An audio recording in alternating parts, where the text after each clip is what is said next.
Chapter 1. There are heroisms all round us.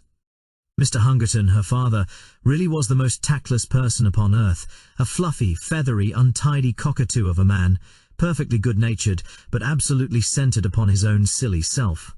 If anything could have driven me from Gladys, it would have been the thought of such a father-in-law. I am convinced that he really believed in his heart that I came round to the Chestnuts 3 days a week for the pleasure of his company, and very especially to hear his views upon bimetallism, a subject upon which he was by way of being an authority. For an hour or more that evening I listened to his monotonous chirrup about bad money driving out good, the token value of silver, the depreciation of the rupee, and the true standards of exchange.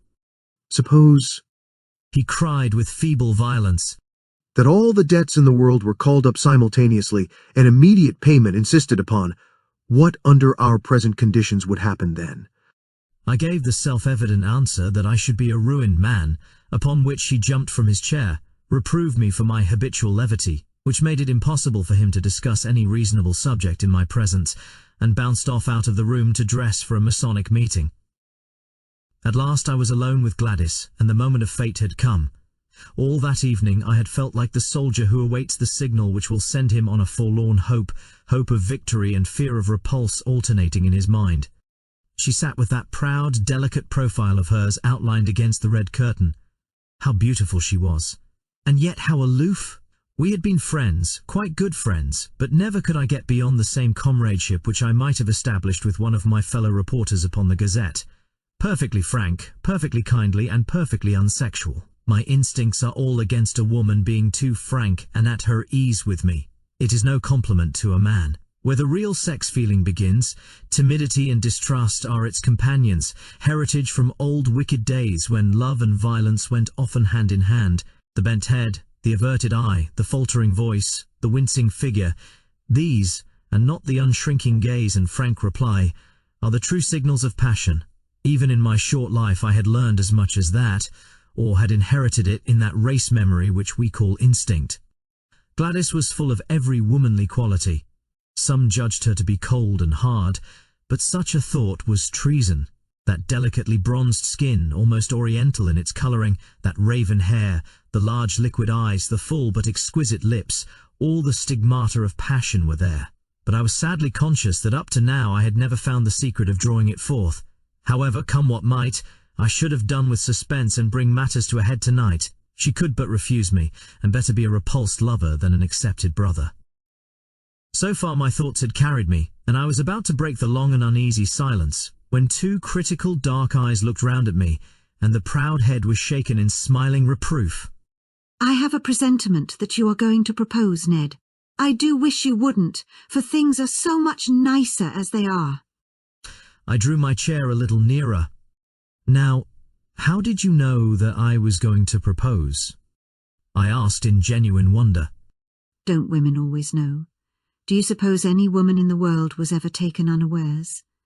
But, oh Ned, our friendship has been so good and so pleasant. What a pity to spoil it. Don't you feel how splendid it is that a young man and a young woman should be able to talk face to face as we have talked? I don't know, Gladys. You see, I can talk face to face with the station master. I can't imagine how that official came into the matter, but in he trotted and set us both laughing. That does not satisfy me in the least. I want my arms round you, and your head on my breast, and, oh Gladys, I want... She had sprung from her chair as she saw signs that I proposed to demonstrate some of my wants. You've spoiled everything, Ned, she said. It's all so beautiful and natural until this kind of thing comes in. It is such a pity. Why can't you control yourself? I didn't invent it. I pleaded. It's nature. It's love. Well, perhaps if both love, it may be different. I have never felt it. But you must. You, with your beauty, with your soul. Oh, Gladys, you were made for love. You must love. One must wait till it comes. But why can't you love me, Gladys? Is it my appearance or what? She did unbend a little. She put forward a hand, such a gracious, stooping attitude it was, and she pressed back my head. Then she looked into my upturned face with a very wistful smile. No, it isn't that, she said at last. You're not a conceited boy by nature, and so I can safely tell you it is not that. It's deeper. My character? She nodded severely. What can I do to mend it? Do sit down and talk it over. No, really, I won't if you'll only sit down. She looked at me with a wondering distrust which was much more to my mind than her wholehearted confidence. How primitive and bestial it looks when you put it down in black and white, and perhaps after all it is only a feeling peculiar to myself. Anyhow, she sat down. Now, tell me what's amiss with me. I'm in love with somebody else, said she. It was my turn to jump out of my chair. It's nobody in particular, she explained, laughing at the expression of my face. Only an ideal. I've never met the kind of man I mean. Tell me about him. What does he look like? Oh, he might look very much like you. How dear of you to say that. Well, what is it that he does that I don't do? Just say the word. Teetotal, vegetarian, aeronaut, theosophist, superman. I'll have a try at it, Gladys, if you will only give me an idea what would please you. She laughed at the elasticity of my character. Well, in the first place, I don't think my ideal would speak like that, said she. He would be a harder, sterner man, not so ready to adapt himself to a silly girl's whim. But above all, he must be a man who could do, who could act, who could look death in the face and have no fear of him, a man of great deeds and strange experiences. It is never a man that I should love, but always the glories he had won, for they would be reflected upon me. Think of Richard Burton. When I read his wife's life of him I could so understand her love. And Lady Stanley. Did you ever read the wonderful last chapter of that book about her husband? These are the sort of men that a woman could worship with all her soul, and yet be the greater, not the less, on account of her love, honoured by all the world as the inspirer of noble deeds. She looked so beautiful in her enthusiasm that I nearly brought down the whole level of the interview. I gripped myself hard and went on with the argument. We can't all be Stanleys and Burtons, said I. Besides, we don't get the chance, at least, I never had the chance. If I did, I should try to take it. But chances are all around you. It is the mark of the kind of man I mean that he makes his own chances. You can't hold him back. I've never met him, and yet I seem to know him so well. There are heroisms all round us waiting to be done. It's for men to do them, and for women to reserve their love as a reward for such men. Look at that young Frenchman who went up last week in a balloon. It was blowing a gale of wind, but because he was announced to go, he insisted on starting. The wind blew him 1,500 miles in 24 hours, and he fell in the middle of Russia. That was the kind of man I mean. Think of the woman he loved, and how other women must have envied her. That's what I should like to be, envied for my man. I'd have done it to please you. But you shouldn't do it merely to please me. You should do it because you can't help yourself, because it's natural to you, because the man in you is crying out for heroic expression. Now, when you described the Wigan coal explosion last month, could you not have gone down and helped those people, in spite of the choke damp? I did. You never said so. There was nothing worth bucking about. I didn't know. She looked at me with rather more interest. That was brave of you. I had to. If you want to write good copy, you must be where the things are. What a prosaic motive. It seems to take all the romance out of it. But still, whatever your motive, I am glad that you went down that mine. She gave me her hand, but with such sweetness and dignity that I could only stoop and kiss it.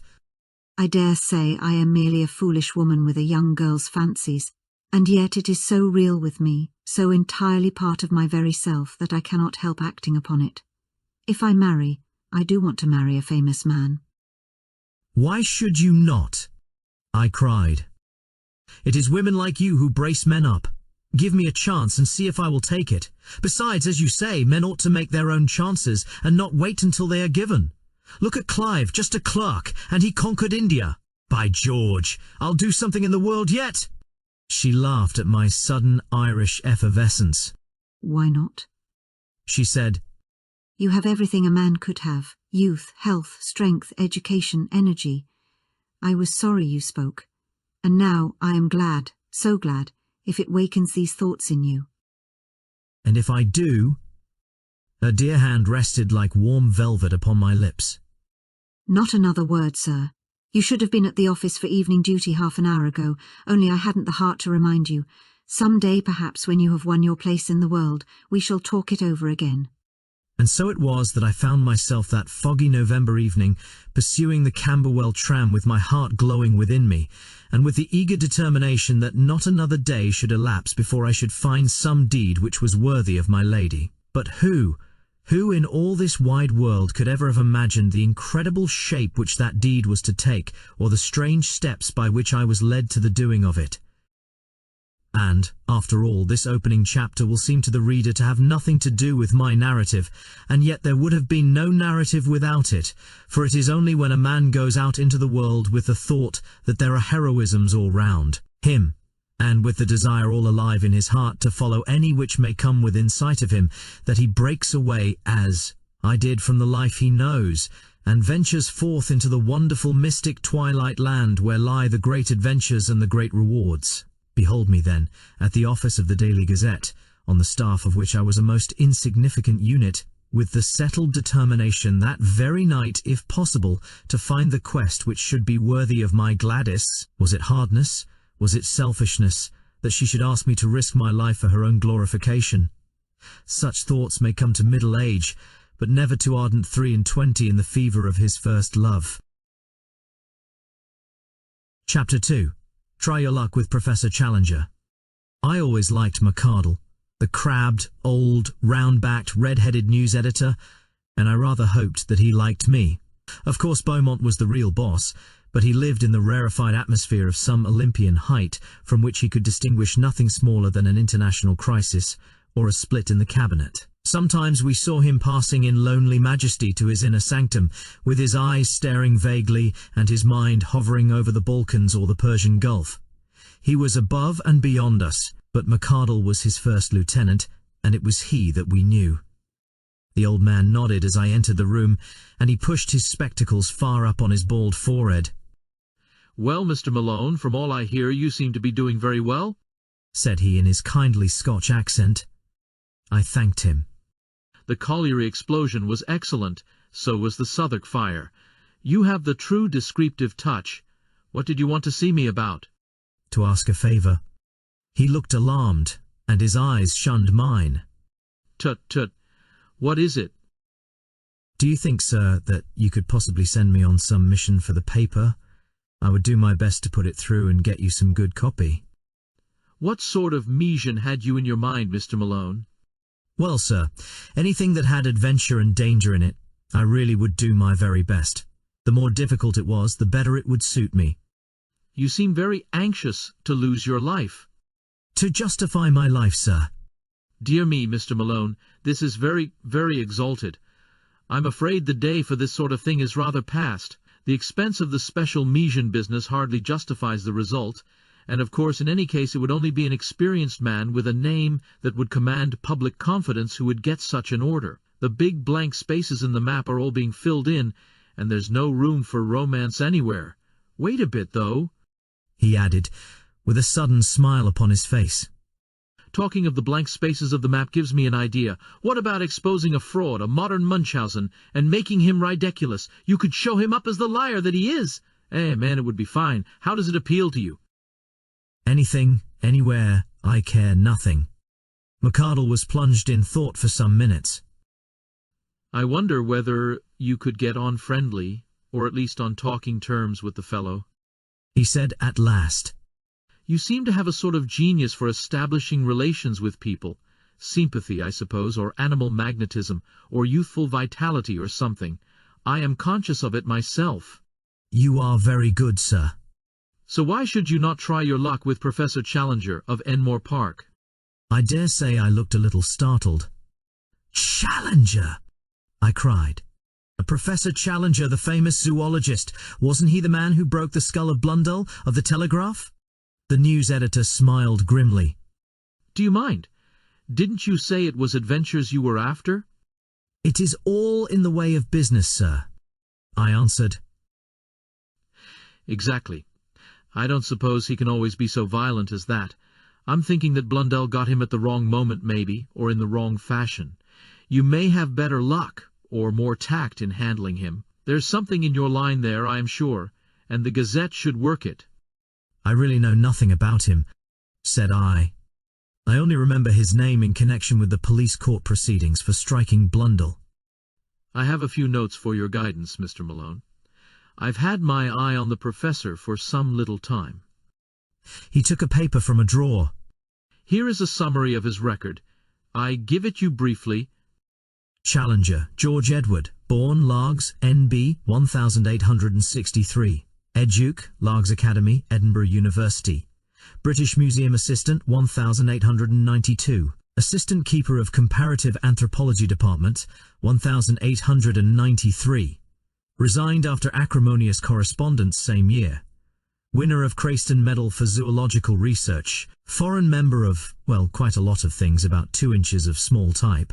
Société Belge. American Academy of Sciences, La Plata, etc., etc. Ex-President Paleontological Society, Section H, British Association, so on, so on.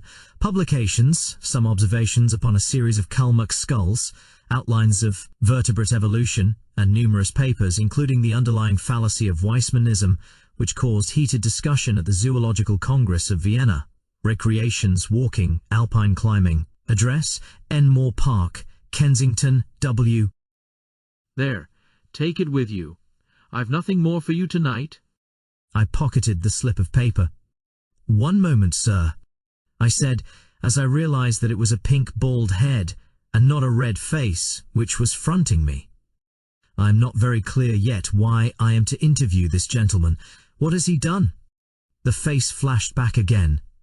Went to South America on a solitary expedition 2 years ago.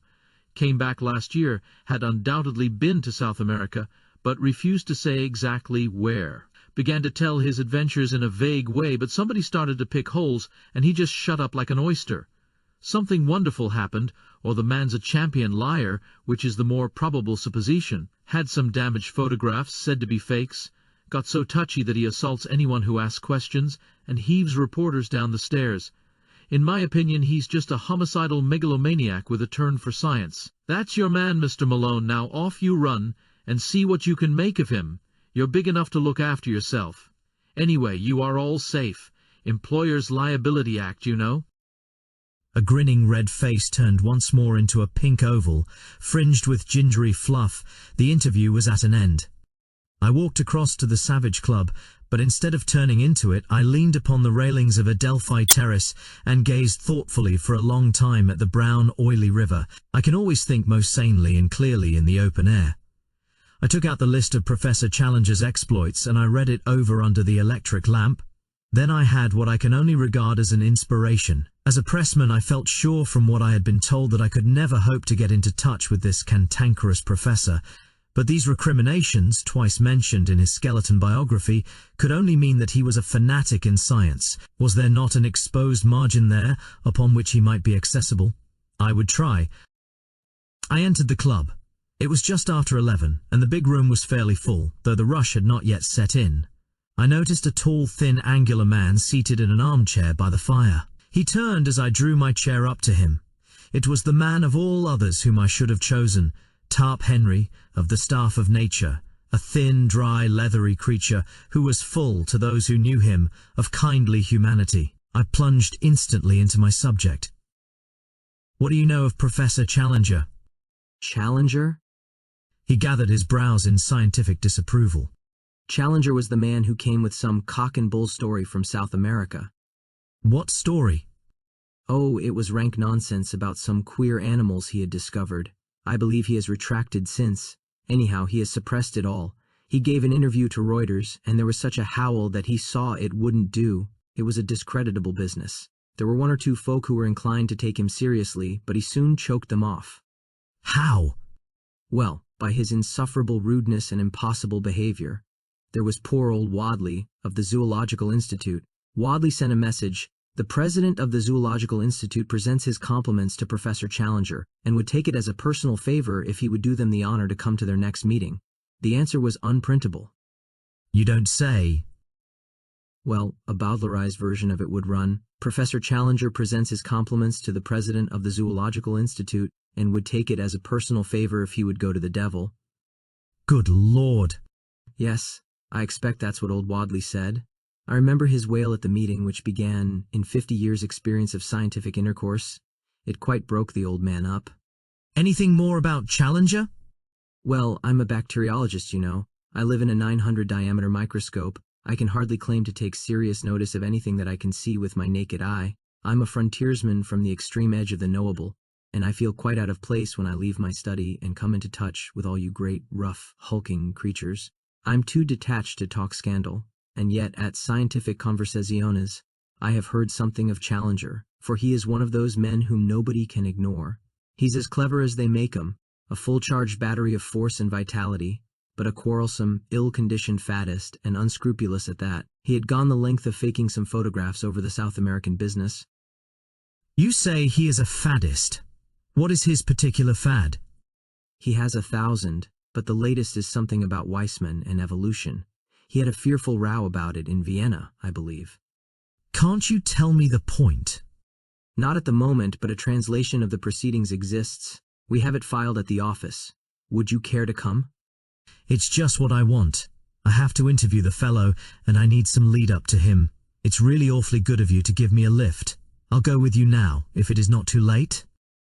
Half an hour later, I was seated in the newspaper office with a huge tome in front of me, which had been opened at the article Weissman versus Darwin, with the subheading Spirited Protest at Vienna. Lively proceedings. My scientific education having been somewhat neglected, I was unable to follow the whole argument, but it was evident that the English professor had handled his subject in a very aggressive fashion, and had thoroughly annoyed his continental colleagues. Protests, uproar, and general appeal to the chairman were three of the first brackets which caught my eye. Most of the matter might have been written in Chinese for any definite meaning that it conveyed to my brain. I wish you could translate it into English for me, I said pathetically to my helpmate. Well, it is a translation. Then I'd better try my luck with the original. It is certainly rather deep for a layman. If I could only get a single good, meaty sentence which seemed to convey some sort of definite human idea, it would serve my turn. Ah yes, this one will do. I seem in a vague way almost to understand it. I'll copy it out. This shall be my link with the terrible professor. Nothing else I can do? Well, yes. I propose to write to him. If I could frame the letter here, and use your address, it would give atmosphere. We'll have the fellow around here making a row and breaking the furniture? No, you'll see the letter. Nothing contentious, I assure you. Well, that's my chair and desk. You'll find paper there. I'd like to censor it before it goes. It took some doing, but I flatter myself that it wasn't such a bad job when it was finished. I read it aloud to the critical bacteriologist with some pride in my handiwork.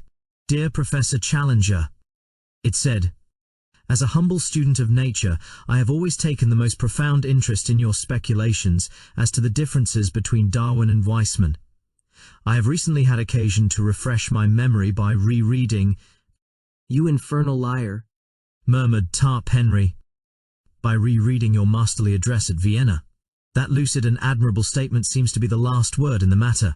There is one sentence in it, however, namely, I protest strongly against the insufferable and entirely dogmatic assertion that each separate ID is a microcosm possessed of an historical architecture elaborated slowly through the series of generations.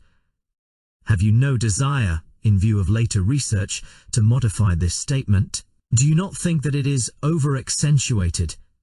With your permission, I would ask the favor of an interview, as I feel strongly upon the subject, and have certain suggestions which I could only elaborate in a personal conversation. With your consent, I trust to have the honor of calling at 11 o'clock the day after tomorrow, Wednesday morning. I remain, sir, with assurances of profound respect, yours very truly, Edward D. Malone. How's that? I asked, triumphantly. Well, if your conscience can stand it. It has never failed me yet. But what do you mean to do? To get there. Once I am in his room, I may see some opening. I may even go the length of open confession. If he is a sportsman, he will be tickled. Tickled indeed. He's much more likely to do the tickling.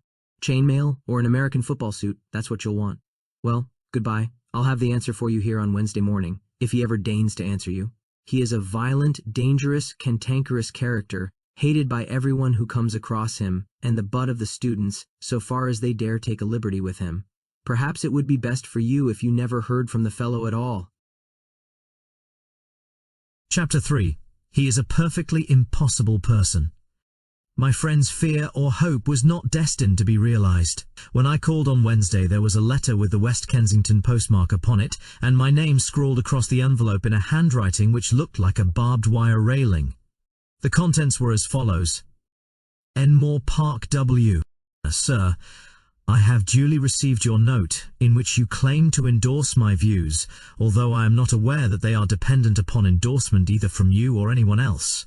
You have ventured to use the word speculation with regard to my statement upon the subject of Darwinism, and I would call your attention to the fact that such a word in such a connection is offensive to a degree. The context convinces me, however, that you have sinned rather through ignorance and tactlessness than through malice, so I am content to pass the matter by. You quote an isolated sentence from my lecture, and appear to have some difficulty in understanding it. I should have thought that only a subhuman intelligence could have failed to grasp the point, but if it really needs amplification, I shall consent to see you at the hour named, though visits and visitors of every sort are exceeding distasteful to me. As to your suggestion that I may modify my opinion, I would have you know that it is not my habit to do so after a deliberate expression of my mature views. You will kindly show the envelope of this letter to my man Austin when you call, as he has to take every precaution to shield me from the intrusive rascals who call themselves journalists. Yours faithfully, George Edward Challenger. This was the letter that I read aloud to Tarp Henry, who had come down early to hear the result of my venture. His only remark was, "There's some new stuff, Cuticura or something, which is better than arnica. Some people have such extraordinary notions of humour." It was nearly 10:30 before I had received my message, but a taxicab took me round in good time for my appointment. It was an imposing porticoed house at which we stopped, and the heavily curtained windows gave every indication of wealth upon the part of this formidable professor. The door was opened by an odd, swarthy, dried-up person of uncertain age, with a dark pilot jacket and brown leather gaiters.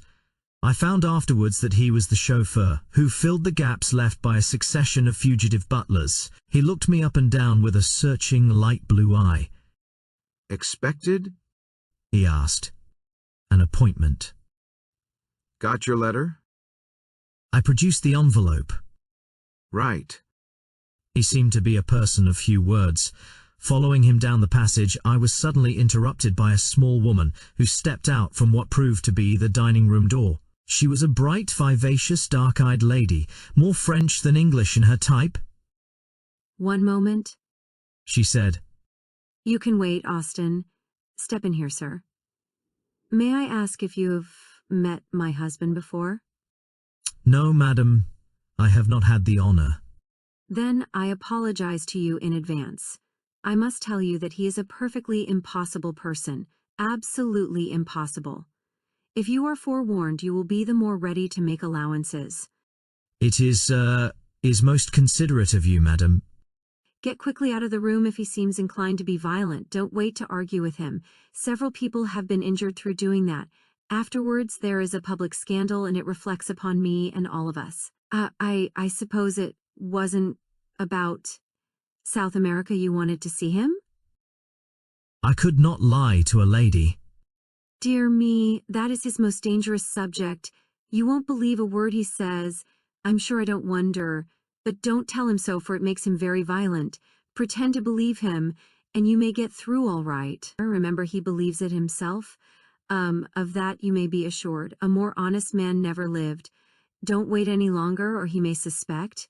If you find him dangerous, really dangerous, ring the bell and hold him off until I come. Even at his worst, I can usually control him." With these encouraging words, the lady handed me over to the taciturn Austin, who had waited like a bronze statue of discretion during our short interview, and I was conducted to the end of the passage. There was a tap at a door, a bull's bellow from within, and I was face to face with the professor. He sat in a rotating chair behind a broad table, which was covered with books, maps, and diagrams. As I entered, his seat spun round to face me. His appearance made me gasp. I was prepared for something strange, but not for so overpowering a personality as this. It was his size which took one's breath away. His size and his imposing presence. His head was enormous, the largest I have ever seen upon a human being. I am sure that his top hat, had I ever ventured to don it, would have slipped over me entirely and rested on my shoulders. He had the face and beard which I associate with an Assyrian bull, the former florid, the latter so black as almost to have a suspicion of blue, spade-shaped and rippling down over his chest. The hair was peculiar, plastered down in front in a long, curving wisp over his massive forehead. The eyes were blue-grey under great black tufts, very clear, very critical, and very masterful. A huge spread of shoulders and a chest like a barrel were the other parts of him which appeared above the table, save for two enormous hands covered with long black hair. This and a bellowing, roaring, rumbling voice made up my first impression of the notorious Professor Challenger. "Well?"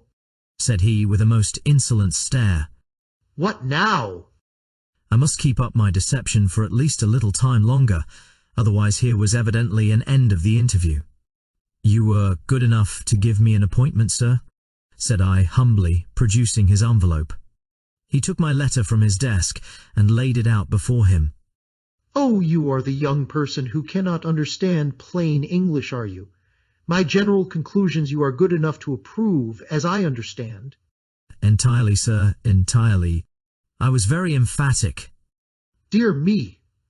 That strengthens my position very much, does it not? Your age and appearance make your support doubly valuable. Well, at least you are better than that herd of swine in Vienna, whose gregarious grunt is, however, not more offensive than the isolated effort of the British hog."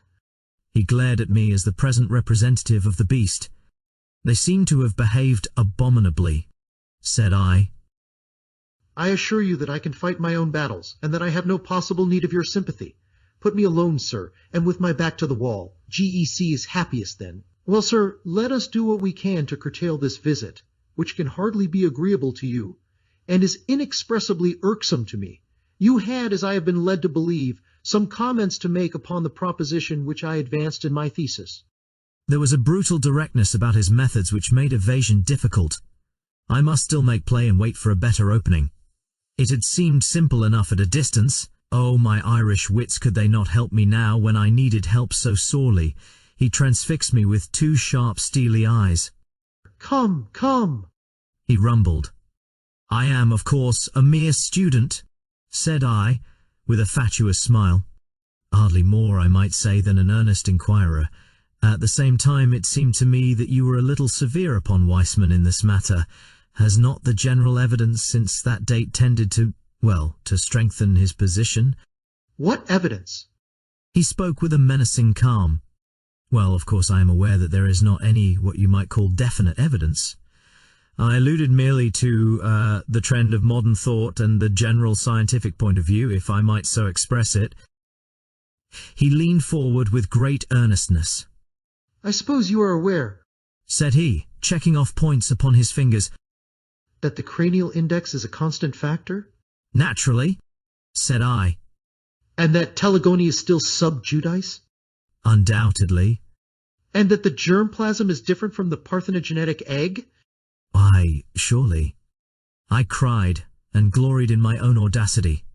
"But what does that prove?" he asked, in a gentle, persuasive voice. "Ah, what indeed?" I murmured. "What does it prove?" "Shall I tell you?" he cooed. "Pray do." "It proves," he roared, with a sudden blast of fury, "that you are the damnedest impostor in London, a vile, crawling journalist who has no more science than he has decency in his composition." He had sprung to his feet with a mad rage in his eyes. Even at that moment of tension I found time for amazement at the discovery that he was quite a short man, his head not higher than my shoulder, a stunted Hercules whose tremendous vitality had all run to depth, breadth, and brain. "Gibberish!" he cried, leaning forward, with his fingers on the table and his face projecting. "That's what I have been talking to you, sir. Scientific gibberish. Did you think you could match cunning with me, you with your walnut of a brain? You think you are omnipotent, you infernal scribblers, don't you? That your praise can make a man and your blame can break him? We must all bow to you, and try to get a favorable word, must we? This man shall have a leg up, and this man shall have a dressing down. Creeping vermin, I know you. You've got out of your station. Time was when your ears were clipped. You've lost your sense of proportion. Swollen gas bags. I'll keep you in your proper place. Yes, sir, you haven't got over GEC. There's one man who is still your master. He warned you off. But if you will come, by the Lord, you do it at your own risk. Forfeit, my good Mr. Malone. I claim forfeit. You have played a rather dangerous game, and it strikes me that you have lost it. "Look here, sir," said I, backing to the door and opening it. "You can be as abusive as you like, but there is a limit. You shall not assault me." Shall I not? He was slowly advancing in a peculiarly menacing way, but he stopped now and put his big hands into the side pockets of a rather boyish short jacket which he wore. I have thrown several of you out of the house. You will be the fourth or fifth. £3.15 each, that is how it averaged. Expensive, but very necessary. Now, sir, why should you not follow your brethren? I rather think you must. He resumed his unpleasant and stealthy advance, pointing his toes as he walked, like a dancing master. I could have bolted for the hall door, but it would have been too ignominious. Besides, a little glow of righteous anger was springing up within me. I had been hopelessly in the wrong before, but this man's menaces were putting me in the right. "I'll trouble you to keep your hands off, sir. I'll not stand it." Dear me. His black moustache lifted and a white fang twinkled in a sneer. You won't stand it, eh? "Don't be such a fool, Professor," I cried. "What can you hope for? I'm 15 stone, as hard as nails, and play centre 3/4 every Saturday for the London Irish. I'm not the man—" It was at that moment that he rushed me. It was lucky that I had opened the door, or we should have gone through it. We did a Catherine wheel together down the passage. Somehow we gathered up a chair upon our way, and bounded on with it towards the street. My mouth was full of his beard, our arms were locked, our bodies intertwined, and that infernal chair radiated its legs all round us. The watchful Austin had thrown open the hall door. We went with a back somersault down the front steps. I have seen the two Macs attempt something of the kind at the halls, but it appears to take some practice to do it without hurting oneself. The chair went to matchwood at the bottom, and we rolled apart into the gutter. He sprang to his feet, waving his fists and wheezing like an asthmatic. Had enough, he panted. "You infernal bully!" I cried, as I gathered myself together. Then and there, we should have tried the thing out, for he was effervescing with fight, but fortunately I was rescued from an odious situation. A policeman was beside us, his notebook in his hand. "What's all this? You ought to be ashamed," said the policeman. It was the most rational remark which I'd heard in Enmore Park. "Well," he insisted, turning to me.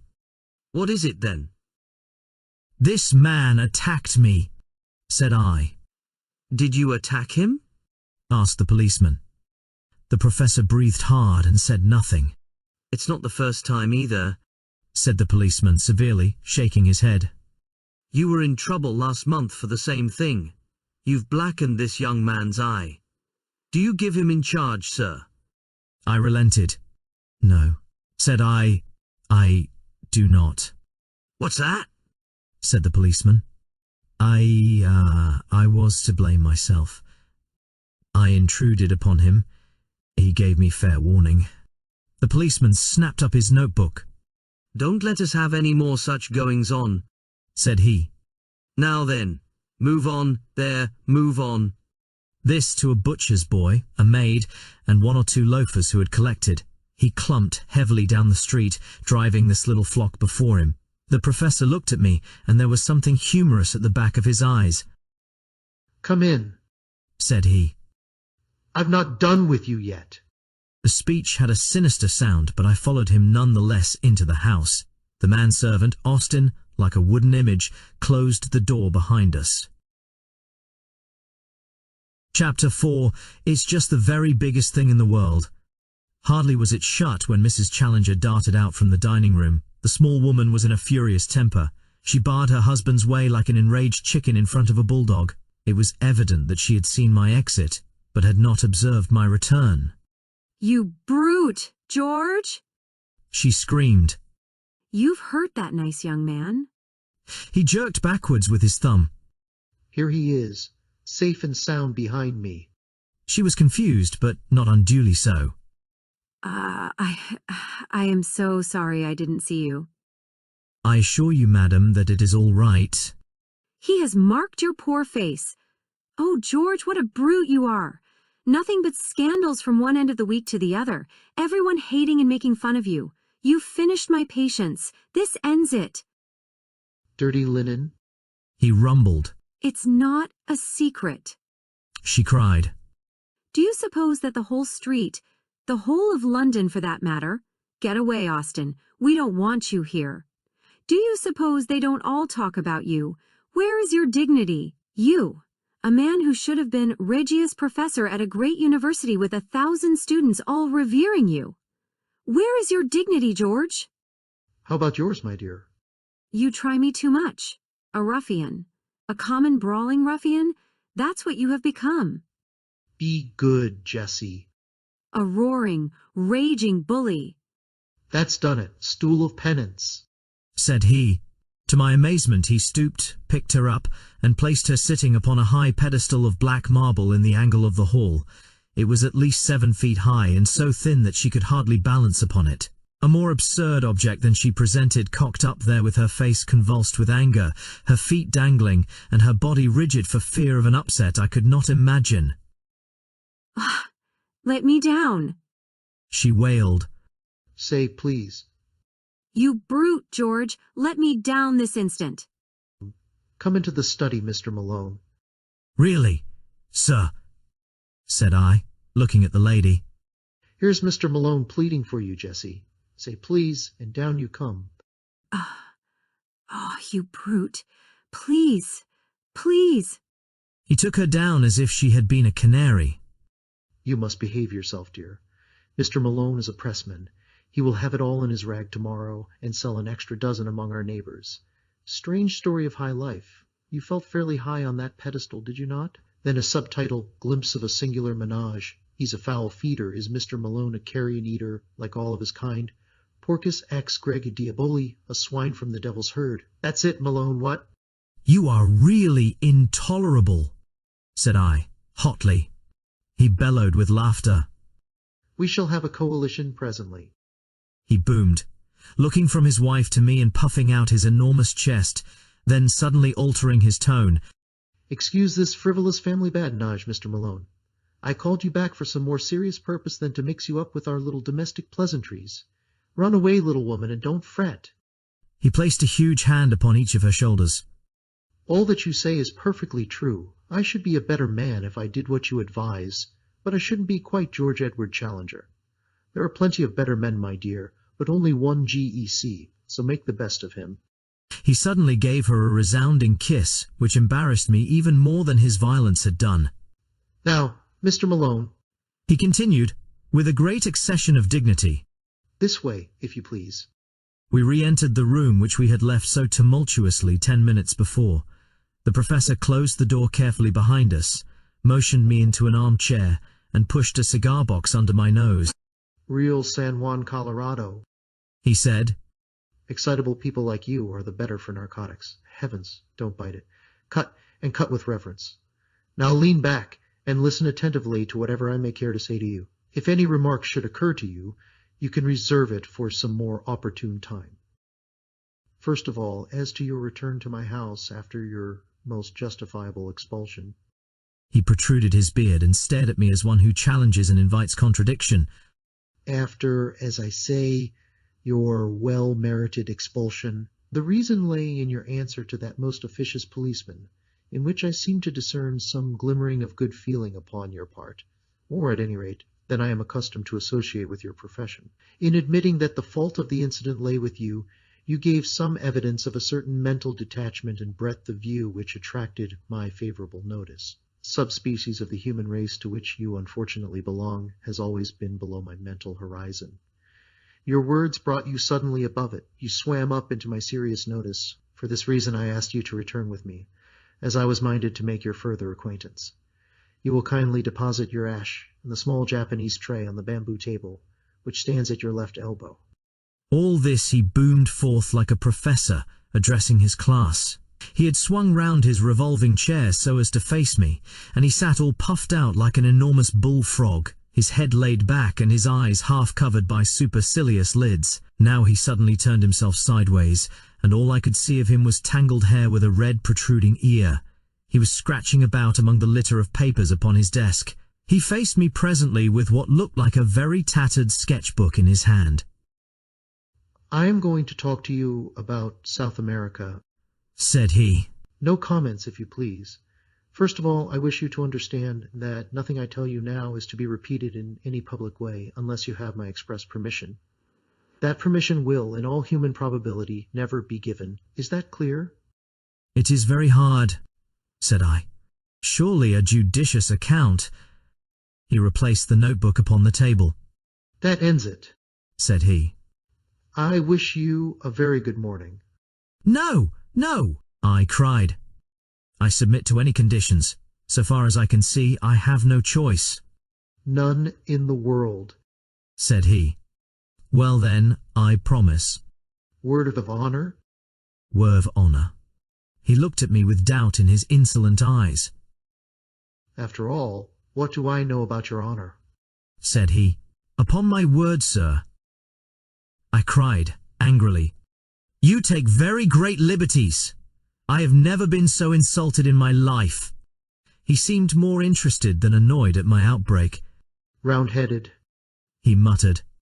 "Brachycephalic, gray-eyed, black-haired, with suggestion of the Negroid, Celtic, I presume." "I am an Irishman, sir." Irish? "Yes, sir." That, of course, explains it. Let me see, you have given me your promise that my confidence will be respected. That confidence, I may say, will be far from complete. But I am prepared to give you a few indications which will be of interest. In the first place, you are probably aware that 2 years ago I made a journey to South America, one which will be classical in the scientific history of the world. The object of my journey was to verify some conclusions of Wallace and of Bates, which could only be done by observing their reported facts under the same conditions in which they had themselves noted them. If my expedition had no other results, it would still have been noteworthy. But a curious incident occurred to me while there which opened up an entirely fresh line of inquiry. You are aware, or probably in this half-educated age you are not aware, that the country round some parts of the Amazon is still only partially explored, and that a great number of tributaries, some of them entirely uncharted, run into the main river. It was my business to visit this little-known back country and to examine its fauna, which furnished me with the materials for several chapters for that great and monumental work upon zoology, which will be my life's justification. I was returning, my work accomplished, when I had occasion to spend a night at a small Indian village at a point where a certain tributary, the name and position of which I withhold, opens into the main river. The natives were Cucamaa Indians, an amiable but degraded race, with mental powers hardly superior to the average Londoner. I had effected some cures among them upon my way up the river, and had impressed them considerably with my personality, so that I was not surprised to find myself eagerly awaited upon my return. I gathered from their signs that someone had urgent need of my medical services, and I followed the chief to one of his huts. When I entered, I found that the sufferer to whose aid I had been summoned had that instant expired. He was, to my surprise, no Indian, but a white man, indeed I may say a very white man, for he was flaxen-haired and had some characteristics of an albino. He was clad in rags, was very emaciated, and bore every trace of prolonged hardship. So far as I could understand the account of the natives, he was a complete stranger to them, and had come upon their village through the woods alone and in the last stage of exhaustion. The man's knapsack lay beside the couch, and I examined the contents. His name was written upon a tab within it, Maple White, Lake Avenue, Detroit, Michigan. It is a name to which I am prepared always to lift my hat. It is not too much to say that it will rank level with my own when the final credit of this business comes to be apportioned. From the contents of the knapsack it was evident that this man had been an artist and poet in search of effects. There were scraps of verse. I do not profess to be a judge of such things, but they appeared to me to be singularly wanting in merit. There were also some rather commonplace pictures of river scenery, paint-box, a box of colored chalks, some brushes that curved, a bone which lies upon my inkstand, a volume of Baxter's Moths and Butterflies, a cheap revolver, and a few cartridges. Of personal equipment he either had none or he had lost it in his journey. Such were the total effects of this strange American bohemian. I was turning away from him when I observed that something projected from the front of his ragged jacket. It was this sketchbook, which was as dilapidated then as you see it now. Indeed, I can assure you that a first folio of Shakespeare could not be treated with greater reverence than this relic has been since it came into my possession. I hand it to you now, and I ask you to take it page by page and to examine the contents. He helped himself to a cigar and leaned back with a fiercely critical pair of eyes, taking note of the effect which this document would produce. I had opened the volume with some expectation of a revelation, though of what nature I could not imagine. The first page was disappointing, however, as it contained nothing but the picture of a very fat man in a pea jacket, with the legend Jimmy Culver on the mail boat written beneath it. There followed several pages which were filled with small sketches of Indians and their ways. Then came a picture of a cheerful and corpulent ecclesiastic in a shovel hat, sitting opposite a very thin European, and the inscription, "Lunch with Fra Cristofero at Rosario." Studies of women and babies accounted for several more pages, and then there was an unbroken series of animal drawings with such explanations as manatee upon sandbank, turtles and their eggs, black ajouti under a myrtille palm, the matter disclosing some sort of pig-like animal, and finally came a double page of studies of long-snouted and very unpleasant saurians. I could make nothing of it, and said so to the professor. "Surely these are only crocodiles?" Alligators! Alligators! There is hardly such a thing as a true crocodile in South America. The distinction between them— I meant that I could see nothing unusual, nothing to justify what you have said. He smiled serenely. Try the next page, said he. I was still unable to sympathize. It was a full-page sketch of a landscape roughly tinted in color, the kind of painting which an open-air artist takes as a guide to a future more elaborate effort. There was a pale green foreground of feathery vegetation, which sloped upwards and ended in a line of cliffs dark red in color, and curiously ribbed like some basaltic formations which I have seen. They extended in an unbroken wall right across the background. At one point was an isolated pyramidal rock, crowned by a great tree, which appeared to be separated by a cleft from the main crag. Behind it all, a blue tropical sky. A thin green line of vegetation fringed the summit of the ruddy cliff. Well? He asked. It is no doubt a curious formation, said I. But I am not geologist enough to say that it is wonderful. Wonderful, he repeated. It is unique. It is incredible. No one on earth has ever dreamed of such a possibility. Now the next. I turned it over and gave an exclamation of surprise. There was a full-page picture of the most extraordinary creature that I had ever seen. It was the wild dream of an opium smoker, a vision of delirium. The head was like that of a fowl, the body that of a bloated lizard, the trailing tail was furnished with upward turned spikes, and the curved back was edged with a high serrated fringe, which looked like a dozen cock's wattles placed behind each other. In front of this creature was an absurd mannequin, or dwarf in human form, who stood staring at it. Well, what do you think of that? Cried the professor, rubbing his hands with an air of triumph. It is monstrous, grotesque. But what made him draw such an animal? Trade gin, I should think. Oh, that's the best explanation you can give, is it? Well, sir, what is yours? The obvious one that the creature exists. That is actually sketched from the life. I should have laughed only that I had a vision of our doing another Catherine wheel down the passage. No doubt. Said I, no doubt, as one humours imbecile. I confess, however, I added, that this tiny human figure puzzles me. If it were an Indian, we could set it down as evidence of some pygmy race in America, but it appears to be a European in a sun hat. The professor snorted like an angry buffalo. You really touched the limit, said he. You enlarge my view of the possible. Cerebral paresis, mental inertia, wonderful. He was too absurd to make me angry. Indeed, it was a waste of energy, for if you were going to be angry with this man, you would be angry all the time. I contented myself with smiling wearily. It struck me that the man was small, said I. Look here. he cried, leaning forward and dabbing a great hairy sausage of a finger onto the picture. You see that plant behind the animal? I suppose you thought it was a dandelion or a Brussels sprout. What? Well, it is a vegetable ivory palm, and they run to about 50 or 60 feet. Don't you see that the man is put in for a purpose? He couldn't really have stood in front of that brute and lived to draw it. He sketched himself in to give a scale of heights. He was, we will say, over 5 feet high. The tree is 10 times bigger, which is what one would expect. Heavens! I cried. Then you think the beast was... Why, Charing Cross Station would hardly make a kennel for such a brute. Apart from exaggeration, he is certainly a well-grown specimen, said the professor complacently. But, I cried, surely the whole experience of the human race is not to be set aside on account of a single sketch. I had turned over the leaves and ascertained that there was nothing more in the book. A single sketch by a wandering American artist who may have done it under hashish, or in the delirium of fever, or simply in order to gratify a freakish imagination. You can't, as a man of science, defend such a position as that. For answer, the professor took a book down from a shelf. This is an excellent monograph by my gifted friend, Ray Lancaster, said he. There is an illustration here which would interest you.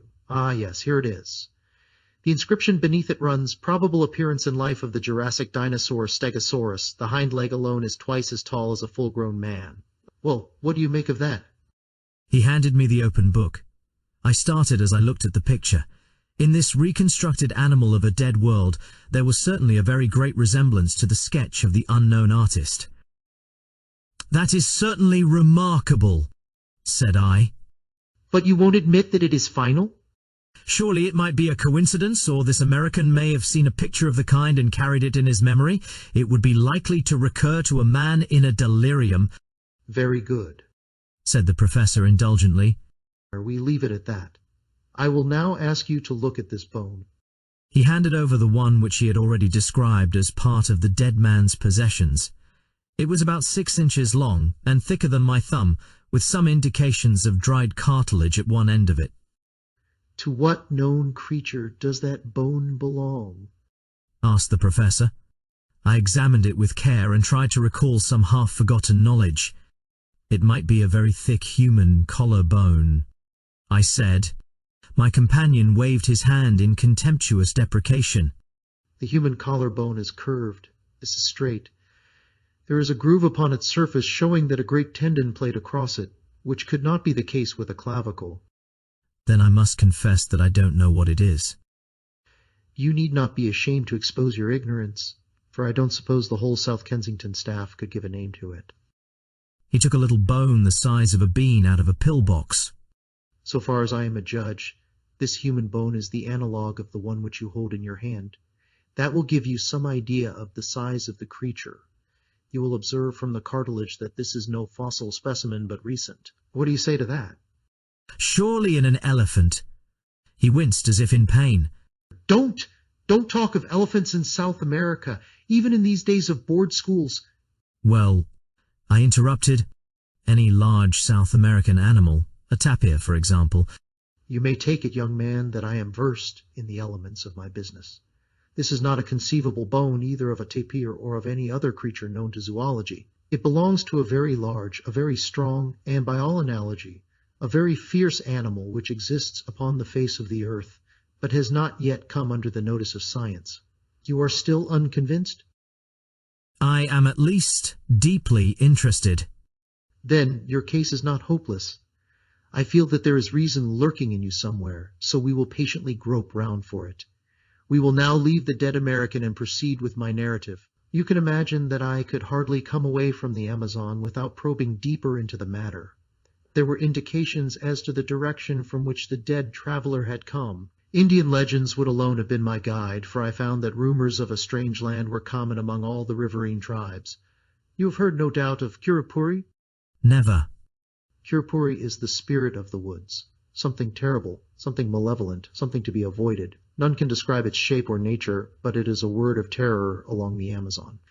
Now all tribes agree as to the direction in which Kurupuri lives. It was the same direction from which the American had come. Something terrible lay that way. It was my business to find out what it was. What did you do? My flippancy was all gone. This massive man compelled one's attention and respect. I overcame the extreme reluctance of the natives, a reluctance which extends even to talk upon the subject, and by judicious persuasion. And gifts, aided, I will admit, by some threats of coercion, I got 2 of them to act as guides.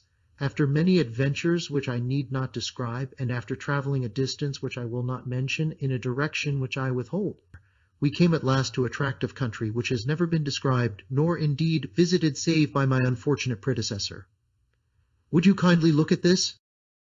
He handed me a photograph, half plate size. The unsatisfactory appearance of it is due to the fact, said he, that on descending the river the boat was upset, and the case which contained the undeveloped films was broken, with disastrous results. Nearly all of them were totally ruined, an irreparable loss. This is one of the few which partially escaped. This explanation of deficiencies or abnormalities you will kindly accept. There was talk of faking. I am not in a mood to argue such a point. The photograph was certainly very off-colored. An unkind critic might easily have misinterpreted that dim surface. It was a dull grey landscape, and as I gradually deciphered the details of it, I realized that it represented a long and enormously high line of cliffs, exactly like an immense cataract seen in the distance, with a sloping tree-clad plain in the foreground. I believe it is the same place as the painted picture, said I. It is the same place, the professor answered. I found traces of the fellow's camp. Now look at this. It was a nearer view of the same scene, though the photograph was extremely defective. I could distinctly see the isolated tree-crowned pinnacle of rock which was detached from the crag. I have no doubt of it at all, said I. Well, that is something gained, said he. We progress, do we not? Now, will you please look at the top of that rocky pinnacle? Do you observe something there? An enormous tree. But on the tree? A large bird, said I. He handed me a lens. Yes, I said, peering through it. A large bird stands on the tree. It appears to have a considerable beak. I should say it was a pelican.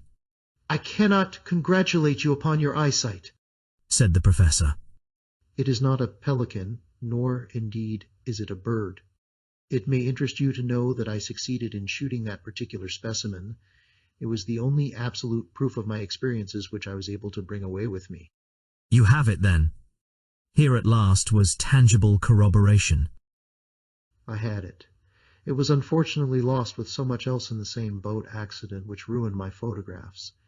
I clutched at it as it disappeared in the swirl of the rapids, and part of its wing was left in my hand. I was insensible when washed ashore, but the miserable remnant of my superb specimen was still intact.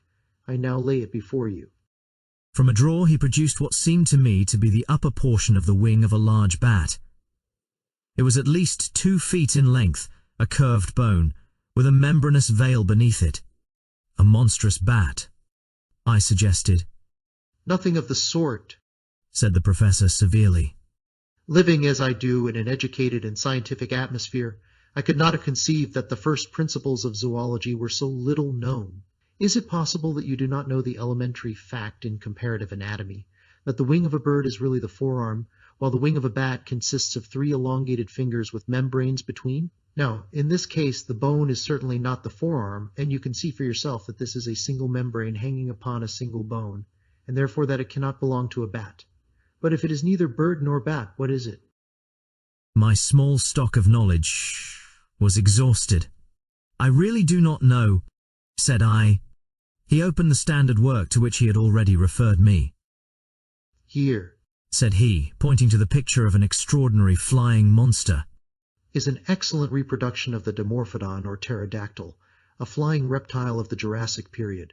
On the next page is a diagram of the mechanism of its wing. Kindly compare it with the specimen in your hand. A wave of amazement passed over me as I looked. I was convinced. There could be no getting away from it. The cumulative proof was overwhelming. The sketch, the photographs, the narrative, and now the actual specimen, the evidence was complete.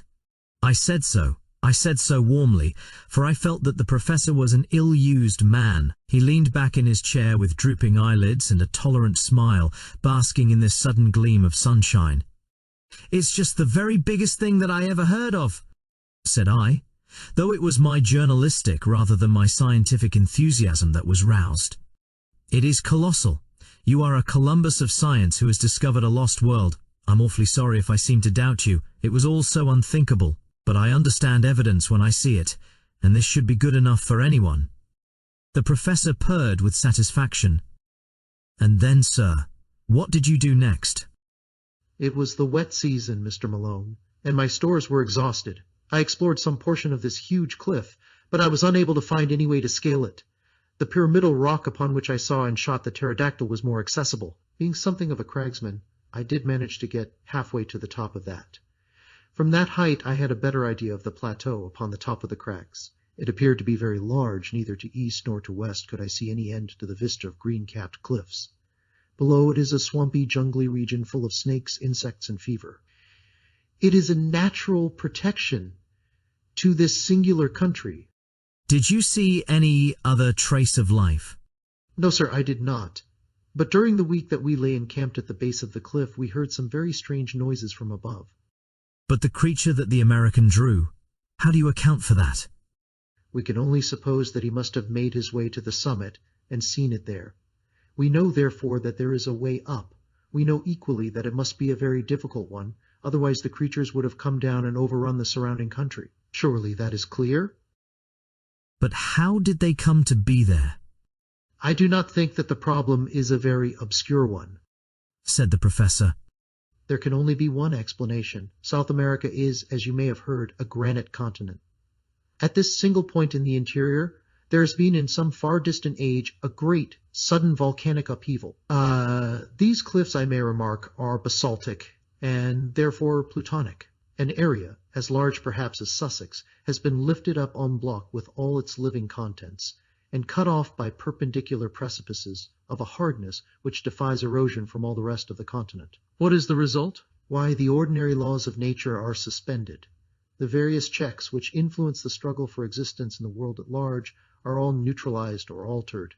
Creatures survive which would otherwise disappear. You will observe that both the pterodactyl and the stegosaurus are Jurassic, and therefore of a great age in the order of life. They have been artificially conserved by those strange accidental conditions. "But surely your evidence is conclusive. You have only to lay it before the proper authorities." "So in my simplicity, I had imagined," said the professor bitterly.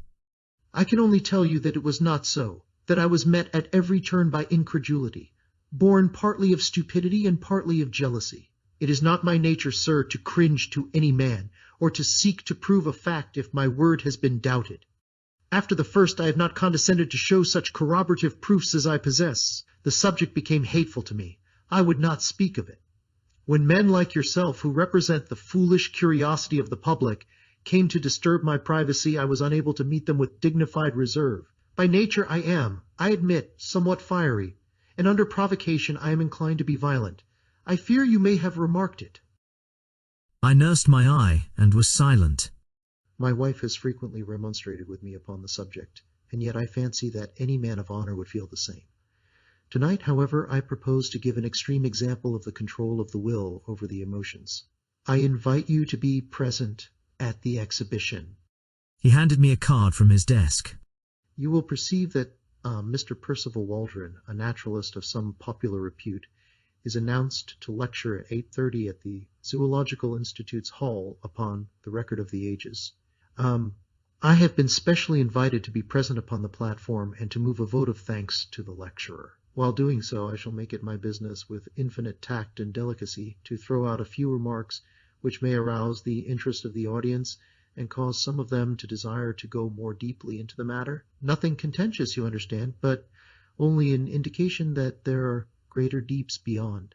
I shall hold myself strongly in leash and see whether by this self-restraint I attain a more favorable result. "And I may come?" I asked eagerly. Why, surely... He answered cordially, He had an enormously massive genial manner, which was almost as overpowering as his violence. His smile of benevolence was a wonderful thing, when his cheeks would suddenly bunch into 2 red apples between his half-closed eyes and his great black beard. By all means come.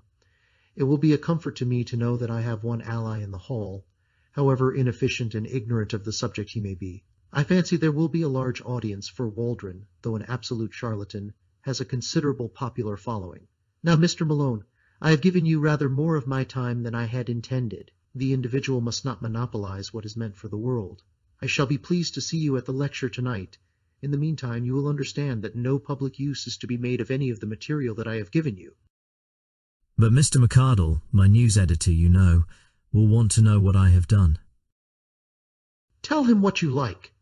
You can say, among other things, that if he sends anyone else to intrude upon me, I shall call upon him with a riding whip. But I leave it to you that nothing of all this appears in print. Very good. Then the Zoological Institute's hall at 8:30 tonight. I had a last impression of red cheeks, blue rippling beard, and intolerant eyes as he waved me out of the room. Chapter 5. Question. What were the physical shocks incidental to my first interview with Professor Challenger and the mental ones which accompanied the second? I was a somewhat demoralized journalist by the time I found myself in Enmore Park once more. In my aching head, the one thought was throbbing that there really was truth in this man's story, that it was of tremendous consequence, and that it would work up into inconceivable copy for the Gazette when I could obtain permission to use it. A taxicab was waiting at the end of the road, so I sprang into it and drove down to the office. McArdle was at his post as usual. Well? He cried expectantly. What may it run to? I'm thinking, young man, you have been in the wars. Don't tell me that he assaulted you. We had a little difference at first. What a man it is. What did you do? Well, he became more reasonable and we had a chat. But I got nothing out of him. Nothing for publication. I'm not so sure about that. You got a black eye out of him, and that's for publication.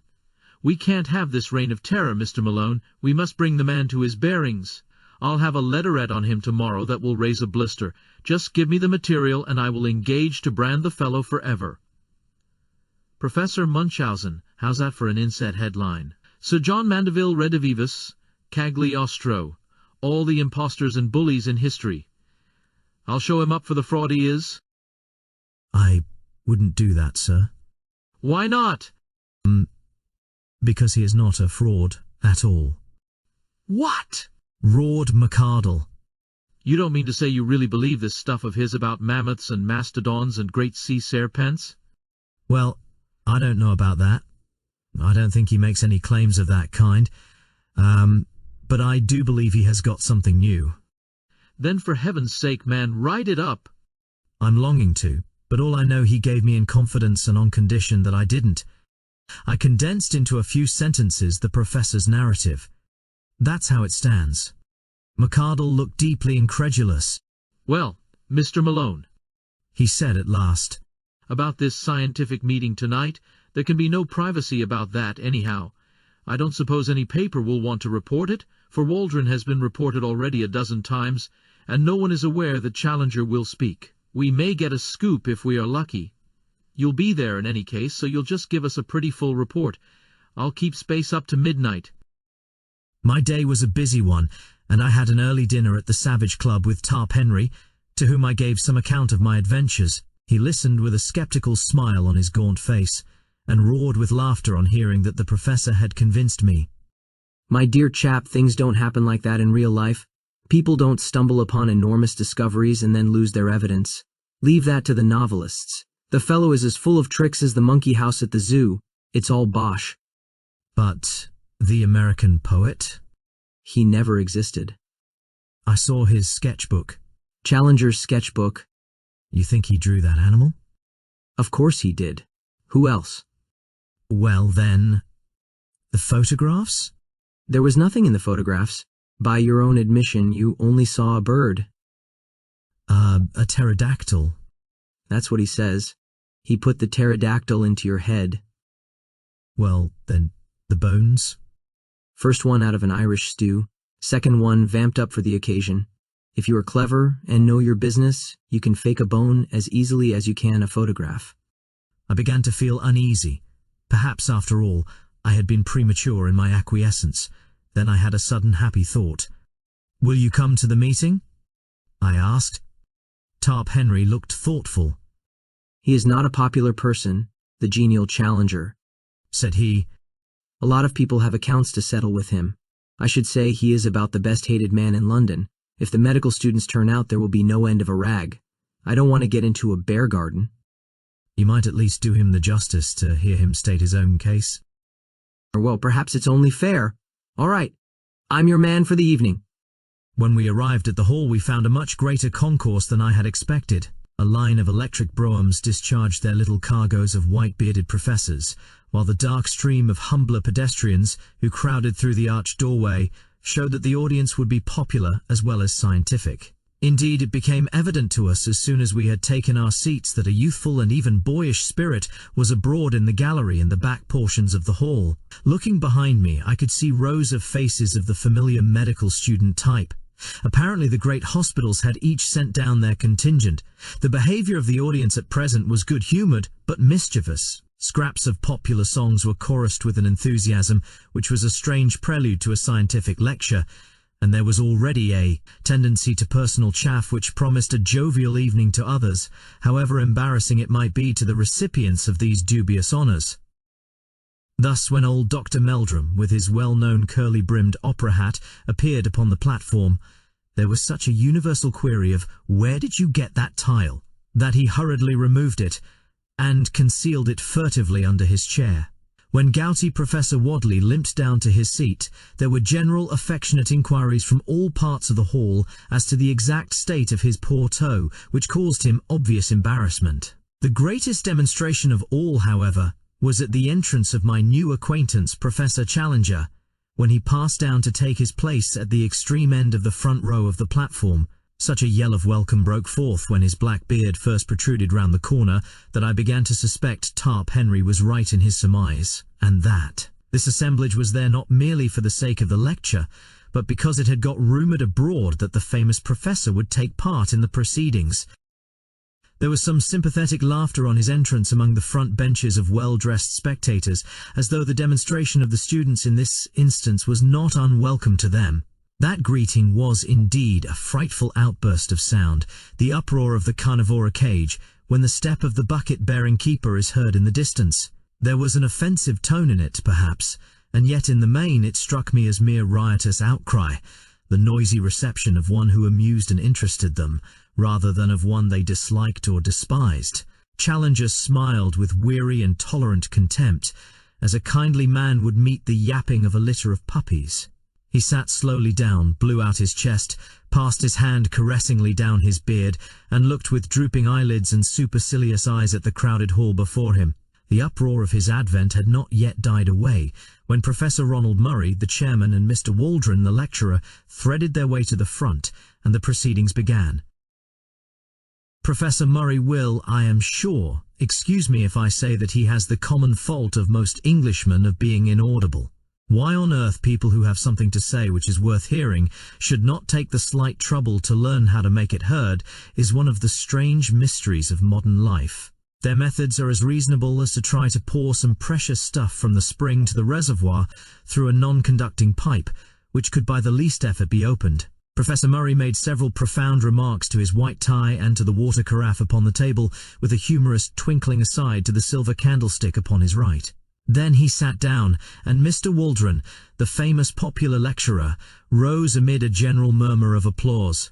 He was a stern, gaunt man, with a harsh voice and an aggressive manner, but he had the merit of knowing how to assimilate the ideas of other men and to pass them on in a way which was intelligible and even interesting to the lay public, with a happy knack of being funny about the most unlikely objects, so that the procession of the equinox or the formation of a vertebrate became a highly humorous process as treated by him.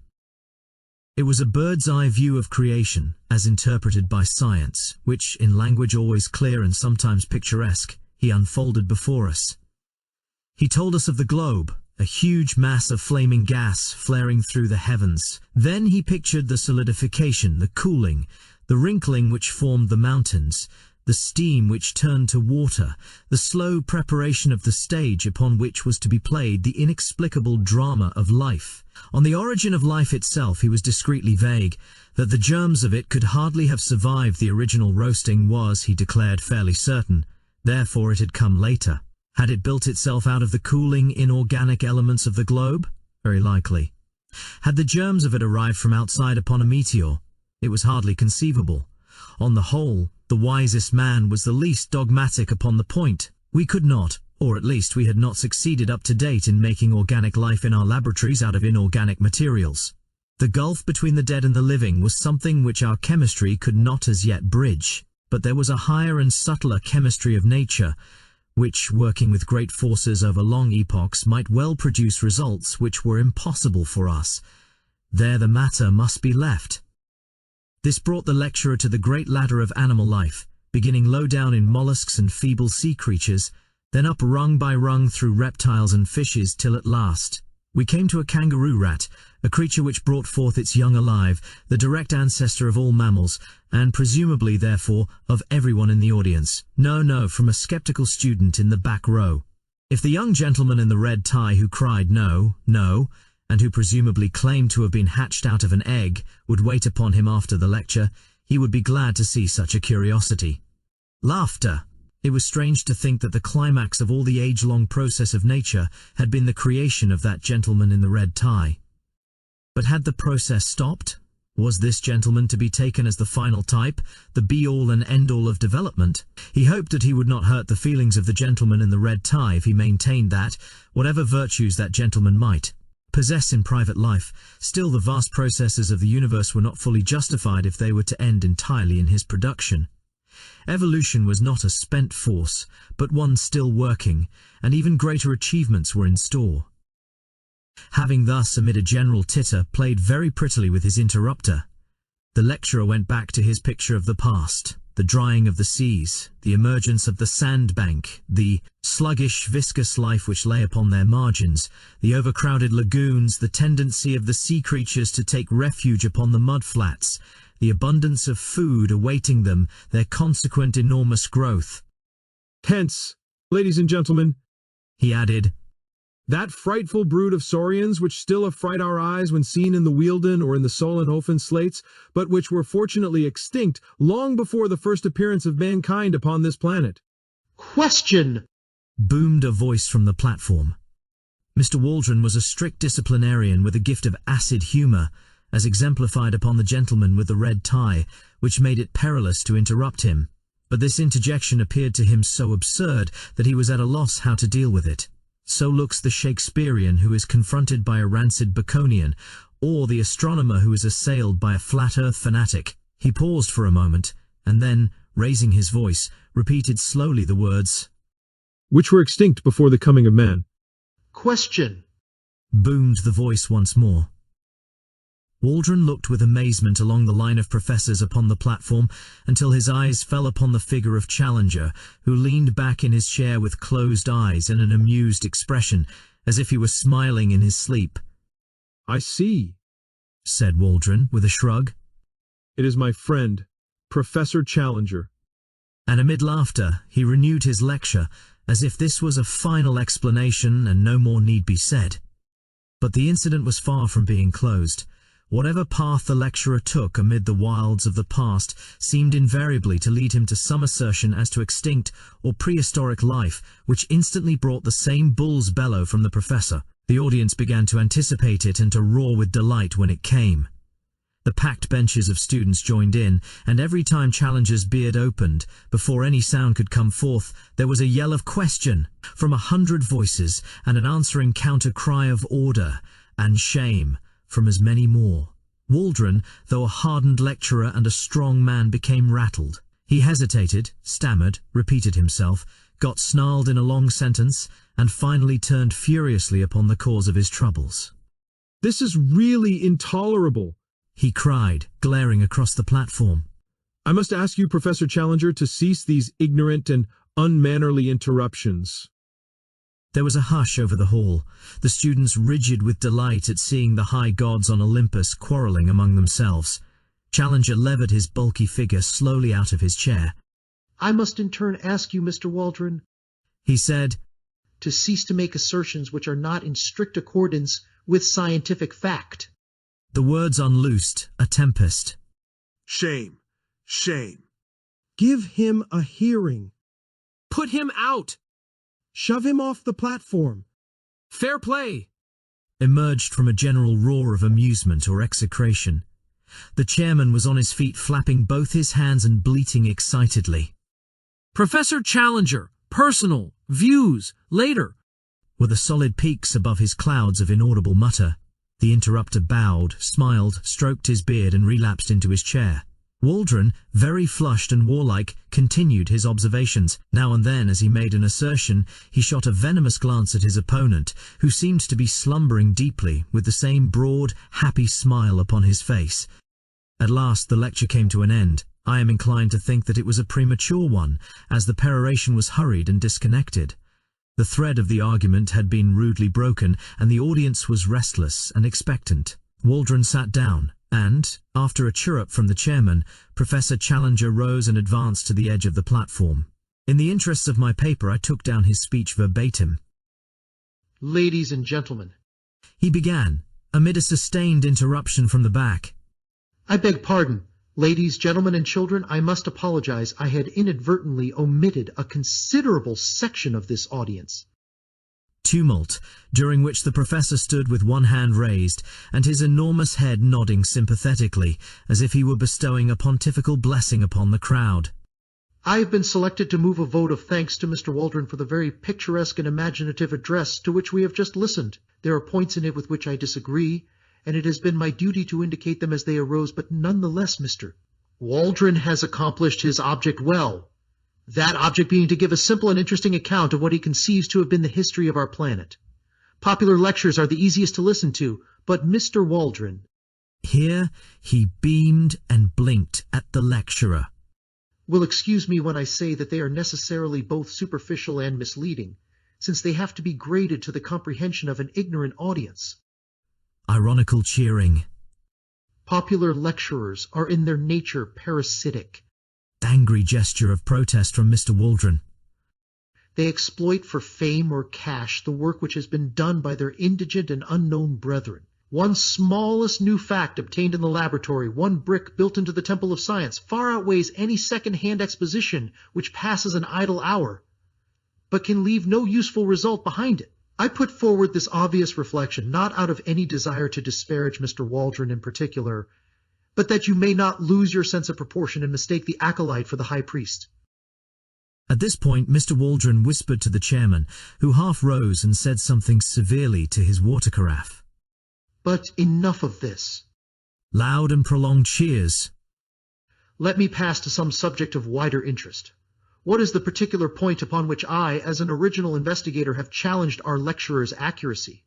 It is upon the permanence of certain types of animal life upon the earth. I do not speak upon this subject as an amateur, nor, I may add, as a popular lecturer, but I speak as one whose scientific conscience compels him to adhere closely to facts when I say that Mr. Waldron is very wrong in supposing that because he has never himself seen a so-called prehistoric animal, therefore these creatures no longer exist. They are indeed, as he has said, our ancestors, but they are, if I may use the expression, our contemporary ancestors, who can still be found with all their hideous and formidable characteristics if one has but the energy and hardihood to seek their haunts. Creatures which were supposed to be Jurassic, monsters who would hunt down and devour our largest and fiercest mammals, still exist. Cries of Bosh! Prove it! How do you know? Question. How do I know, you ask me? I know because I have visited their secret haunts. I know because I have seen some of them. applause, uproar, and a voice. Liar. Am I a liar? General hearty and noisy assent. Did I hear someone say that I was a liar? Will the person who called me a liar kindly stand up that I may know him? A voice. Here he is, sir. And an inoffensive little person in spectacles, struggling violently, was held up among a group of students. Did you venture to call me a liar? No, sir, no! Shouted the accused, and disappeared like a jack in the box. If any person in this hall dares to doubt my veracity, I shall be glad to have a few words with him after the lecture. Liar! Who said that? Again the inoffensive one, plunging desperately, was elevated high into the air. If I come down among you... General chorus of, "Come, love," which interrupted the proceedings for some moments, while the chairman, standing up and waving both his arms, seemed to be conducting the music. The professor, with his face flushed, his nostrils dilated, and his beard bristling, was now in a proper berserk mood. Every great discoverer has been met with the same incredulity, the sure brand of a generation of fools. When great facts are laid before you, you have not the intuition, the imagination which would help you to understand them. You can only throw mud at the men who have risked their lives to open new fields to science. You persecute the prophets. Galileo, Darwin, and I... Prolonged cheering and complete interruption. All this is from my hurried notes taken at the time, which give little notion of the absolute chaos to which the assembly had by this time been reduced. So terrific was the uproar that several ladies had already beaten a hurried retreat. Grave and reverend seniors seemed to have caught the prevailing spirit as badly as the students, and I saw white-bearded men rising and shaking their fists at the obdurate professor. The whole great audience seethed and simmered like a boiling pot. The professor took a step forward and raised both his hands. There was something so big and arresting and virile in the man that the clatter and shouting died gradually away before his commanding gesture and his masterful eyes. He seemed to have a definite message. They hushed to hear it. I will not detain you, he said. It is not worth it. Truth is truth, and the noise of a number of foolish young men, and I fear I must add, of their equally foolish seniors, cannot affect the matter. I claim that I have opened a new field of science. You dispute it. Cheers. Then I put you to the test. Will you accredit one or more of your own number to go out as your representatives and test my statement in your name? Mr. Summerlee, the veteran professor of comparative anatomy, rose among the audience, a tall, thin, bitter man with the withered aspect of a theologian. He wished, he said, to ask Professor Challenger whether the results to which he had alluded in his remarks had been obtained during a journey to the headwaters of the Amazon made by him 2 years before. Professor Challenger answered that they had. Mr. Summerlee desired to know how it was that Professor Challenger claimed to have made discoveries in those regions which had been overlooked by Wallace, Bates, and other previous explorers of established scientific repute. Professor Challenger answered that Mr. Summerlee appeared to be confusing the Amazon with the Thames, that it was in reality a somewhat larger river, that Mr. Summerlee might be interested to know that with the Orinoco which communicated with it, some 50,000 miles of country were opened up, and that in so vast a space it was not impossible for one person to find what another had missed. Mr. Summerlee declared, with an acid smile, that he fully appreciated the difference between the Thames and the Amazon, which lay in the fact that any assertion about the former could be tested, while about the latter it could not. He would be obliged if Professor Challenger would give the latitude and the longitude of the country in which prehistoric animals were to be found.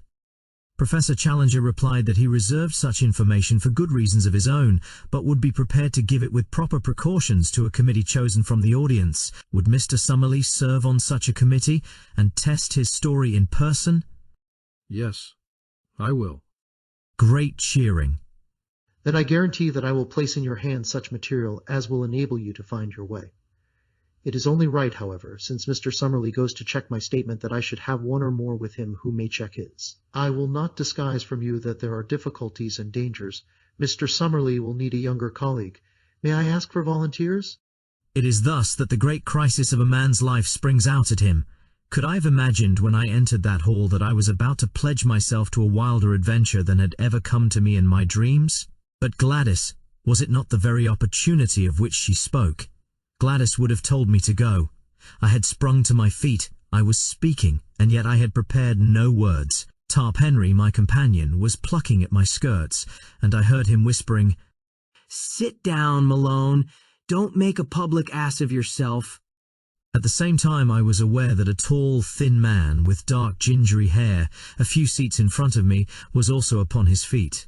He glared back at me with hard, angry eyes, but I refused to give way. "I will go, Mr. Chairman," I kept repeating over and over again. Name, name, cried the audience. My name is Edward Dunn Malone. I am the reporter of the Daily Gazette. I claim to be an absolutely unprejudiced witness. What is your name, sir? The chairman asked of my tall rival. I am Lord John Roxton. I have already been up the Amazon. I know all the ground and have special qualifications for this investigation. Lord John Roxton's reputation as a sportsman and a traveler is, of course, world famous, said the chairman. At the same time, it would certainly be as well to have a member of the press upon such an expedition. Then I move, said Professor Challenger, that both these gentlemen be elected as representatives of this meeting to accompany Professor Summerlee upon his journey to investigate and to report upon the truth of my statements. And so, amid shouting and cheering, our fate was decided, and I found myself borne away in the human current which swirled towards the door, with my mind half stunned by the vast new project which had risen so suddenly before it. As I emerged from the hall, I was conscious for a moment of a rush of laughing students down the pavement and of an arm wielding a heavy umbrella which rose and fell in the midst of them. Then, amid a mixture of groans and cheers, Professor Challenger's electric brougham slid from the curb, and I found myself walking under the silvery lights of Regent Street, full of thoughts of Gladys and of wonder as to my future. Suddenly there was a touch at my elbow. I turned and found myself looking into the humorous, masterful eyes of the tall, thin man who had volunteered to be my companion on this strange quest. Mr. Malone, I understand, said he. We are to be companions. What? My rooms are just over the road, in the Albany. Perhaps you would have the kindness to spare me half an hour, for there are one or two things that I badly want to say to you.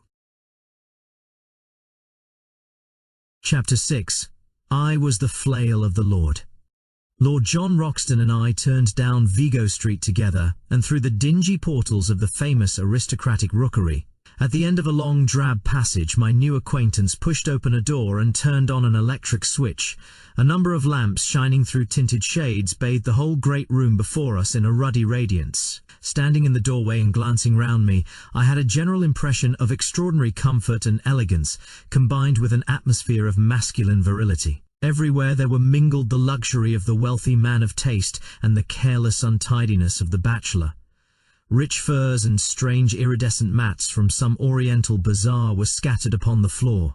Pictures and prints, which even my unpracticed eyes could recognize as being of great price and rarity, hung thick upon the walls. Sketches of boxers, of ballet girls, and of racehorses alternated with a sensuous Fragonard, a Marshal Girardet, and a dreamy Turner. But amid these varied ornaments there were scattered the trophies which brought back strongly to my recollection the fact that Lord John Roxton was one of the great all-round sportsmen and athletes of his day. A dark blue oar crossed with a cherry-pink one above his mantelpiece spoke of the old Oxonian and Leander man, while the foils and boxing gloves above and below them were the tools of a man who had won supremacy with each. Like a dado round the room was the jutting line of splendid heavy game heads, the best of their sort from every quarter of the world, with the rare white rhinoceros of the Lado enclave drooping its supercilious lip above them all. In the centre of the rich red carpet was a black and gold Louis Quinze table, a lovely antique, now sacrilegiously desecrated with marks of glasses and the scars of cigar stumps. On it stood a silver tray of smokables and a burnished spirit stand, from which and an adjacent siphon my silent host proceeded to charge 2 high glasses. Having indicated an armchair to me and placed my refreshment near it, he handed me a long, smooth Havana.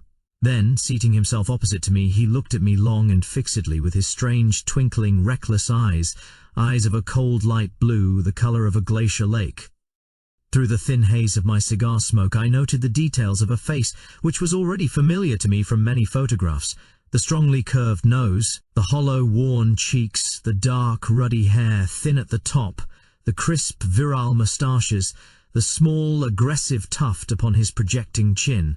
Something there was of Napoleon III, something of Don Quixote, and yet again something which was the essence of the English country gentleman, the keen, alert, open-air lover of dogs and of horses. His skin was of a rich flower-pot red from sun and wind. His eyebrows were tufted and overhanging, which gave those naturally cold eyes an almost ferocious aspect, an impression which was increased by his strong and furrowed brow. In figure he was spare, but very strongly built. Indeed, he had often proved that there were few men in England capable of such sustained exertions. His height was a little over 6 feet, but he seemed shorter on account of a peculiar rounding of the shoulders. Such was the famous Lord John Roxton as he sat opposite to me, biting hard upon his cigar and watching me steadily in a long and embarrassing silence. "Well," said he at last, "we've gone and done it, young fella, my lad." This curious phrase he pronounced as if it were all one word. Young fella, me lad. "Yes, we've taken a jump, you and me. I suppose, now, when you went into that room there was no such notion in your head, what?" No thought of it. "The same here, no thought of it. And here we are, up to our necks in the tureen. Why, only been back 3 weeks from Uganda, and taken a place in Scotland, and signed the lease and all. Pretty goings on what? How does it hit you?" Well, it is all in the main line of my business. I am a journalist on the Gazette. "Of course, you said so when you took it on. By the way, I've got a small job for you if you'll help me." With pleasure. "Don't mind taking a risk, do you?" What is the risk? "Well, it's Ballinger. He's the risk. You've heard of him?" No. "Why, young fella, where have you lived? Sir John Ballinger is the best gentleman jock in the North Country. I could hold him on the flat at my best, but over jumps he's my master. Well, it's an open secret that when he's out of trainin' he drinks hard. Strikin' an average, he calls it. He got delirium on Tuesday, and has been ragin' like a devil ever since. His room is above this. The doctors say that it is all up with the old dear unless some food has got into him. But as he lies in bed with a revolver on his coverlet, and swears he will put 6 of the best through anyone that comes near him, there's been a bit of a strike among the serving men. He's a hard nail, is Jack, and a dead shot too, but you can't leave a Grand National winner to die like that. What?" What do you mean to do then? I asked. "Well, my idea was that you and I could rush him. He may be dozin', and at the worst he can only wing one of us, and the other should have him. If we can get his bolster cover round his arms and then phone up a stomach pump, we'll give the old dear the supper of his life." It was a rather desperate business to come suddenly into one's day's work. I don't think that I am a particularly brave man. I have an Irish imagination which makes the unknown and the untried more terrible than they are. On the other hand, I was brought up with a horror of cowardice and with a terror of such a stigma. I dare say that I could throw myself over a precipice, like the Hun in the history books, if my courage to do it were questioned, and yet it would surely be pride and fear, rather than courage, which would be my inspiration. Therefore, although every nerve in my body shrank from the whiskey-maddened figure which I pictured in the room above, I still answered, in as careless a voice as I could command, that I was ready to go. Some further remark of Lord Roxton's about the danger only made me irritable. "Talking won't make it any better," said I. "Come on." I rose from my chair and he from his. Then, with a little confidential chuckle of laughter, he patted me 2 or 3 times on the chest, finally pushing me back into my chair. "All right, sonny, my lad, you'll do," said he. I looked up in surprise. "I saw after Jack Ballinger myself this mornin'. He blew a hole in the skirt of my kimono, bless his shaky old hand, but we got a jacket on him, and he's to be all right in a week. I say, young fella, I hope you don't mind. What?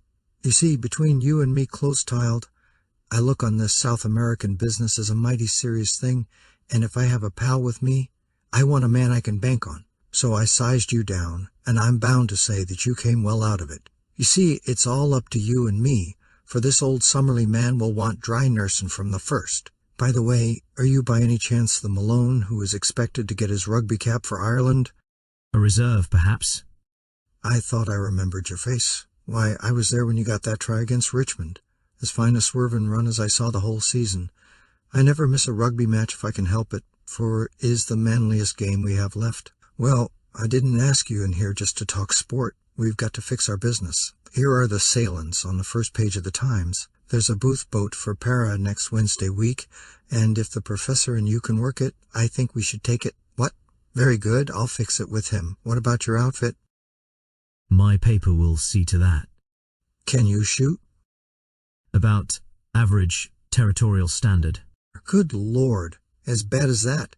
It's the last thing you young fellas think of learning. You're all bees without stings so far as looking after the hive goes. You'll look silly some of these days when someone comes along and sneaks the honey. But you'll need to hold your gun straight in South America, for, unless our friend the professor is a madman or a liar, we may see some queer things before we get back. What gun have you? He crossed to an oaken cupboard, and as he threw it open, I caught a glimpse of glistening rows of parallel barrels, like the pipes of an organ. I'll see what I can spare you out of my own battery, said he. One by one he took out a succession of beautiful rifles, opening and shutting them with a snap and a clang, and then patting them as he put them back into the rack as tenderly as a mother would fondle her children. This is a Bland's 577 Axite Express, said he. I got that big fellow with it. He glanced up at the white rhinoceros. 10 more yards, and he would have added me to his collection. On that conical bullet his one chance hangs, 'tis the weak one's advantage fair. Hope you know your Gordon, for he's the poet of the horse and the gun and the man that handles both. Now, here's a useful tool. 470, telescopic sight, double ejector, point blank up to 350. That's the rifle I used against the Peruvian slave drivers 3 years ago. I was the flail of the Lord up in those parts, I may tell you, though you won't find it in any blue book. There are times, young fella, when every one of us must make a stand for human right and justice, or you never feel clean again. That's why I made a little war on my own, declared it myself, waged it myself, ended it myself. Each of those nicks is for a slave murderer, a good row of them. What? That big one is for Pedro Lopez, the king of them all, that I killed in a backwater of the Putumayo River. Now, here's something that would do for you. He took out a beautiful brown and silver rifle. Well rubbered at the stock, sharply sighted, 5 cartridges to the clip. You can trust your life to that. He handed it to me and closed the door of his oak cabinet. By the way, he continued, coming back to his chair, what do you know of this Professor Challenger? I, never saw him till today. Well, neither did I. It's funny we should both sail under sealed orders from a man we don't know. He seemed an uppish old bird. His brothers of science don't seem too fond of him either. How came you to take an interest in the affair? I told him shortly my experiences of the morning, and he listened intently. Then he drew out a map of South America and laid it on the table.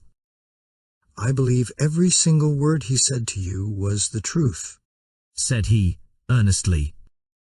And, mind you, I have something to go on when I speak like that. South America is a place I love, and I think, if you take it right through from Darien to Fuego, it's the grandest, richest, most wonderful bit of earth upon this planet. People don't know it yet, and don't realize what it may become.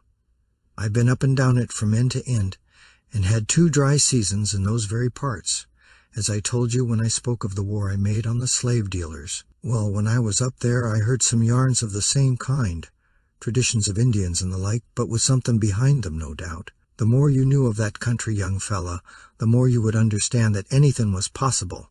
Anything. There are just some narrow water lanes along which folk travel, and outside that it is all darkness. Now, down here in the Mato Grande. He swept his cigar over a part of the map. Or up in this corner where 3 countries meet, nothing would surprise me. As that chap said tonight, there are 50,000 miles of waterway running through a forest that is very near the size of Europe. You and I could be as far away from each other as Scotland is from Constantinople, and yet each of us be in the same great Brazilian forest. Man has just made a track here and a scrape there in the maze. Why, the river rises and falls the best part of 40 feet, and half the country is a morass that you can't pass over. Why shouldn't something new and wonderful lie in such a country?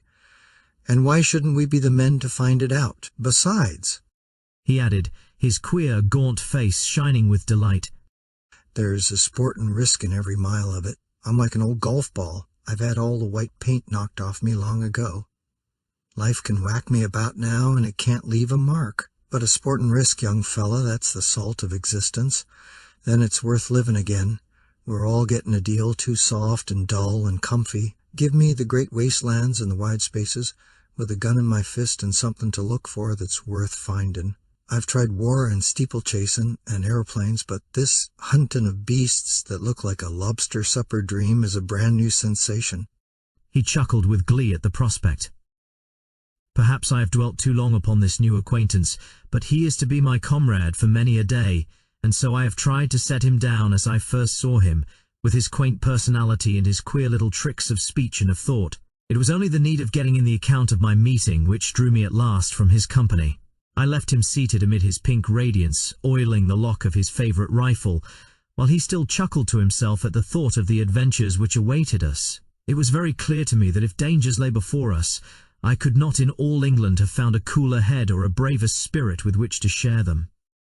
That night, wearied as I was after the wonderful happenings of the day, I sat late with McArdle, the news editor, explaining to him the whole situation, which he thought important enough to bring next morning before the notice of Sir George Beaumont, the chief. It was agreed that I should write home full accounts of my adventures in the shape of successive letters to McArdle, and that these should either be edited for the Gazette as they arrived, or held back to be published later, according to the wishes of Professor Challenger, since we could not yet know what conditions he might attach to those directions which should guide us to the unknown land. In response to a telephone inquiry, we received nothing more definite than a fulmination against the press, ending up with the remark that if we would notify our boat, he would hand us any directions which he might think it proper to give us at the moment of starting.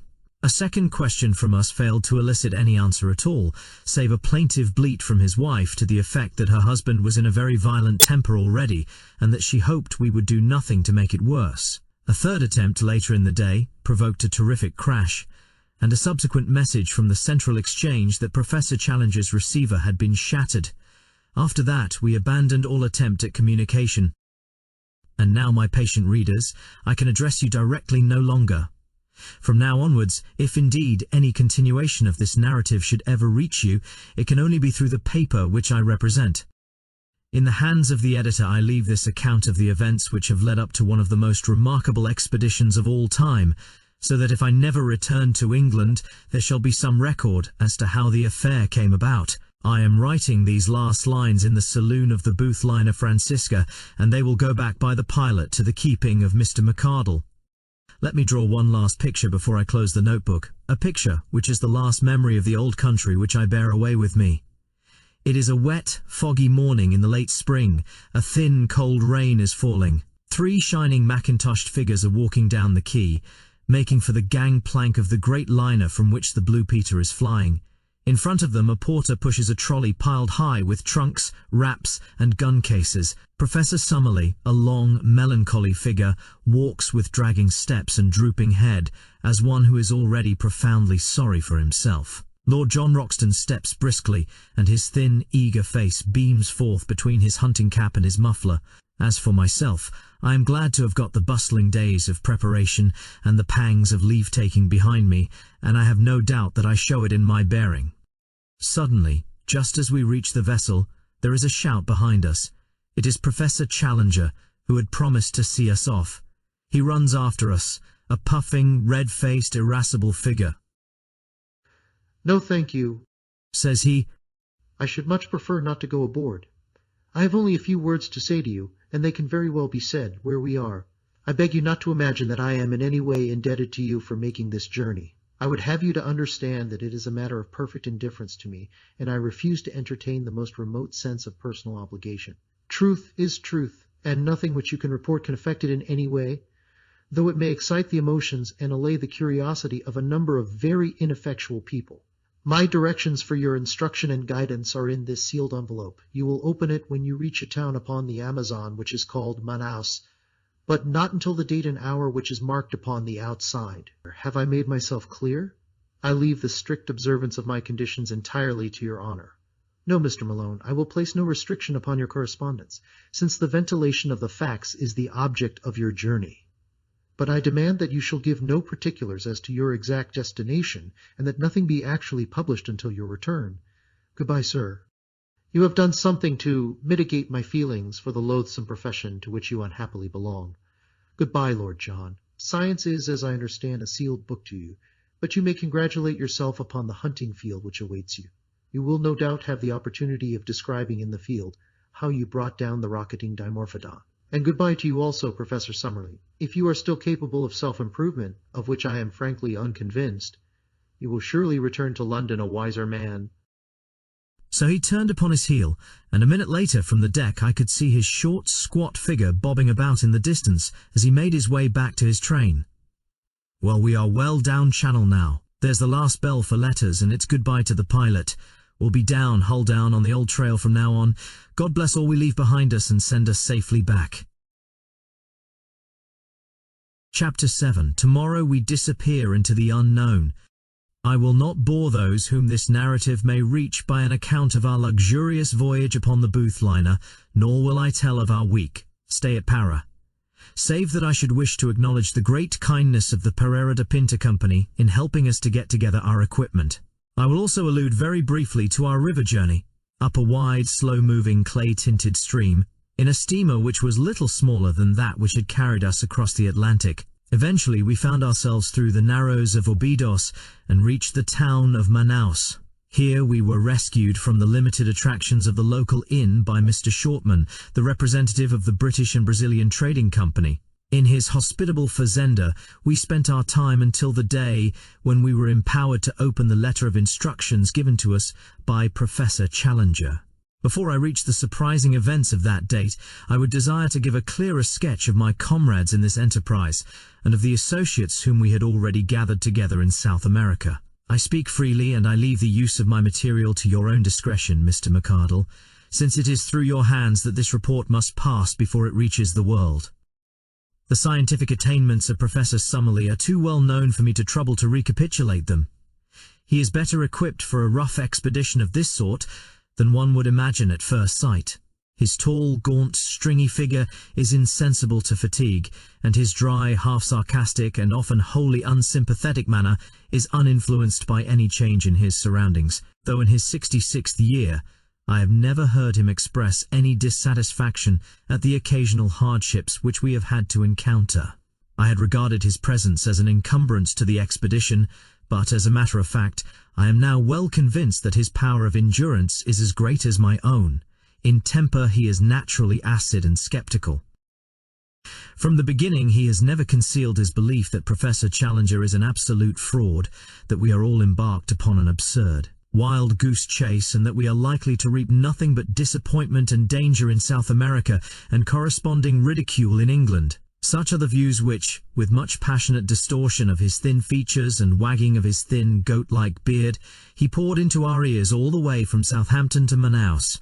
Since landing from the boat he has obtained some consolation from the beauty and variety of the insect and bird life around him, for he is absolutely wholehearted in his devotion to science. He spends his days flitting through the woods with his shotgun and his butterfly net, and his evenings in mounting the many specimens he has acquired.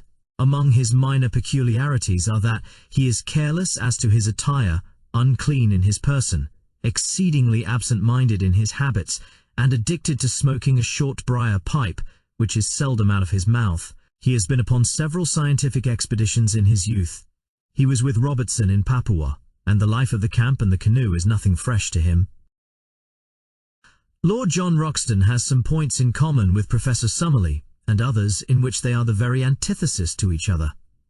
He is 20 years younger, but has something of the same spare, scraggy physique. As to his appearance, I have, as I recollect, described it in that portion of my narrative which I have left behind me in London. He is exceedingly neat and prim in his ways, dresses always with great care in white drill suits and high brown mosquito boots, and shaves at least once a day.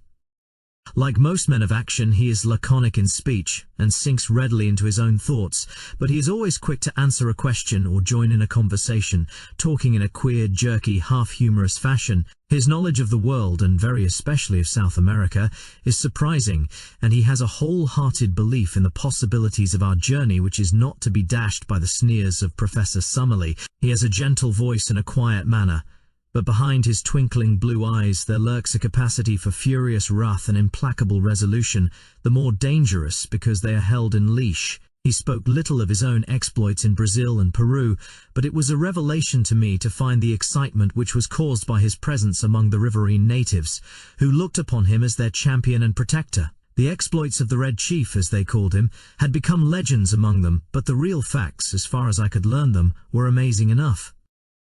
These were that Lord John had found himself some years before in that no-man's land which is formed by the half-defined frontiers between Peru, Brazil and Colombia.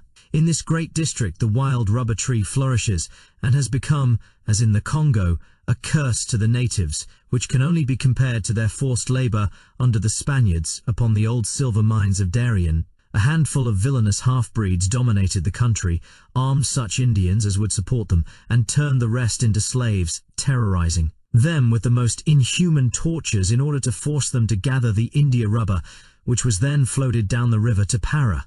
Lord John Roxton expostulated on behalf of the wretched victims, and received nothing but threats and insults for his pains. He then formally declared war against Pedro Lopez, the leader of the slave drivers, enrolled a band of runaway slaves in his service, armed them, and conducted a campaign which ended by his killing with his own hands the notorious half-breed and breaking down the system which he represented. No wonder that the ginger-headed man with the silky voice and the free and easy manners was now looked upon with deep interest upon the banks of the Great South. American River, though the feelings he inspired were naturally mixed, since the gratitude of the natives was equalled by the resentment of those who desired to exploit them. One useful result of his former experiences was that he could talk fluently in the língua geral, which is the peculiar talk, 1/3 Portuguese and 2/3 Indian, which is current all over Brazil. I have said before that Lord John Roxton was a South America maniac. He could not speak of that great country without ardour, and this ardour was infectious, for, ignorant as I was, he fixed my attention and stimulated my curiosity. How I wish I could reproduce the glamour of his discourses, the peculiar mixture of accurate knowledge and of racy imagination which gave them their fascination, until even the professor's cynical and sceptical smile would gradually vanish from his thin face as he listened. He would tell the history of the mighty river so rapidly explored, for some of the first conquerors of Peru actually crossed the entire continent upon its waters, and yet so unknown in regard to all that lay behind its ever-changing banks. "What is there?" he would cry, pointing to the north. "Wood and marsh and unpenetrated jungle. Who knows what it may shelter? And there to the south, a wilderness of swampy forest where no white man has ever been. The unknown is up against us on every side. Outside the narrow lines of the rivers, what does anyone know? Who will say what is possible in such a country? Why should Old Man Challenger not be right?" At which direct defiance the stubborn sneer would reappear upon Professor Summerlee's face, and he would sit, shaking his sardonic head in unsympathetic silence behind the cloud of his briar-root pipe. So much, for the moment, for my two white companions, whose characters and limitations will be further exposed, as surely as my own, as this narrative proceeds. But already we have enrolled certain retainers who may play no small part in what is to come. The first is a gigantic Negro named Zambo, who is a black Hercules, as willing as any horse, and about as intelligent. Him we enlisted at Para, on the recommendation of the steamship company, on whose vessels he had learned to speak a halting English. It was at Para also that we engaged Gomez and Manuel, two half-breeds from up the river, just come down with a cargo of redwood. They were swarthy fellows, bearded and fierce, as active and wiry as panthers. Both of them had spent their lives in those upper waters of the Amazon which we were about to explore, and it was this recommendation which had caused Lord John to engage them. One of them, Gomez, had the further advantage that he could speak excellent English. These men were willing to act as our personal servants, to cook, to row, or to make themselves useful in any way at a payment of $15 a month. Besides these, we had engaged 3 Mojo Indians from Bolivia, who are the most skillful at fishing and boat work of all the river tribes. The chief of these we called Mojo, after his tribe, and the others are known as Jose and Fernando. 3 white men then, 2 half-breeds, 1 Negro, and 3 Indians made up the personnel of the little expedition which lay waiting for its instructions at Manaus before starting upon its singular quest. At last, after a weary week, the day had come and the hour. I ask you to picture the shaded sitting room of the Fazenda St. Ignacio, 2 miles inland from the town of Manaus. Outside lay the yellow, brassy glare of the sunshine, with the shadows of the palm trees as black and definite as the trees themselves. The air was calm, full of the eternal hum of insects, a tropical chorus of many octaves, from the deep drone of the bee to the high, keen pipe of the mosquito. Beyond the veranda was a small cleared garden, bounded with cactus hedges and adorned with clumps of flowering shrubs, round which the great blue butterflies and the tiny hummingbirds fluttered and darted in crescents of sparkling light. Within we were seated round the cane table, on which lay a sealed envelope. Inscribed upon it, in the jagged handwriting of Professor Challenger, were the words, "Instructions to Lord John Roxton and party. To be opened at Manaus upon July 15th at 12 o'clock precisely." Lord John had placed his watch upon the table beside him. "We have 7 more minutes," said he. "The old dear is very precise." Professor Summerlee gave an acid smile as he picked up the envelope in his gaunt hand. "What can it possibly matter whether we open it now or in 7 minutes?" said he. "It is all part and parcel of the same system of quackery and nonsense, for which I regret to say that the writer is notorious." "Oh, come, we must play the game according to rules," said Lord John. "It's Old Man Challenger's show, and we are here by his good will, so it would be rotten bad form if we didn't follow his instructions to the letter." "A pretty business it is," cried the professor bitterly. "It struck me as preposterous in London, but I'm bound to say that it seems even more so upon closer acquaintance. I don't know what is inside this envelope, but unless it is something pretty definite, I shall be much tempted to take the next down-river boat and catch the Bolivia at Para. After all, I have some more responsible work in the world than to run about disproving the assertions of a lunatic. Now, Roxton, surely it is time." "Time it is," said Lord John.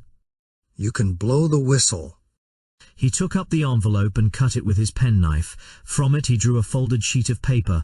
This he carefully opened out and flattened on the table. It was a blank sheet. He turned it over.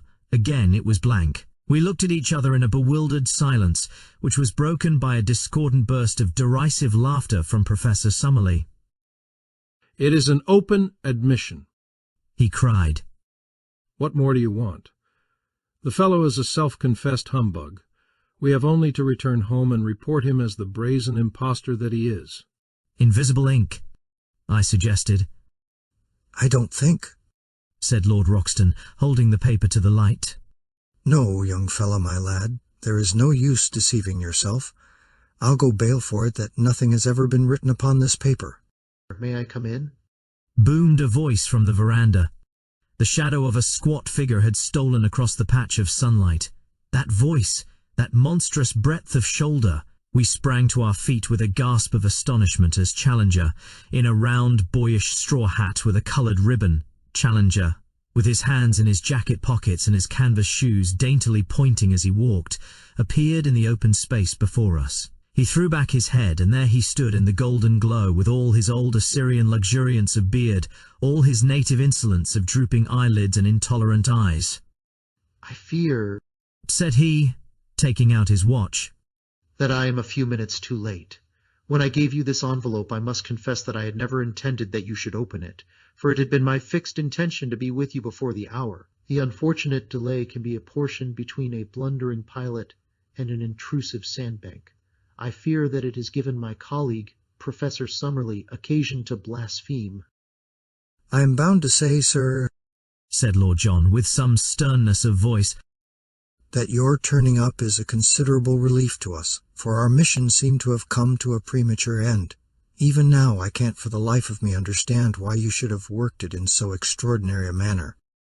Instead of answering, Professor Challenger entered, shook hands with myself and Lord John, bowed with ponderous insolence to Professor Summerlee, and sank back into a basket chair, which creaked and swayed beneath his weight. "Is all ready for your journey?" he asked. "We can start tomorrow." "Then so you shall. You need no chart of directions now, since you will have the inestimable advantage of my own guidance. From the first I had determined that I would myself preside over your investigation. The most elaborate charts would, as you will readily admit, be a poor substitute for my own intelligence and advice. As to the small ruse which I played upon you in the matter of the envelope, it is clear that, had I told you all my intentions, I should have been forced to resist unwelcome pressure to travel out with you." "Not from me, sir," exclaimed Professor Summerlee heartily. so long as there was another ship upon the Atlantic. Challenger waved him away with his great hairy hand. Your common sense will, I am sure, sustain my objection and realize that it was better that I should direct my own movements and appear only at the exact moment when my presence was needed. That moment has now arrived. You are in safe hands. You will not now fail to reach your destination. From henceforth I take command of this expedition, and I must ask you to complete your preparations tonight, so that we may be able to make an early start in the morning. My time is of value, and the same thing may be said, no doubt, in a lesser degree of your own. I propose, therefore, that we push on as rapidly as possible until I have demonstrated what you have come to see. Lord John Roxton has chartered a large steam launch, the Esmeralda, which was to carry us up the river. So far as climate goes, it was immaterial what time we chose for our expedition, as the temperature ranges from 75 to 90 degrees both summer and winter, with no appreciable difference in heat. In moisture, however, it is otherwise. From December to May is the period of the rains, and during this time the river slowly rises until it attains a height of nearly 40 feet above its low water mark. It floods the banks, extends in great lagoons over a monstrous waste of country, and forms a huge district, called locally the Gapo, which is for the most part too marshy for foot travel and too shallow for boating. About June the waters begin to fall, and are at their lowest at October or November. Thus our expedition was at the time of the dry season, when the great river and its tributaries were more or less in a normal condition. The current of the river is a slight one, the drop being not greater than 8 inches in a mile. No stream could be more convenient for navigation, since the prevailing wind is southeast, and sailing boats may make a continuous progress to the Peruvian frontier, dropping down again with the current. In our own case, the excellent engines of the Esmeralda could disregard the sluggish flow of the stream, and we made as rapid progress as if we were navigating a stagnant lake. For 3 days we steamed northwestwards up a stream which even here, 1,000 miles from its mouth, was still so enormous that from its centre the 2 banks were mere shadows upon the distant skyline. On the 4th day after leaving Manaus, we turned into a tributary, which at its mouth was little smaller than the main stream. It narrowed rapidly, however, and after 2 more days' steaming we reached an Indian village, where the professor insisted that we should land and that the Esmeralda should be sent back to Manaus. We should soon come upon rapids, he explained, which would make its further use impossible. He added privately that we were now approaching the door of the unknown country, and that the fewer whom we took into our confidence the better it would be. To this end also he made each of us give our word of honour that we would publish or say nothing which would give any exact clue as to the whereabouts of our travels, while the servants were all solemnly sworn to the same effect. It is for this reason that I am compelled to be vague in my narrative, and I would warn my readers that in any map or diagram which I may give the relation of, places to each other may be correct, but the points of the compass are carefully confused, so that in no way can it be taken as an actual guide to the country. Professor Challenger's reasons for secrecy may be valid or not, but we had no choice but to adopt them, for he was prepared to abandon the whole expedition rather than modify the conditions upon which he would guide us. It was August 2nd when we snapped our last link with the outer world by bidding farewell to the Esmeralda. Since then 4 days have passed, during which we have engaged 2 large canoes from the Indians, made of so light a material, skins over a bamboo framework, that we should be able to carry them round any obstacle. These we have loaded with all our effects, and have engaged 2 additional Indians to help us in the navigation. I understand that they are the very 2, Ataka and Ipetu by name, who accompanied Professor Challenger upon his previous journey. They appear to be terrified at the prospect of repeating it, but the chief has patriarchal powers in these countries, and if the bargain is good in his eyes, the clansman has little choice in the matter. So tomorrow we disappear into the unknown.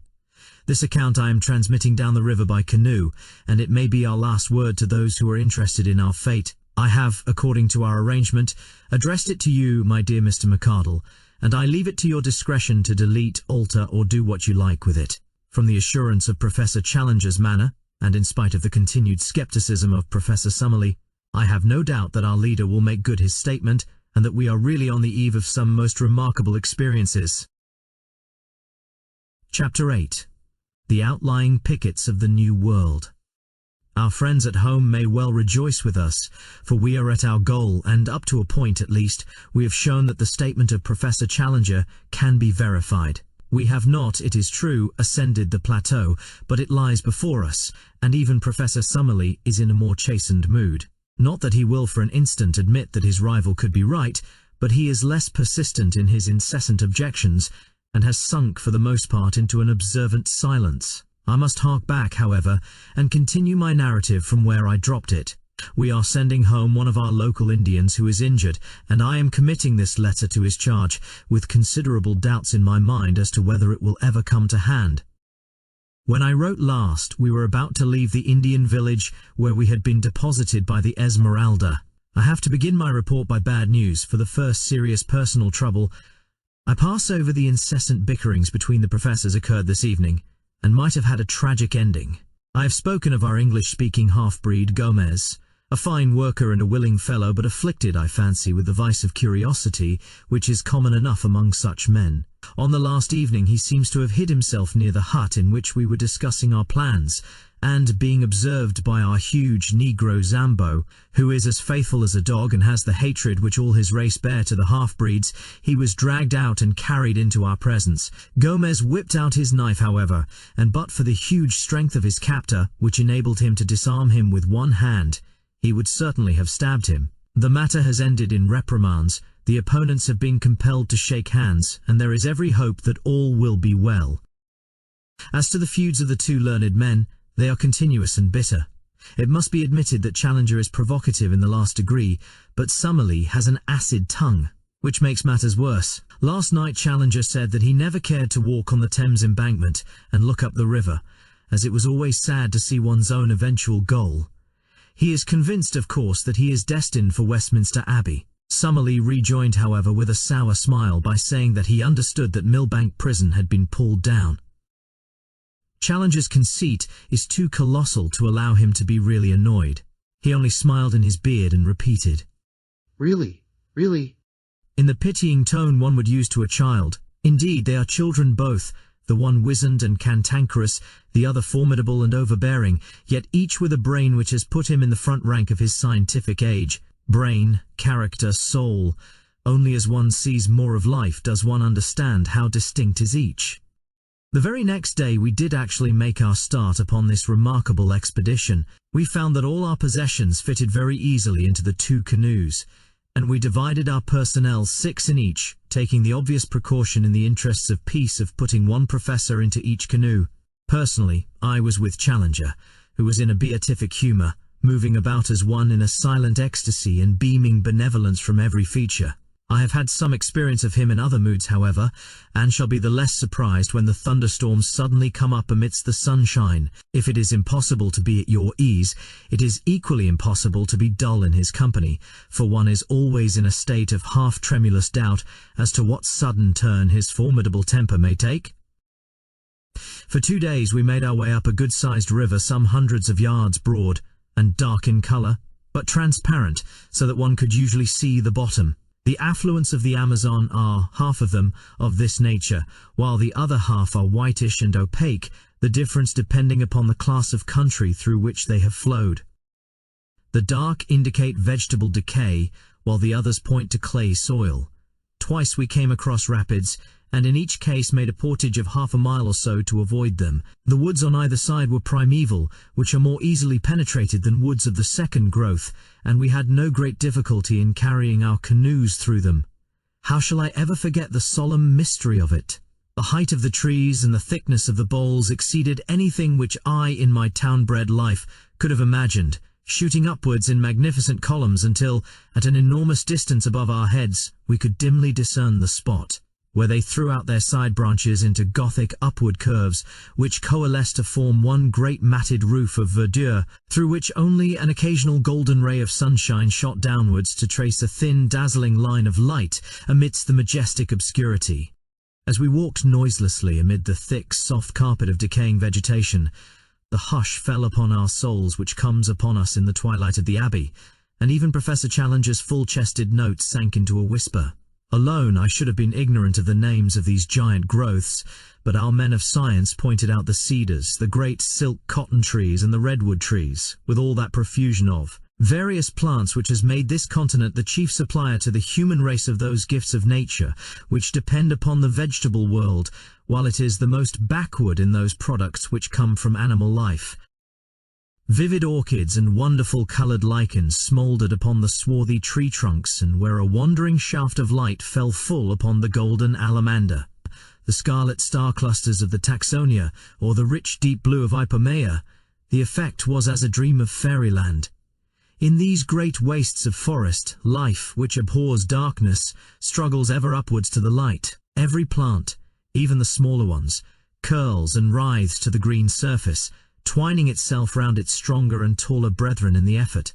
Climbing plants are monstrous and luxuriant, but others which have never been known to climb elsewhere learn the art as an escape from that sombre shadow, so that the common nettle, the jasmine, and even the jassitara palm tree can be seen circling the stems of the cedars and striving to reach their crowns.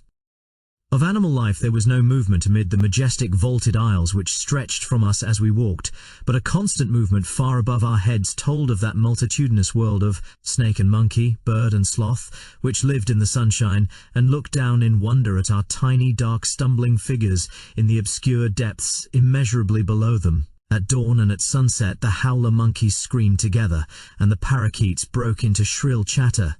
But during the hot hours of the day only the full drone of insects, like the beat of a distant surf, filled the ear, while nothing moved amid the solemn vistas of stupendous trunks, fading away into the darkness which held us in. Once some bandy-legged lurching creature, an anteater or a bear, scuttled clumsily amid the shadows. It was the only sign of earth life which I saw in this great Amazonian forest.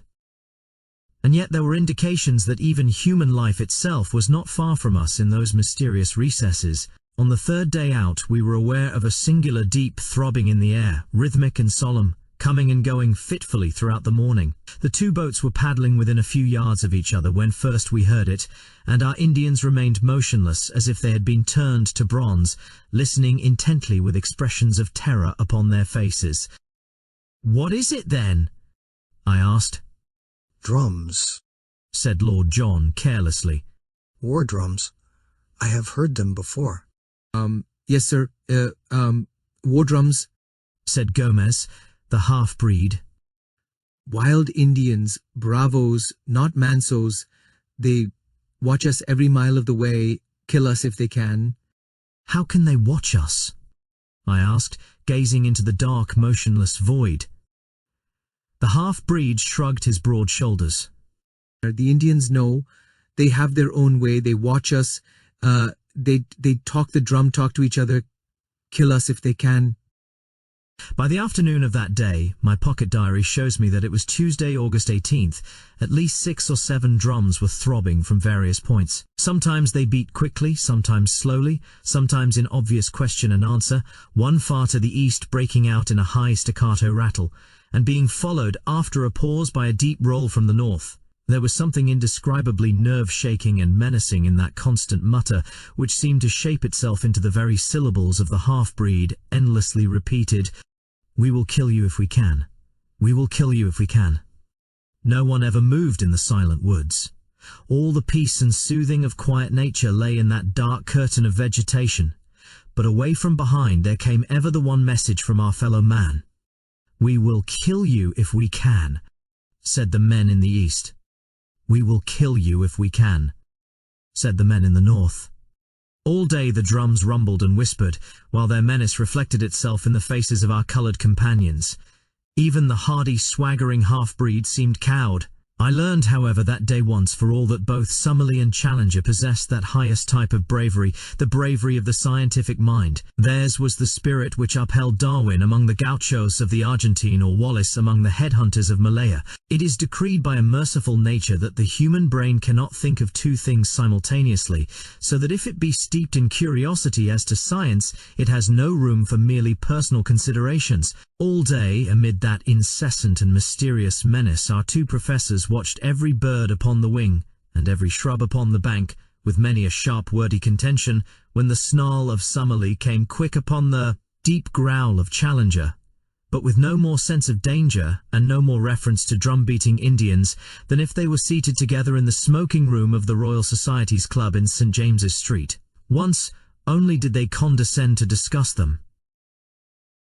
Mirana or Amajwaka cannibals, said Challenger, jerking his thumb towards the reverberating wood. No doubt, sir. Summerlee answered. Like all such tribes, I shall expect to find them of polysynthetic speech and of Mongolian type. Polysynthetic, certainly, said Challenger, indulgently. I'm not aware that any other type of language exists in this continent, and I have notes of more than 100. The Mongolian theory I regard with deep suspicion. I should have thought that even a limited knowledge of comparative anatomy would have helped to verify it, said Summerlee, bitterly. Challenger thrust out his aggressive chin until he was all beard and hat rim. No doubt, sir, a limited knowledge would have that effect. When one's knowledge is exhaustive, one comes to other conclusions. They glared at each other in mutual defiance, while all round rose the distant whisper, "We will kill you. We will kill you if we can." That night we moored our canoes with heavy stones for anchors in the center of the stream, and made every preparation for a possible attack. Nothing came, however, and with the dawn we pushed upon our way, the drum beating dying out behind us. About 3 o'clock in the afternoon we came to a very steep rapid, more than a mile long, the very one in which Professor Challenger had suffered disaster upon his first journey. I confess that the sight of it consoled me, for it was really the first direct corroboration, slight as it was, of the truth of his story. The Indians carried first our canoes and then our stores through the brushwood, which is very thick at this point, while we four whites, our rifles on our shoulders, walked between them and any danger coming from the woods. Before evening we had successfully passed the rapids and made our way some 10 miles above them, where we anchored for the night. At this point I reckoned that we had come not less than 100 miles up the tributary from the main stream. It was in the early forenoon of the next day that we made the great departure. Since dawn Professor Challenger had been acutely uneasy, continually scanning each bank of the river. Suddenly he gave an exclamation of satisfaction and pointed to a single tree, which projected at a peculiar angle over the side of the stream. "What do you make of that?" he asked. "It is surely an acai palm," said Summerlee. "Exactly. It was an acai palm which I took for my landmark. The secret opening is half a mile onwards upon the other side of the river. There is no break in the trees. That is the wonder and the mystery of it. There where you see light green rushes instead of dark green undergrowth, there between the great cottonwoods, that is my private gate into the unknown. Push through and you will understand." It was indeed a wonderful place. Having reached the spot marked by a line of light green rushes, we pulled out 2 canoes through them for some hundreds of yards, and eventually emerged into a placid and shallow stream running clear and transparent over a sandy bottom. It may have been 20 yards across, and was banked in on each side by most luxuriant vegetation. No one who had not observed that for a short distance reeds had taken the place of shrubs could possibly have guessed the existence of such a stream, or dreamed of the fairyland beyond. For a fairyland it was, the most wonderful that the imagination of man could conceive. The thick vegetation met overhead, interlacing into a natural pergola, and through this tunnel of verdure in a golden twilight flowed the green, pellucid river, beautiful in itself but marvellous from the strange tints thrown by the vivid light from above, filtered and tempered in its fall. Clear as crystal, motionless as a sheet of glass, green as the edge of an iceberg, it stretched in front of us under its leafy archway, every stroke of our paddles sending 1,000 ripples across its shining surface. It was a fitting avenue to a land of wonders. All sign of the Indians had passed away, but animal life was more frequent, and the tameness of the creatures showed that they knew nothing of the hunter. Fuzzy little black velvet monkeys, with snow-white teeth and gleaming, mocking eyes, chattered at us as we passed. With a dull, heavy splash, an occasional caiman plunged in from the bank. Once a dark, clumsy tapir stared at us from a gap in the bushes, and then lumbered away through the forest. Once, too, the yellow, sinuous form of a great puma whisked amid the brushwood, and its green, baleful eyes glared hatred at us over its tawny shoulder. Bird life was abundant, especially the wading birds, stork, heron and ibis gathering in little groups, blue, scarlet and white, upon every log which jutted from the bank, while beneath us the crystal water was alive with fish of every shape and colour. For 3 days we made our way up this tunnel of hazy green sunshine. On the longer stretches one could hardly tell as one looked ahead where the distant green water ended and the distant green archway began. The deep peace of this strange waterway was unbroken by any sign of man. "No Indian here, too much afraid?" "Kurupuri," said Gomez. Kurupuri is the spirit of the woods. Lord John explained. It's a name for any kind of devil. The poor beggars think that there is something fearsome in this direction, and therefore they avoid it. On the 3rd day it became evident that our journey in the canoes could not last much longer, for the stream was rapidly growing more shallow. Twice in as many hours we stuck upon the bottom. Finally we pulled the boats up among the brushwood and spent the night on the bank of the river. In the morning Lord John and I made our way for a couple of miles through the forest, keeping parallel with the stream, but as it grew ever shallower we returned and reported what Professor Challenger had already suspected, that we had reached the highest point to which the canoes could be brought. We drew them up, therefore, and concealed them among the bushes, blazing a tree with our axes so that we should find them again. Then we distributed the various burdens among us, guns, ammunition, food, a tent, blankets and the rest, and shouldering our packages, we set forth upon the more laborious stage of our journey. An unfortunate quarrel between our pepper pots marked the outset of our new stage. Challenger had, from the moment of joining us, issued directions to the whole party, much to the evident discontent of Summerlee. Now, upon his assigning some duty to his fellow professor, it was only the carrying of an aneroid barometer. The matter suddenly came to a head. "May I ask, sir," said Summerlee, with vicious calm, "in what capacity you take it upon yourself to issue these orders?" Challenger glared and bristled. I do it, Professor Summerlee. As leader of this expedition? "I am compelled to tell you, sir, that I do not recognize you in that capacity." Indeed. Challenger bowed with unwieldy sarcasm. Perhaps you would define my exact position. "Yes, sir. You are a man whose veracity is upon trial, and this committee is here to try it. You walk, sir, with your judges." "Dear me," said Challenger, seating himself on the side of one of the canoes. "In that case you will, of course, go on your way, and I will follow at my leisure. If I am not the leader, you cannot expect me to lead." Thank heaven that there were 2 sane men, Lord John Roxton and myself, to prevent the petulance and folly of our learned professors from sending us back empty-handed to London, such arguing and pleading and explaining before we could get them mollified. Then at last Summerlee, with his sneer and his pipe, would move forwards, and Challenger would come rolling and grumbling after. By some good fortune we discovered about this time that both our savants had the very poorest opinion of Dr. Illingworth of Edinburgh. Thenceforward that was our one safety, and every strained situation was relieved by our introducing the name of the Scotch zoologist, when both our professors would form a temporary alliance and friendship in their detestation and abuse of this common rival. Advancing in single file along the bank of the stream, we soon found that it narrowed down to a mere brook, and finally that it lost itself in a great green morass of sponge-like mosses, into which we sank up to our knees. The place was horribly haunted by clouds of mosquitoes and every form of flying pest, so we were glad to find solid ground again and to make a circuit among the trees, which enabled us to outflank this pestilent morass which droned like an organ in the distance, so loud was it with insect life. On the 2nd day after leaving our canoes we found that the whole character of the country changed. Our road was persistently upwards, and as we ascended the woods became thinner and lost their tropical luxuriance. The huge trees of the alluvial Amazonian plain gave place to the phoenix and cocoa palms, growing in scattered clumps, with thick brushwood between. In the damper hollows the Mauritia palms threw out their graceful drooping fronds. We travelled entirely by compass, and once or twice there were differences of opinion between Challenger and the 2 Indians, when, to quote the Professor's indignant words, the whole party agreed to trust the fallacious instincts of undeveloped savages rather than the highest product of modern European culture. That we were justified in doing so was shown upon the 3rd day, when Challenger admitted that he recognized several landmarks of his former journey, and in one spot we actually came upon 4 fire-blackened stones, which must have marked a camping place.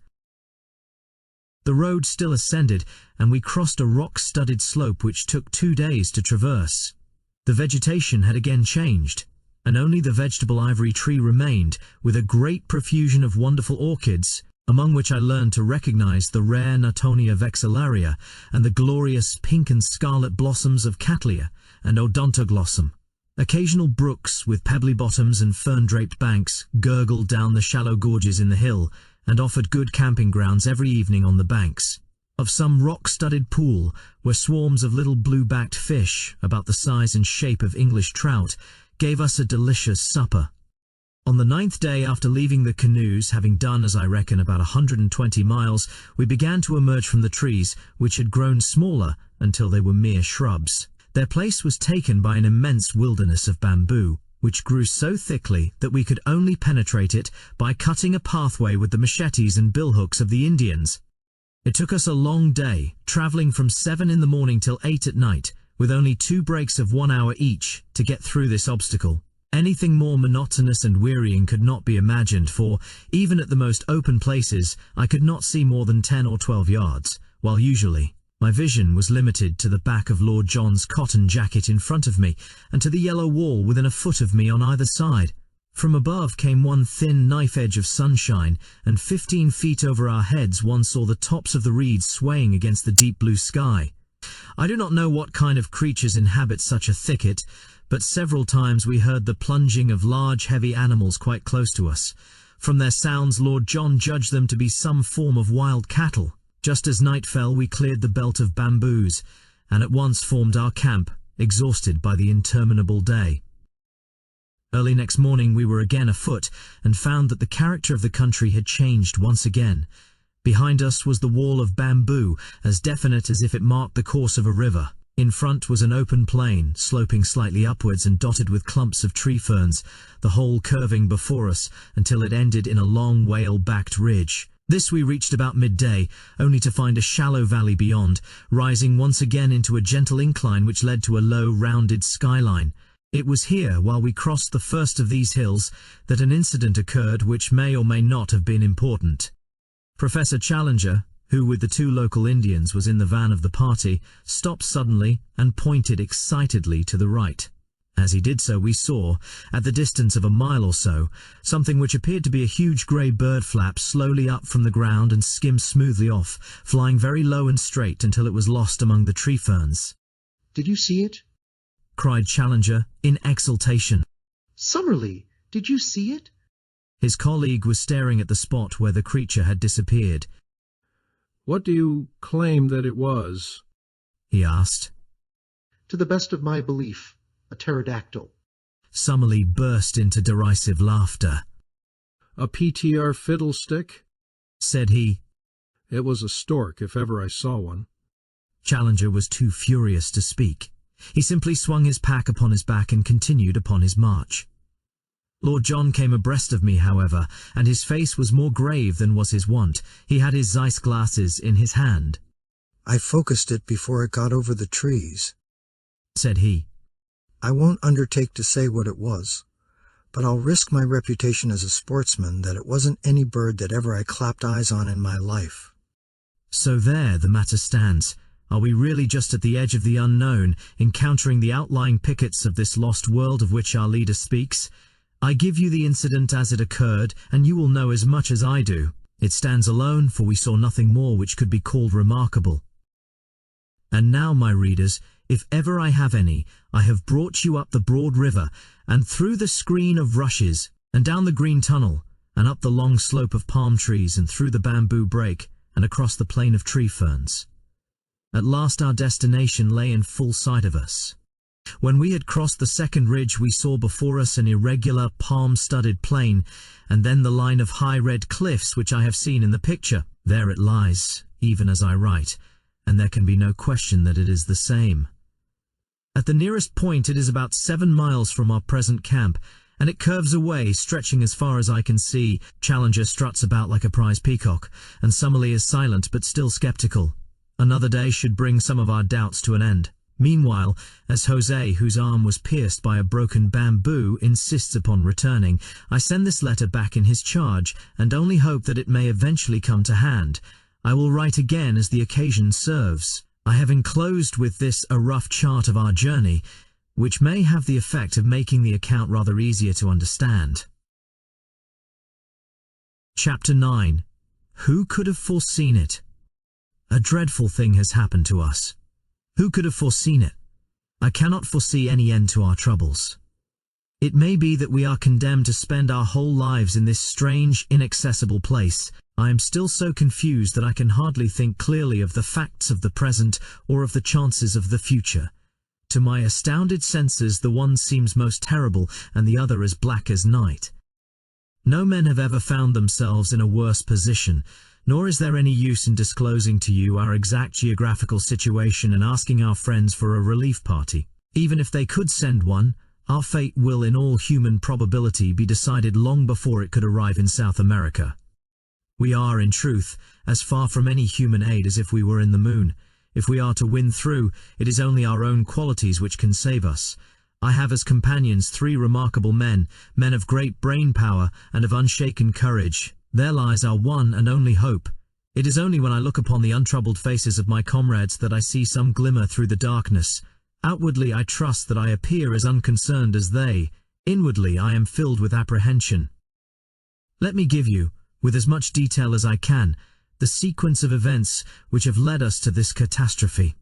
When I finished my last letter, I stated that we were within 7 miles from an enormous line of ruddy cliffs, which encircled beyond all doubt the plateau of which Professor Challenger spoke. Their height, as we approached them, seemed to me in some places to be greater than he had stated, running up in parts to at least 1,000 feet, and they were curiously striated in a manner which is, I believe, characteristic of basaltic upheavals. Something of the sort is to be seen in Salisbury Crags at Edinburgh. The summit showed every sign of a luxuriant vegetation, with bushes near the edge, and farther back many high trees. There was no indication of any life that we could see. That night we pitched our camp immediately under the cliff, a most wild and desolate spot. The crags above us were not merely perpendicular, but curved outwards at the top, so that ascent was out of the question. Close to us was the high thin pinnacle of rock which I believe I mentioned earlier in this narrative. It is like a broad red church spire, the top of it being level with the plateau, but a great chasm gaping between. On the summit of it there grew one high tree. Both pinnacle and cliff were comparatively low, some 500 or 600 feet I should think. It was on that, said Professor Challenger, pointing to this tree, that the pterodactyl was perched. I climbed halfway up the rock before I shot him. I am inclined to think that a good mountaineer like myself could ascend the rock to the top, though he would of course be no nearer to the plateau when he had done so. As Challenger spoke of his pterodactyl, I glanced at Professor Summerlee, and for the first time I seemed to see some signs of a dawning credulity and repentance. There was no sneer upon his thin lips, but, on the contrary, a grey, drawn look of excitement and amazement. Challenger saw it too, and revelled in the first taste of victory. Of course, said he with his clumsy and ponderous sarcasm, Professor Summerlee will understand that when I speak of a pterodactyl I mean a stork. Only it is the kind of stork which has no feathers, a leathery skin, membranous wings, and teeth in its jaws. He grinned and blinked and bowed until his colleague turned and walked away. In the morning, after a frugal breakfast of coffee and manioc, we had to be economical of our stores. We held a council of war as to the best method of ascending to the plateau above us. Challenger presided with a solemnity, as if he were the Lord Chief Justice on the bench. Picture him seated upon a rock, his absurd boyish straw hat tilted on the back of his head, his supercilious eyes dominating us from under his drooping lids, his great black beard wagging as he slowly defined our present situation and our future movements. Beneath him you might have seen the 3 of us, myself, sunburnt, young and vigorous after our open-air tramp, Summerlee, solemn but still critical behind his eternal pipe, Lord John, as keen as a razor edge, with his supple, alert figure leaning upon his rifle, and his eager eyes fixed eagerly upon the speaker. Behind us were grouped the 2 swarthy half-breeds and the little knot of Indians, while in front and above us towered those huge ruddy ribs of rocks which kept us from our goal. I need not say, said our leader, that on the occasion of my last visit I exhausted every means of climbing the cliff, and where I failed I do not think that anyone else is likely to succeed, for I am something of a mountaineer. I had none of the appliances of a rock climber with me, but I have taken the precaution to bring them now.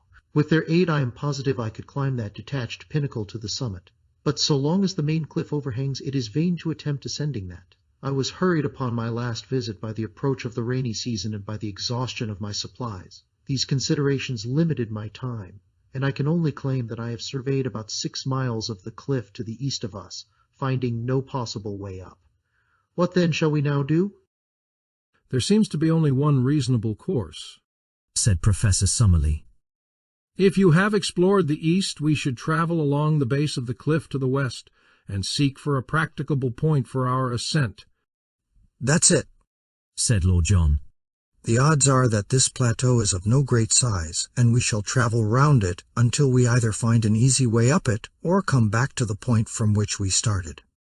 I have already explained to our young friend here, said Challenger.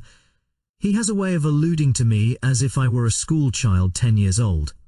That it is quite impossible that there should be an easy way up anywhere, for the simple reason that if there were, the summit would not be isolated, and those conditions would not obtain which have effected so singular an interference with the general laws of survival. Yet I admit that there may very well be places where an expert human climber may reach the summit, and yet a cumbrous and heavy animal be unable to descend. It is certain that there is a point where an ascent is possible. How do you know that, sir? Asked Summerlee sharply. Because my predecessor, the American Maple White, actually made such an ascent. How otherwise could he have seen the monster which he sketched in his notebook? There you reason somewhat ahead of the proved facts, said the stubborn Summerlee. I admit your plateau because I have seen it, but I have not as yet satisfied myself that it contains any form of life whatever. What you admit, sir, or what you do not admit, is really of inconceivably small importance. I am glad to perceive that the plateau itself has actually obtruded itself upon your intelligence. He glanced up at it, and then, to our amazement, he sprang from his rock, and seizing Summerlee by the neck, he tilted his face into the air. Now, sir, he shouted, hoarse with excitement. Do I help you to realize that the plateau contains some animal life? I have said that a thick fringe of green overhung the edge of the cliff. Out of this there had emerged a black, glistening object. As it came slowly forth and overhung the chasm, we saw that it was a very large snake with a peculiar flat spade-like head. It wavered and quivered above us for a minute, the morning sun gleaming upon its sleek sinuous coils. Then it slowly drew inwards and disappeared. Summerlee had been so interested that he had stood unresisting while Challenger tilted his head into the air. Now he shook his colleague off and came back to his dignity. I should be glad, Professor Challenger, said he, if you could see your way to make any remarks which may occur to you without seizing me by the chin. Even the appearance of a very ordinary rock python does not appear to justify such a liberty. But there is life upon the plateau all the same, his colleague replied in triumph.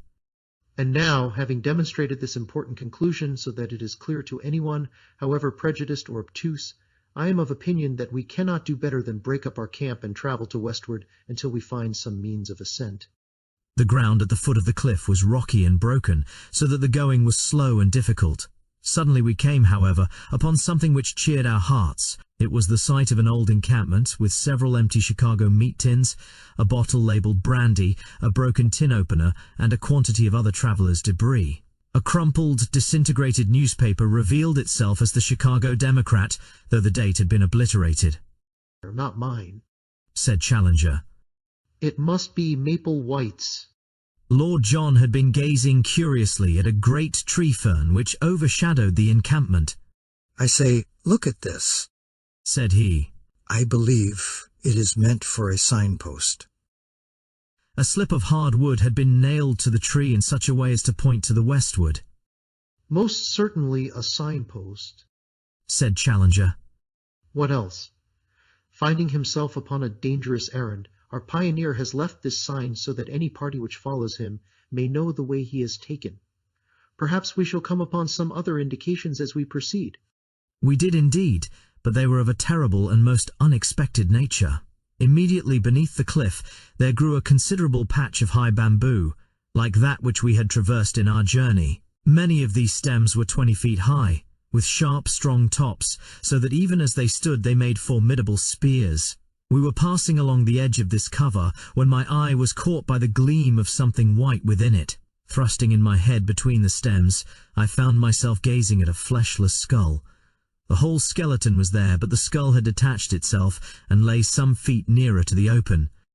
With a few blows from the machetes of our Indians, we cleared the spot and were able to study the details of this old tragedy. Only a few shreds of clothes could still be distinguished, but there were the remains of boots upon the bony feet, and it was very clear that the dead man was a European. A gold watch by Hudson of New York, and a chain which held a stylographic pen, lay among the bones. There was also a silver cigarette case, with JC from AES upon the lid. The state of the metal seemed to show that the catastrophe had occurred no great time before. "Who can he be?" asked Lord John. "Poor devil. Every bone in his body seems to be broken." "And the bamboo grows through his smashed ribs," said Summerlee. "It is a fast-growing plant, but it is surely inconceivable that this body could have been here while the canes grew to be 20 feet in length." As to the man's identity, said Professor Challenger, I have no doubt whatever upon that point. As I made my way up the river before I reached you at the fazenda, I instituted very particular inquiries about Maple White. At Para they knew nothing. Fortunately, I had a definite clue, for there was a particular picture in his sketchbook which showed him taking lunch with a certain ecclesiastic at Rosario. This priest I was able to find, and though he proved a very argumentative fellow, who took it absurdly amiss that I should point out to him the corrosive effect which modern science must have upon his beliefs, he nonetheless gave me some positive information. Maple White passed Rosario 4 years ago, or 2 years before I saw his dead body. He was not alone at the time, but there was a friend, an American named James Culver, who remained in the boat and did not meet this ecclesiastic. I think, therefore, that there can be no doubt that we are now looking upon the remains of this James Culver. "Nor," said Lord John, "is there much doubt as to how he met his death. He has fallen or been chucked from the top, and so been impaled. How else could he come by his broken bones? And how could he have been stuck through by these canes with their points so high above our heads?" A hush came over us as we stood round these shattered remains and realized the truth of Lord John Roxton's words. The beetling head of the cliff projected over the cane break. Undoubtedly he had fallen from above. But had he fallen? Had it been an accident? Or already ominous and terrible possibilities began to form round that unknown land? We moved off in silence and continued to coast round the line of cliffs, which were as even and unbroken as some of those monstrous Antarctic ice fields which I have seen depicted as stretching from horizon to horizon and towering high above the mastheads of the exploring vessel. In 5 miles we saw no rift or break, and then suddenly we perceived something which filled us with new hope. In a hollow of the rock, protected from rain, there was drawn a rough arrow in chalk, pointing still to the westwards. Maple White again, said Professor Challenger. He had some presentiment that worthy footsteps would follow close behind him. He had chalk, then? A box of colored chalks was among the effects I found in his knapsack. I remember that the white one was worn to his stump. "That is certainly good evidence," said Summerlee. "We can only accept his guidance and follow on to the westward." We had proceeded some 5 more miles when again we saw a white arrow upon the rocks. It was at a point where the face of the cliff was for the first time split into a narrow cleft. Inside the cleft was a second guidance mark, which pointed right up it with the tip somewhat elevated, as if the spot indicated were above the level of the ground. It was a solemn place, for the walls were so gigantic and the slit of blue sky so narrow and so obscured by a double fringe of verdure that only a dim and shadowy light penetrated to the bottom. We'd had no food for many hours and were very weary with the stony and irregular journey, but our nerves were too strung to allow us to halt. We ordered the camp to be pitched, however, and, leaving the Indians to arrange it, we four, with the 2 half-breeds, proceeded up the narrow gorge. It was not more than 40 feet across at the mouth, but it rapidly closed until it ended in an acute angle, too straight and smooth for an ascent. Certainly it was not this which our pioneer had attempted to indicate. We made our way back. The whole gorge was not more than 1/4 of a mile deep, and then suddenly the quick eyes of Lord John fell upon what we were seeking. High up above our heads, amid the dark shadows, there was one circle of deeper gloom. Surely it could only be the opening of a cave. The base of the cliff was heaped with loose stones at the spot, and it was not difficult to clamber up. When we reached it, all doubt was removed. Not only was it an opening into the rock, but on the side of it there was marked once again the sign of the arrow. Here was the point, and this the means by which Maple White and his ill-fated comrade had made their ascent. We were too excited to return to the camp, but must make our first exploration at once. Lord John had an electric torch in his knapsack, and this had to serve us as light. He advanced, throwing his little clear circlet of yellow radiance before him, while in single file we followed at his heels. The cave had evidently been water-worn, the sides being smooth and the floor covered with rounded stones. It was of such a size that a single man could just fit through by stooping. For 50 yards it ran almost straight into the rock, and then it ascended at an angle of 45. Presently this incline became even steeper, and we found ourselves climbing upon hands and knees among loose rubble which slid from beneath us. Suddenly an exclamation broke from Lord Roxton. "It's blocked," said he. Clustering behind him we saw in the yellow field of light a wall of broken basalt which extended to the ceiling. "The roof has fallen in." In vain we dragged out some of the pieces. The only effect was that the larger ones became detached and threatened to roll down the gradient and crush us. It was evident that the obstacle was far beyond any efforts which we could make to remove it. The road by which Maple White had ascended was no longer available. Too much cast down to speak, we stumbled down the dark tunnel and made our way back to the camp. One incident occurred, however, before we left the gorge, which is of importance in view of what came afterwards. We had gathered in a little group at the bottom of the chasm, some 40 feet beneath the mouth of the cave, when a huge rock rolled suddenly downwards and shot past us with tremendous force. It was the narrowest escape for one or all of us. We could not ourselves see whence the rock had come, but our half-breed servants, who were still at the opening of the cave, said that it had flown past them and must therefore have fallen from the summit. Looking upwards, we could see no sign of movement above us amidst the green jungle which topped the cliff. There could be little doubt, however, that the stone was aimed at us, so the incident surely pointed to humanity, and malevolent humanity, upon the plateau. We withdrew hurriedly from the chasm, our minds full of this new development and its bearing upon our plans. The situation was difficult enough before, but if the obstructions of nature were increased by the deliberate opposition of man, then our case was indeed a hopeless one. And yet, as we looked up at that beautiful fringe of verdure only a few hundreds of feet above our heads, there was not one of us who could conceive the idea of returning to London until we had explored it to its depths. On discussing the situation, we determined that our best course was to continue to coast round the plateau in the hope of finding some other means of reaching the top. The line of cliffs, which had decreased considerably in height, had already begun to trend from west to north, and if we could take this as representing the arc of a circle, the whole circumference could not be very great. At the worst, then, we should be back in a few days at our starting point. We made a march that day which totaled some 22 miles without any change in our prospects. I may mention that our aneroid shows us that in the continual incline which we have ascended since we abandoned our canoes, we have risen to no less than 3,000 feet above sea level. Hence there is a considerable change both in the temperature and in the vegetation.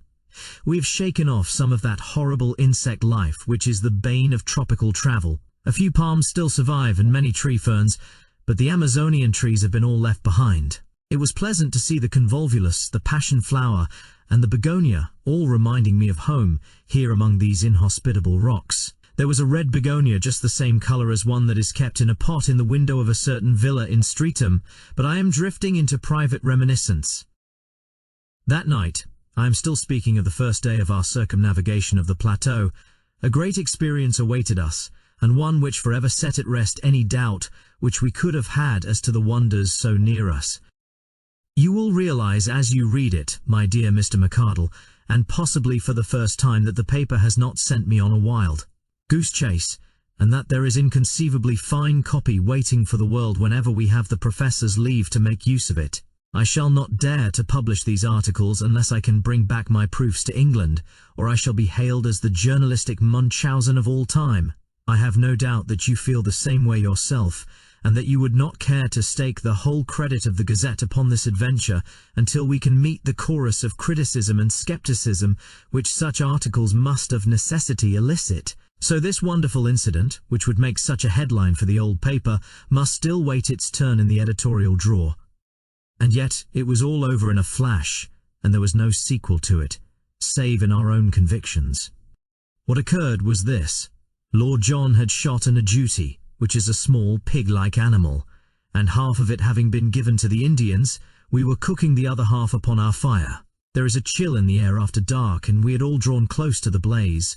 The night was moonless, but there were some stars, and one could see for a little distance across the plain. Well, suddenly, out of the darkness, out of the night, there swooped something with a swish like an aeroplane.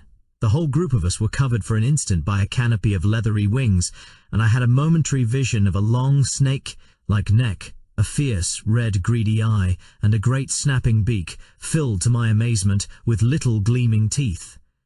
The next instant it was gone, and so was our dinner. A huge black shadow, 20 feet across, skimmed up into the air. For an instant the monster wings blotted out the stars, and then it vanished over the brow of the cliff above us. We all sat in amazed silence round the fire, like the heroes of Virgil when the harpies came down upon them. It was Summerlee who was the first to speak. "Professor Challenger," said he, in a solemn voice, which quavered with emotion, "I owe you an apology. Sir, I am very much in the wrong, and I beg that you will forget what is past."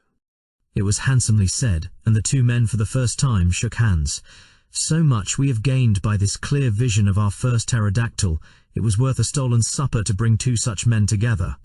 But if prehistoric life existed upon the plateau, it was not superabundant, for we had no further glimpse of it during the next 3 days. During this time we traversed a barren and forbidding country, which alternated between stony desert and desolate marshes full of many wildfowl upon the north and east of the cliffs. From that direction the place is really inaccessible, and, were it not for a hardish ledge which runs at the very base of the precipice, we should have had to turn back. Many times we were up to our waists in the slime and blubber of an old semi-tropical swamp. To make matters worse, the place seemed to be a favorite breeding place of the Jaracaca snake, the most venomous and aggressive in South America. Again and again these horrible creatures came writhing and springing towards us across the surface of this putrid bog, and it was only by keeping our shotguns forever ready that we could feel safe from them. One funnel-shaped depression in the morass, of a livid green in colour from some lichen which festered in it, will always remain as a nightmare memory in my mind. It seems to have been a special nest of these vermins, and the slopes were alive with them, all writhing in our direction, for it is a peculiarity of the Jaracaca that he will always attack man at first sight. There were too many for us to shoot, so we fairly took to our heels and ran until we were exhausted. I shall always remember as we looked back how far behind we could see the heads and necks of our horrible pursuers rising and falling amid the reeds. Jaracaca Swamp we named it in the map which we are constructing. The cliffs upon the farther side had lost their ruddy tint, being chocolate brown in colour.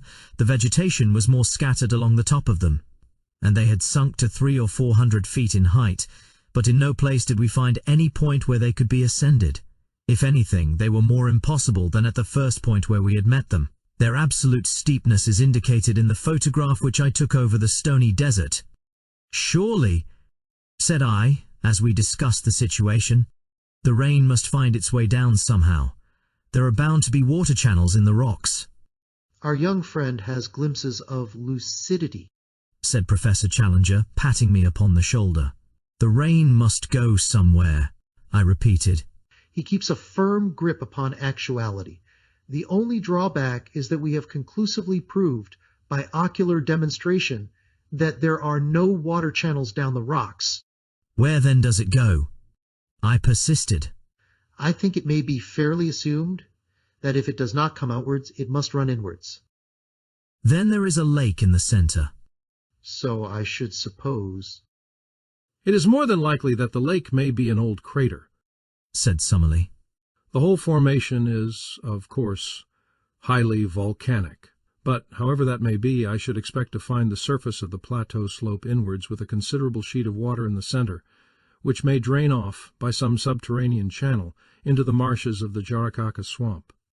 Or evaporation might preserve an equilibrium, remarked Challenger, and the two learned men wandered off into one of their usual scientific arguments, which were as comprehensible as Chinese to the layman.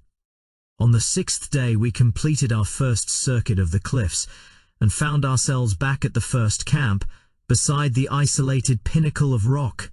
We were a disconsolate party, for nothing could have been more minute than our investigation, and it was absolutely certain that there was no single point where the most active human being could possibly hope to scale the cliff. The place which Maplewhite's chalk marks had indicated as his own means of access was now entirely impassable. What were we to do now? Our stores of provisions, supplemented by our guns, were holding out well, but the day must come when they would need replenishment. In a couple of months the rains might be expected, and we should be washed out of our camp. The rock was harder than marble, and any attempt at cutting a path for so great a height was more than our time or resources would admit. No wonder that we looked gloomily at each other that night, and sought our blankets with hardly a word exchanged. I remember that as I dropped off to sleep, my last recollection was that Challenger was squatting, like a monstrous bullfrog, by the fire, his huge head in his hands, sunk apparently in the deepest thought, and entirely oblivious to the good night which I wished him. But it was a very different Challenger who greeted us in the morning, a Challenger with contentment and self-congratulation shining from his whole person. He faced us as we assembled for breakfast with a deprecating false modesty in his eyes, as who should say, "I know that I deserve all that you can say, but I pray you to spare my blushes by not saying it." His beard bristled exultantly, his chest was thrown out, and his hand was thrust into the front of his jacket. So, in his fancy, may he see himself sometimes, gracing the vacant pedestal in Trafalgar Square, and adding one more to the horrors of the London streets. Eureka! He cried, his teeth shining through his beard. Gentlemen, you may congratulate me, and we may congratulate each other. The problem is solved. You have found a way up? I venture to think so. And where? For answer he pointed to the spire-like pinnacle upon our right. Our faces, or mine at least, fell as we surveyed it. That it could be climbed we had our companion's assurance. But a horrible abyss lay between it and the plateau. "We can never get across," I gasped. We can at least all reach the summit, said he. When we are up, I may be able to show you that the resources of an inventive mind are not yet exhausted. After breakfast we unpacked the bundle in which our leader had brought his climbing accessories. From it he took a coil of the strongest and lightest rope, 150 feet in length, with climbing irons, clamps and other devices. Lord John was an experienced mountaineer, and Summerlee had done some rough climbing at various times, so that I was really the novice at rock work of the party, but my strength and activity may have made up for my want of experience. It was not in reality a very stiff task, though there were moments which made my hair bristle upon my head. The first half was perfectly easy, but from there upwards it became continually steeper until, for the last 50 feet, we were literally clinging with our fingers and toes to tiny ledges and crevices in the rock. I could not have accomplished it, nor could Summerlee if Challenger had not gained the summit. It was extraordinary to see such activity in so unwieldy a creature, and there fixed the rope round the trunk of the considerable tree which grew there. With this as our support, we were soon able to scramble up the jagged wall until we found ourselves upon the small grassy platform, some 25 feet each way, which formed the summit. The first impression which I received when I had recovered my breath was of the extraordinary view over the country which we had traversed. The whole Brazilian plain seemed to lie beneath us, extending away and away until it ended in dim blue mists upon the farthest skyline. In the foreground was the long slope, strewn with rocks and dotted with tree ferns. Farther off in the middle distance, looking over the Saddleback Hill, I could just see the yellow and green mass of bamboos through which we had passed, and then, gradually, the vegetation increased until it formed the huge forest which extended as far as the eyes could reach, and for a good 2,000 miles beyond. I was still drinking in this wonderful panorama, when the heavy hand of the professor fell upon my shoulder. This way, my young friend, said he. Vestigia nulla retrorsum. Never look rearwards, but always to our glorious goal. The level of the plateau, when I turned, was exactly that on which we stood, and the green bank of bushes, with occasional trees, was so near that it was difficult to realize how inaccessible it remained. At a rough guess, the gulf was 40 feet across, but so far as I could see, it might as well have been 40 miles. I placed one arm round the trunk of the tree and leaned over the abyss. Far down were the small, dark figures of our servants, looking up at us. The wall was absolutely precipitous, as was that which faced me. "This is indeed curious," said the creaking voice of Professor Summerlee. I turned and found that he was examining with great interest the tree to which I clung.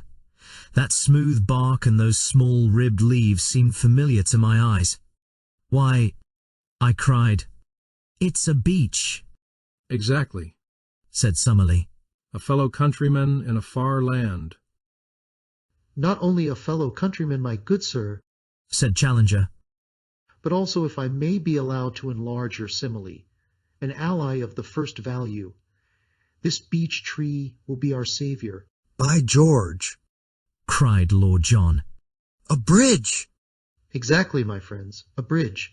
It is not for nothing that I expended an hour last night in focusing my mind upon the situation. I have some recollection of once remarking to our young friend here that GEC is at his best when his back is to the wall. Last night you will admit that all our backs were to the wall. But where willpower and intellect go together, there is always a way out.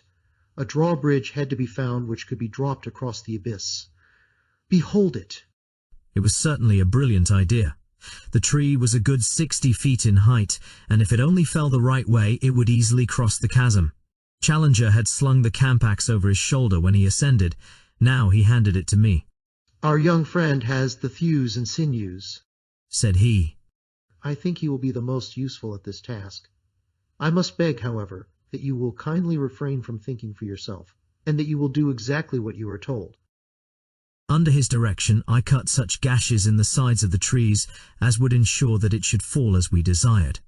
It had already a strong natural tilt in the direction of the plateau, so that the matter was not difficult. Finally, I set to work in earnest upon the trunk, taking turn and turn with Lord John.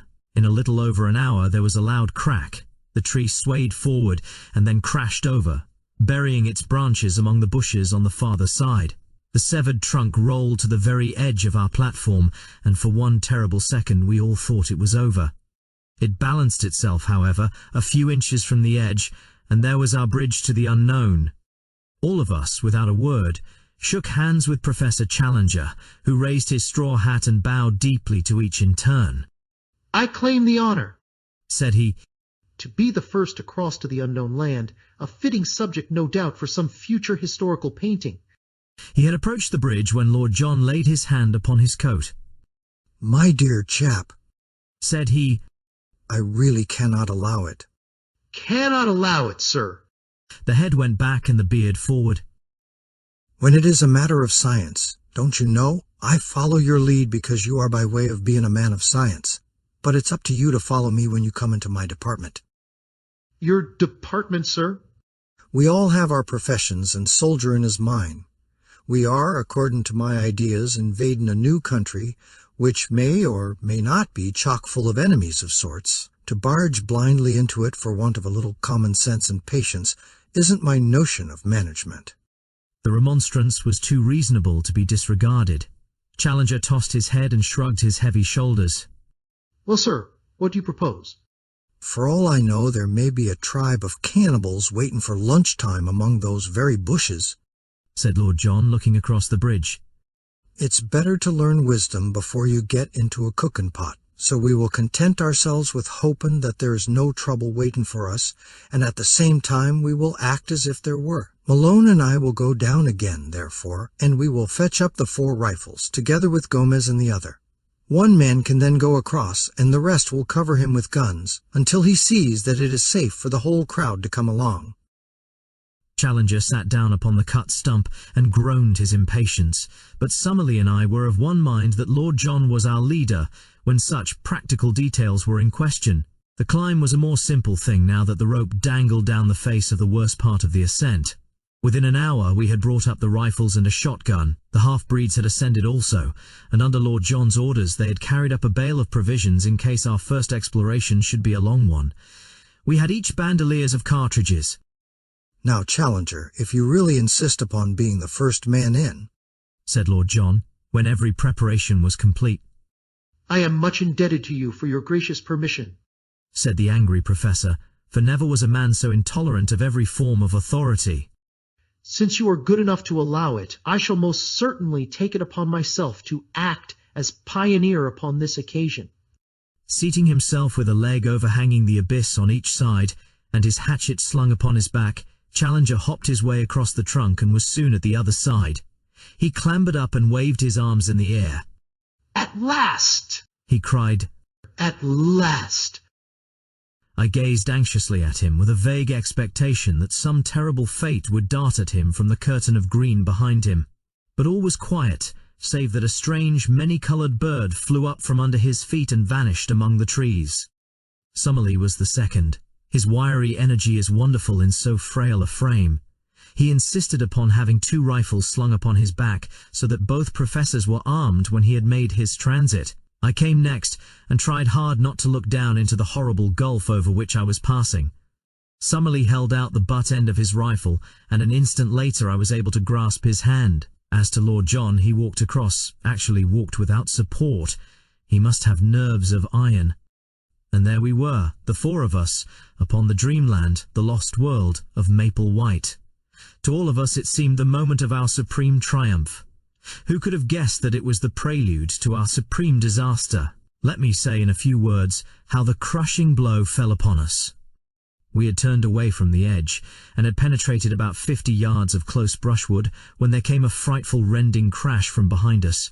With one impulse we rushed back the way that we had come. The bridge was gone. Far down at the base of the cliff I saw, as I looked over, a tangled mass of branches and splintered trunk. It was our beech tree. Had the edge of the platform crumbled and let it through? For a moment this explanation was in all our minds. The next, from the farther side of the rocky pinnacle before us, a swarthy face, the face of Gomez the half-breed, was slowly protruded. Yes, it was Gomez, but no longer the Gomez of the demure smile and the mask-like expression. Here was a face with flashing eyes and distorted features, a face convulsed with hatred and with the mad joy of gratified revenge. "Lord Roxton!" he shouted. "Lord John Roxton!" "Well," said our companion. "here I am!" A shriek of laughter came across the abyss. "Yes, there you are, you English dog, and there you will remain. I have waited and waited, and now has come my chance. You found it hard to get up, you will find it harder to get down. You cursed fools, you are trapped, every one of you." We were too astounded to speak. We could only stand there staring in amazement. A great broken bow upon the grass showed whence he had gained his leverage to tilt over our bridge. The face had vanished, but presently it was up again, more frantic than before. "We nearly killed you with a stone at the cave," he cried. "but this is better. It is slower and more terrible. Your bones will whiten up there, and none will know where you lie or come to cover them. As you lie dying, think of Lopez, whom you shot 5 years ago on the Putumayo River. I am his brother, and come what will, I will die happy now, for his memory has been avenged." A furious hand was shaken at us, and then all was quiet. Had the half-breed simply wrought his vengeance and then escaped, all might have been well with him. It was that foolish, irresistible Latin impulse to be dramatic which brought his own downfall. Roxton, the man who had earned himself the name of the Flail of the Lord through 3 countries, was not one who could be safely taunted. The half-breed was descending on the farther side of the pinnacle, but before he could reach the ground, Lord John had run along the edge of the plateau and gained a point from which he could see his man. There was a single crack of his rifle, and though we saw nothing, we heard the scream and then the distant thud of the falling body. Roxton came back to us with a face of granite. "I have been a blind simpleton," said he bitterly. "It's my folly that has brought you all into this trouble. I should have remembered that these people have long memories for blood feuds and have been more upon my guard." "What about the other one? It took 2 of them to lever that tree over the edge." "I could have shot him, but I let him go. He may have had no part in it. Perhaps it would have been better if I had killed him, for he must, as you say, have lent a hand." Now that we had the clue to his action, each of us could cast back and remember some sinister act upon the part of the half-breed, his constant desire to know. Our plans, his arrest outside our tent when he was overhearing them, the furtive looks of hatred which from time to time one or other of us had surprised. We were still discussing it, endeavoring to adjust our minds to these new conditions, when a singular scene in the plain below arrested our attention. A man in white clothes, who could only be the surviving half-breed, was running as one does run when death is the pacemaker. Behind him, only a few yards in his rear, bounded the huge ebony figure of Zambo, our devoted Negro. Even as we looked, he sprang upon the back of the fugitive and flung his arms round his neck. They rolled on the ground together. An instant afterward, Zambo rose, looked at the prostrate man, and then, waving his hand joyously to us, came running in our direction. The white figure lay motionless in the middle of the great plain. Our two traitors had been destroyed, but the mischief that they had done lived after them. By no possible means could we get back to the pinnacle. We had been natives of the world, now we were natives of the plateau. The two things were separate and apart. There was the plain which led to the canoes. Yonder, beyond the violet, hazy horizon, was the stream which led back to civilization, but the link between was missing. No human ingenuity could suggest a means of bridging the chasm which yawned between ourselves and our past lives. One instant had altered the whole conditions of our existence. It was at such a moment that I learned the stuff of which my three comrades were composed. They were grave, it is true, and thoughtful, but of an invincible serenity. For the moment we could only sit among the bushes in patience and wait the coming of Zambo. Presently his honest black face topped the rocks and his Herculean figure emerged upon the top of the pinnacle. "What I do now?" he cried. "You tell me and I do it." It was a question which it was easier to ask than to answer. One thing only was clear. He was our one trusty link with the outside world. On no account must he leave us. No, he cried. I not leave you. Whatever come, you always find me here, but no able to keep Indians. Already they say too much Kurupuri live on this place, and they go home. Now you leave them me, no able to keep them. It was a fact that our Indians had shown in many ways of late that they were weary of their journey and anxious to return. We realized that Zambo spoke the truth, and that it would be impossible for him to keep them. "Make them wait till tomorrow, Zambo," I shouted. "Then I can send letter back by them." "Very good, sir. I promise they wait till tomorrow," said the Negro. "But what I do for you now?" There was plenty for him to do, and admirably the faithful fellow did it. First of all, under our directions, he undid the rope from the tree stump, and threw one end of it across to us. It was not thicker than a clothesline, but it was of great strength, and though we could not make a bridge of it, we might well find it invaluable if we had any climbing to do. He then fastened his end of the rope to the package of supplies which had been carried up, and we were able to drag it across. This gave us the means of life for at least a week, even if we found nothing else. Finally he descended and carried up 2 other packets of mixed goods, a box of ammunition and a number of other things, all of which we got across by throwing our rope to him and hauling it back. It was evening when he at last climbed down, with a final assurance that he would keep the Indians till next morning. And so it is that I have spent nearly the whole of this our first night upon the plateau, writing up our experiences by the light of a single candle lantern. We supped and camped at the very edge of the cliff, quenching our thirst with 2 bottles of Apollinaris, which were in one of the cases. It is vital to us to find water. But I think even Lord John himself had had adventures enough for one day, and none of us felt inclined to make the first push into the unknown. We forbore to light a fire or to make any unnecessary sound. Tomorrow, or today rather, for it is already dawn as I write, we shall make our first venture into this strange land, when I shall be able to write again, or if I ever shall write again, I know not. Meanwhile I can see that the Indians are still in their place, and I am sure that the faithful Zambo will be here presently to get my letter. I only trust that it will come to hand. P.S. The more I think, the more desperate does our position seem. I see no possible hope of our return. If there were a high tree near the edge of the plateau, we might drop a return bridge across, but there is none within 50 yards. Our united strength could not carry a trunk which would serve our purpose. The rope, of course, is far too short that we could descend by it. No, our position is hopeless, hopeless. Chapter 10. The most wonderful things have happened. The most wonderful things have happened and are continually happening to us. All the paper that I possess consists of 5 old notebooks and a lot of scraps, and I have only the one stylographic pencil. But so long as I can move my hand, I will continue to set down our experiences and impressions, for, since we are the only men of the whole human race to see such things, it is of enormous importance that I should record them whilst they are fresh in my memory, and before that fate which seems to be constantly impending does actually overtake us. Whether Zambo can at last take these letters to the river, or whether I shall myself in some miraculous way carry them back with me, or finally, whether some daring explorer coming upon our tracks, with the advantage perhaps of a perfected monoplane, should find this bundle of manuscript, in any case I can see that what I am writing is destined to immortality as a classic of true adventure. On the morning after our being trapped upon the plateau by the villainous Gomez, we began a new stage in our experiences. The first incident in it was not such as to give me a very favourable opinion of the place to which we had wandered.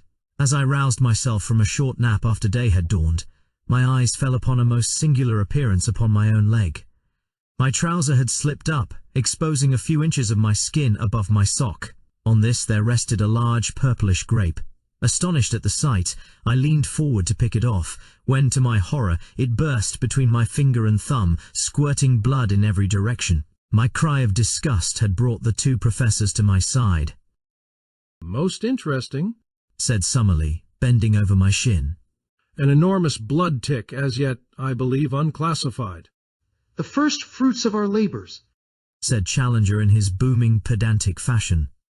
We cannot do less than call it Ixodes Maloney. The very small inconvenience of being bitten, my young friend, cannot, I am sure, weigh with you as against the glorious privilege of having your name inscribed in the deathless roll of zoology. Unhappily, you have crushed this fine specimen at the moment of satiation. Filthy vermin, I cried. Professor Challenger raised his great eyebrows in protest and placed a soothing paw upon my shoulder. You should cultivate the scientific eye and the detached scientific mind, said he, to a man of philosophic temperament like myself. The blood tick, with its lancet-like proboscis and its distending stomach, is as beautiful a work of nature as the peacock, or, for that matter, the aurora borealis. It pains me to hear you speak of it in so unappreciative a fashion. No doubt with due diligence we can secure some other specimen. There can be no doubt of that, said Summerlee grimly, for one has just disappeared behind your shirt collar. Challenger sprang into the air, bellowing like a bull, and tore frantically at his coat and shirt to get them off. Summerlee and I laughed so that we could hardly help him. At last we exposed that monstrous torso 54 inches by the tailor's tape. His body was all matted with black hair, out of which jungle we picked the wandering tick before it had bitten him, but the bushes round were full of the horrible pests, and it was clear that we must shift our camp. But first of all, it was necessary to make our arrangements with the faithful Negro, who appeared presently on the pinnacle with a number of tins of cocoa and biscuits, which he tossed over to us. Of the stores which remained below, he was ordered to retain as much as would keep him for 2 months. The Indians were to have the remainder as a reward for their services and as payment for taking our letters back to the Amazon. Some hours later we saw them in single file far out upon the plain, each with a bundle on his head, making their way back along the path we had come. Zambo occupied our little tent at the base of the pinnacle, and there he remained, our one link with the world below. And now we had to decide upon our immediate movements. We shifted our position from among the tick-laden bushes until we came to a small clearing thickly surrounded by trees upon all sides. There were some flat slabs of rock in the centre, with an excellent well close by, and there we sat in cleanly comfort while we made our first plans for the invasion of this new country. Birds were calling among the foliage, especially one with a peculiar whooping cry which was new to us, but beyond these sounds there were no signs of life. Our first care was to make some sort of list of our own stores, so that we might know what we had to rely upon. What with the things we had ourselves brought up and those which Zambo had sent across on the rope, we were fairly well supplied. Most important of all, in view of the dangers which might surround us, we had our 4 rifles and 1,300 rounds, also a shotgun, but not more than 150 medium pellet cartridges. In the matter of provisions, we had enough to last for several weeks, with a sufficiency of tobacco, and a few scientific implements, including a large telescope and a good field glass. All these things we collected together in the clearing, and as a first precaution, we cut down with our hatchet and knives a number of thorny bushes, which we piled round in a circle some 15 yards in diameter. This was to be our headquarters for the time, our place of refuge against sudden danger, and the guardhouse for our stores. Fort Challenger, we called it. It was midday before we had made ourselves secure, but the heat was not oppressive, and the general character of the plateau, both in its temperature and in its vegetation, was almost temperate. The beech, the oak, and even the birch were to be found among the tangle of trees which girt us in. One huge ginkgo tree, topping all the others, shot its great limbs and maidenhair foliage over the fort which we had constructed. In its shade we continued our discussion, while Lord John, who had quickly taken command in the hour of action, gave us his views. "So long as neither man nor beast has seen or heard us, we are safe," said he. "From the time they know we are here, our troubles begin. There are no signs that they have found us out as yet. So our game surely is to lie low for a time and spy out the land. We want to have a good look at our neighbors before we get on visiting terms." "But we must advance," I ventured to remark. "By all means, Sonny, my boy, we will advance, but with common sense. We must never go so far that we can't get back to our base. Above all, we must never, unless it is life or death, fire off our guns." "But you fired yesterday," said Summerlee. "Well, it couldn't be helped. However, the wind was strong and blew outwards. It is not likely that the sound could have traveled far into the plateau. By the way, what shall we call this place? I suppose it is up to us to give it a name." There were several suggestions, more or less happy, but Challenger's was final. "It can only have one name," said he. "It is called after the pioneer who discovered it. It is Maple White Land." Maple White Land it became, and so it is named in that chart which has become my special task. So it will, I trust, appear in the Atlas of the future. The peaceful penetration of Maple White Land was the pressing subject before us. We had the evidence of our own eyes that the place was inhabited by some unknown creatures, and there was that of Maple White's sketchbook to show that more dreadful and more dangerous monsters might still appear. That there might also prove to be human occupants, and that they were of a malevolent character was suggested by the skeleton impaled upon the bamboos, which could not have got there had it not been dropped from above. Our situation, stranded without possibility of escape in such a land, was clearly full of danger, and our reasons endorsed every measure of caution which Lord John's experience could suggest. Yet it was surely impossible that we should halt on the edge of this world of mystery, when our very souls were tingling with impatience to push forward and to pluck the heart from it. We therefore blocked the entrance to our zareba by filling it up with several thorny bushes, and left our camp with the stores entirely surrounded by this protecting hedge. We then slowly and cautiously set forth into the unknown, following the course of the little stream which flowed from our spring, as it should always serve us as a guide on our return. Hardly had we started when we came across signs that there were indeed wonders awaiting us. After a few hundred yards of thick forest, containing many trees which were quite unknown to me, but which Summerlee, who was the botanist of the party, recognized as forms of conifera and of cycadaceous plants which have long passed away in the world below, we entered a region where the stream widened out and formed a considerable bog. High reeds of a peculiar type grew thickly before us, which were pronounced to be equisetaceae, or mare's tails, with tree ferns scattered amongst them, all of them swaying in a brisk wind. Suddenly Lord John, who was walking first, halted with uplifted hand. "Look at this," said he. "By George, this must be the trail of the father of all birds." An enormous three-toed track was imprinted in the soft mud before us. The creature, whatever it was, had crossed the swamp and had passed on into the forest. We all stopped to examine that monstrous spoor. If it were indeed a bird, and what animal could leave such a mark? Its foot was so much larger than an ostrich's that its height upon the same scale must be enormous. Lord John looked eagerly round him and slipped 2 cartridges into his elephant gun. "I'll stake my good name as a shikaree," said he, "that the track is a fresh one. The creature has not passed 10 minutes. Look how the water is still oozing into that deeper print. By Jove, See, here's the mark of a little one. Sure enough, smaller tracks of the same general form were running parallel to the large ones. But what do you make of this? Cried Professor Summerlee triumphantly, pointing to what looked like the huge print of a 5-fingered human hand appearing among the 3-toed marks. Wealden! Cried Challenger, in an ecstasy.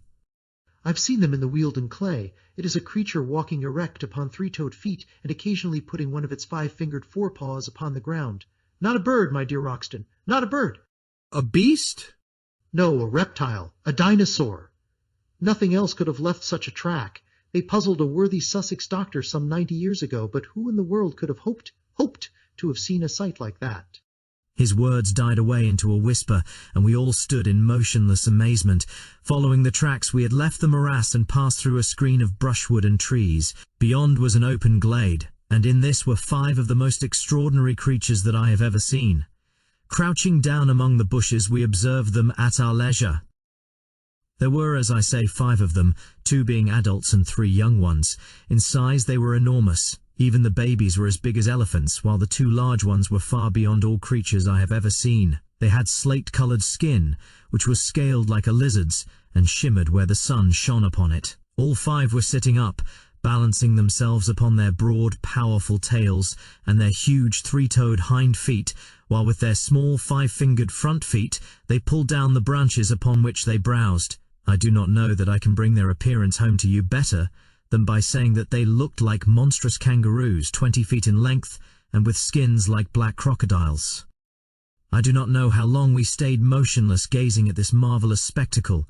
A strong wind blew towards us and we were well concealed, so there was no chance of discovery. From time to time the little ones played round their parents in unwieldy gambols, the great beasts bounding into the air and falling with dull thuds upon the earth. The strength of the parent seemed to be limitless for one of them, having some difficulty in reaching a bunch of foliage which grew upon a considerable-sized tree, put his forelegs round the trunk and tore it down as if it had been a sapling.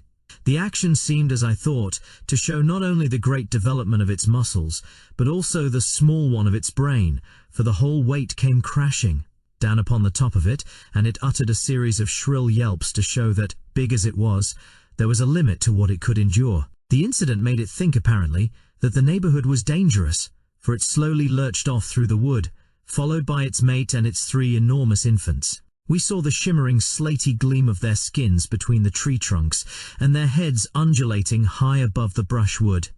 Then they vanished from our sight. I looked at my comrades. Lord John was standing at gaze with his finger on the trigger of his elephant gun, his eager hunter's soul shining from his fierce eyes. What would he not give for one such head to place between the 2 crossed oars above the mantelpiece in his snuggery at the Albany? And yet his reason held him in, for all our exploration of the wonders of this unknown land depended upon our presence being concealed from its inhabitants. The 2 professors were in silent ecstasy. In their excitement, they had unconsciously seized each other by the hand and stood like 2 little children in the presence of a marvel. Challenger's cheeks bunched up into a seraphic smile, and Summerlee's sardonic face softening for the moment into wonder and reverence. Nunc dimittis! He cried at last. What will they say in England of this?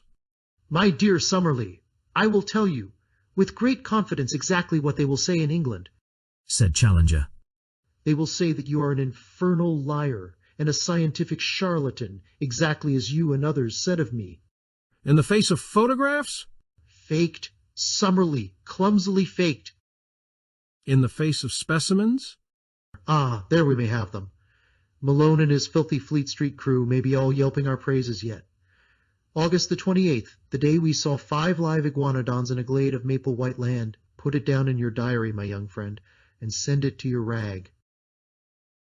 And be ready to get the toe end of the editorial boot in return, said Lord John. Things look a bit different from the latitude of London, young fellow, my lad. There's many a man who never tells his adventures, for he can't hope to be believed. Who's to blame them? For this will seem a bit of a dream to ourselves in a month or 2. What did you say they were? Iguanodons, said Summerlee. You'll find their footmarks all over the Hastings Sands, in Kent and in Sussex. The south of England was alive with them when there was plenty of good lush green stuff to keep them going. Conditions have changed and the beast died. Here it seems that the conditions have not changed, and the beasts have lived. If ever we get out of this alive, I must have a head with me, said Lord John. Lord, how some of that Somaliland Uganda crowd would turn a beautiful pea green if they saw it. I don't know what you chaps think, but it strikes me that we are on mighty thin ice all this time. I had the same feeling of mystery and danger around us. In the gloom of the trees there seemed a constant menace, and as we looked up into their shadowy foliage, vague terrors crept into one's heart. It is true that these monstrous creatures which we had seen were lumbering, inoffensive brutes which were unlikely to hurt anyone, but in this world of wonders what other survivals might there not be? What fierce, active horrors ready to pounce upon us from their lair among the rocks or brushwood? I knew little of prehistoric life, but I had a clear remembrance of one book which I had read in which it spoke of creatures who would live upon our lions and tigers as a cat lives upon mice. What if these also were to be found in the woods of Maple White Land? It was destined that on this very morning, our first in the new country, we were to find out what strange hazards lay around us. It was a loathsome adventure, and one of which I hate to think. If, as Lord John said, the glade of the iguanodons will remain with us as a dream, then surely the swamp of the pterodactyls will forever be our nightmare. Let me set down exactly what occurred. We passed very slowly through the woods, partly because Lord Roxton acted as scout before he would let us advance, and partly because at every second, step one or other of our professors would fall, with a cry of wonder, before some flower or insect which presented him with a new type. We may have travelled 2 or 3 miles in all, keeping to the right of the line of the stream, when we came upon a considerable opening in the trees. A belt of brushwood led up to a tangle of rocks. The whole plateau was strewn with boulders. We were walking slowly towards these rocks among bushes which reached over our waists, when we became aware of a strange low, gabbling and whistling sound, which filled the air with a constant clamour, and appeared to come from some spot immediately before us. Lord John held up his hand as a signal for us to stop, and he made his way swiftly, stooping and running, to the line of rocks. We saw him peep over them and give a gesture of amazement. Then he stood staring as if forgetting us, so utterly entranced was he by what he saw. Finally he waved us to come on, holding up his hand as a signal for caution. His whole bearing made me feel that something wonderful but dangerous lay before us. Creeping to his side, we looked over the rocks. The place into which we gazed was a pit, and may, in the early days, have been one of the smaller volcanic blowholes of the plateau. It was bowl-shaped, and at the bottom, some hundreds of yards from where we lay, were pools of green-scummed, stagnant water fringed with bulrushes. It was a weird place in itself, but its occupants made it seem like a scene from the 7 Circles of Dante. The place was a rookery of pterodactyls. There were hundreds of them congregated within view. All the bottom area round the water edge was alive with their young ones, and with hideous mothers brooding upon their leathery yellowish eggs. From this crawling, flapping mass of obscene reptilian life came the shocking clamour which filled the air, and the mephitic, horrible, musty odour which turned us sick. But above, perched each upon its own stone, tall, grey and withered, more like dead and dried specimens than actual living creatures, sat the horrible males, absolutely motionless save for the rolling of their red eyes, or an occasional snap of their rat-trap beaks as a dragonfly went past them. Their huge membranous wings were closed by folding their forearms, so that they sat like gigantic old women, wrapped in hideous web-coloured shawls, and with their ferocious heads protruding above them. Large and small, not less than 1,000 of these filthy creatures lay in the hollow before us. Our professors would gladly have stayed there all day, so entranced were they by this opportunity of studying the life of a prehistoric age. They pointed out the fish and dead birds lying about among the rocks as proving the nature of the food of these creatures, and I heard them congratulating each other on having cleared up the point why the bones of this flying dragon are found in such great numbers in certain well-defined areas, as in the Cambridge green sand, since it was now seen that, like penguins, they lived in gregarious fashion. Finally, however, Challenger, bent upon proving some point which Summerlee had contested, thrust his head over the rock and nearly brought destruction upon us all.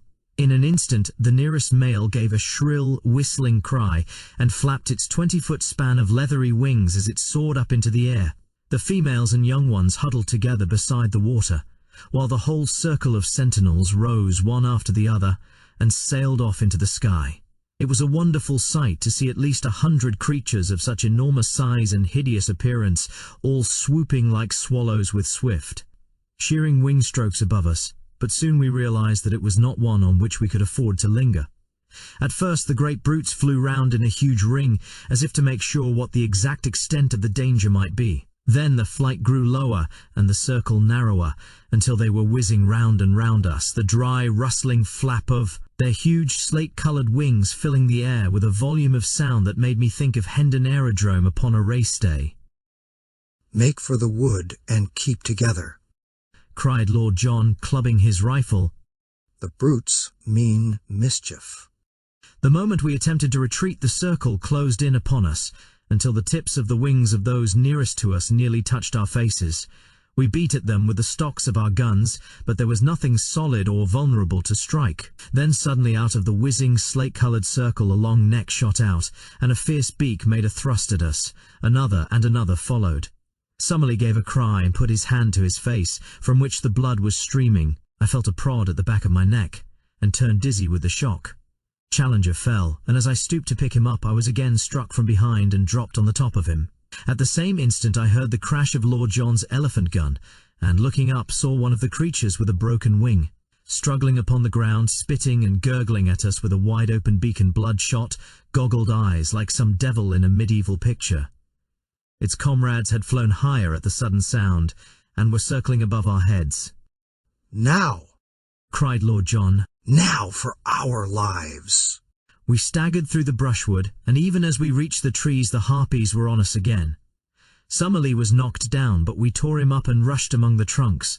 Once there we were safe, for those huge wings had no space for their sweep beneath the branches. As we limped homewards, sadly mauled and discomfited, we saw them for a long time flying at a great height against the deep blue sky above our heads, soaring round and round, no bigger than wood pigeons, with their eyes no doubt still following our progress. At last, however, as we reached the thicker woods, they gave up the chase, and we saw them no more. "A most interesting and convincing experience," said Challenger, as we halted beside the brook and he bathed a swollen knee. "We are exceptionally well informed, Summerlee, as to the habits of the enraged pterodactyl." Summerlee was wiping the blood from a cut in his forehead, while I was tying up a nasty stab in the muscle of the neck.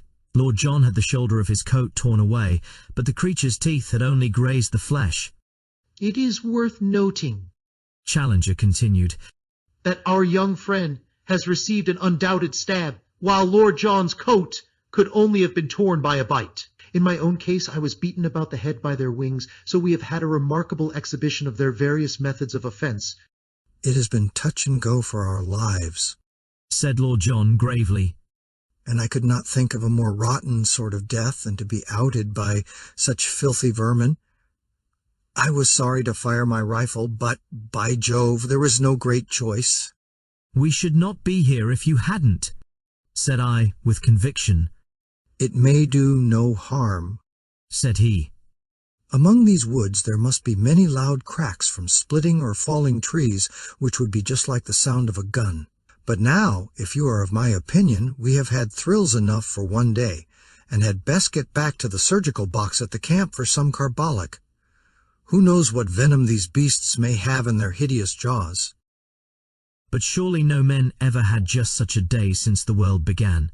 Some fresh surprise was ever in store for us. When, following the course of our brook, we at last reached our glade and saw the thorny barricade of our camp, we thought that our adventures were at an end, but we had something more to think of before we could rest. The gate of Fort Challenger had been untouched, the walls were unbroken, and yet it had been visited by some strange and powerful creature in our absence. No footmark showed a trace of its nature, and only the overhanging branch of the enormous ginkgo tree suggested how it might have come and gone, but of its malevolent strength there was ample evidence in the condition of our stores. They were strewn at random all over the ground, and one tin of meat had been crushed into pieces so as to extract the contents. A case of cartridges had been shattered into matchwood, and one of the brass shells lay shredded into pieces beside it. Again the feeling of vague horror came upon our souls, and we gazed round with frightened eyes at the dark shadows which lay around us, in all of which some fearsome shape might be lurking.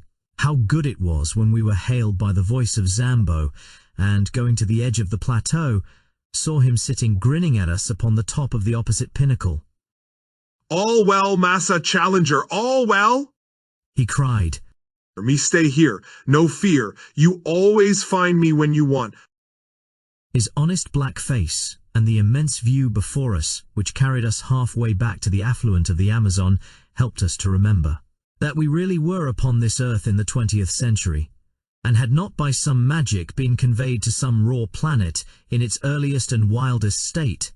How difficult it was to realize that the violet line upon the far horizon was well advanced to that great river upon which huge steamers ran and folk talked of the small affairs of life, while we, marooned among the creatures of a bygone age, could but gaze towards it and yearn for all that it meant.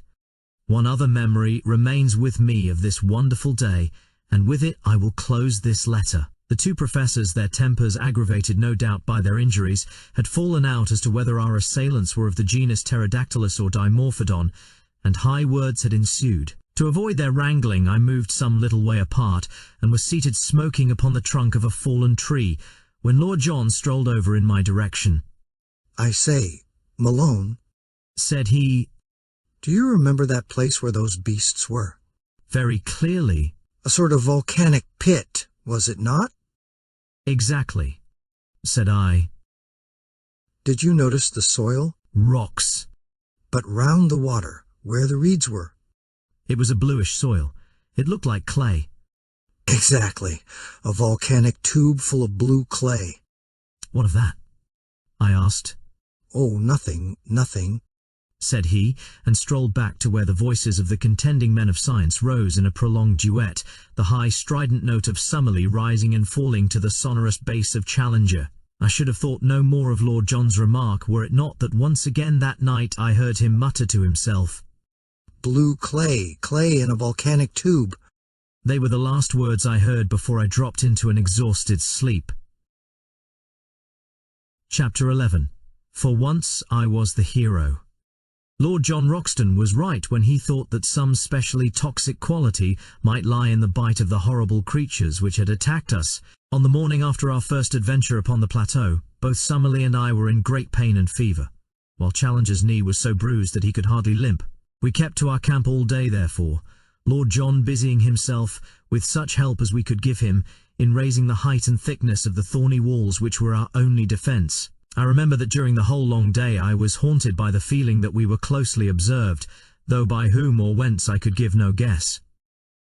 So strong was the impression that I told Professor Challenger of it, who put it down to the cerebral excitement caused by my fever. Again and again I glanced round swiftly, with the conviction that I was about to see something, but only to meet the dark tangle of our hedge, or the solemn and cavernous gloom of the great trees which arched above our heads. And yet the feeling grew ever stronger in my own mind that something observant and something malevolent was at our very elbow. I thought of the Indian superstition of the Kurupuri, the dreadful lurking spirit of the woods, and I could have imagined that his terrible presence haunted those who had invaded his most remote and sacred retreat. That night, our third in Maple White Land, we had an experience which left a fearful impression upon our minds, and made us thankful that Lord John had worked so hard in making our retreat impregnable. We were all sleeping round our dying fire when we were aroused, or rather, I should say, shot out of our slumbers, by a succession of the most frightful cries and screams to which I have ever listened. I know no sound to which I could compare this amazing tumult, which seemed to come from some spot within a few hundred yards of our camp. It was as ear-splitting as any whistle of a railway engine, but whereas the whistle is a clear, mechanical, sharp-edged sound, this was far deeper in volume and vibrant, with the uttermost strain of agony and horror. We clapped our hands to our ears to shut out that nerve-shaking appeal. A cold sweat broke out over my body, and my heart turned sick at the misery of it.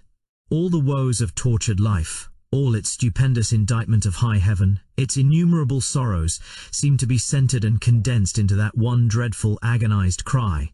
And then, under this high-pitched, ringing sound, there was another, more intermittent, a low, deep-chested laugh, a growling, throaty gurgle of merriment, which formed a grotesque accompaniment to the shriek with which it was blended. For 3 or 4 minutes on end the fearsome duet continued, while all the foliage rustled with the rising of startled birds. Then it shut off as suddenly as it began, For a long time we sat in horrified silence. Then Lord John threw a bundle of twigs upon the fire, and their red glare lit up the intent faces of my companions and flickered over the great boughs above our heads.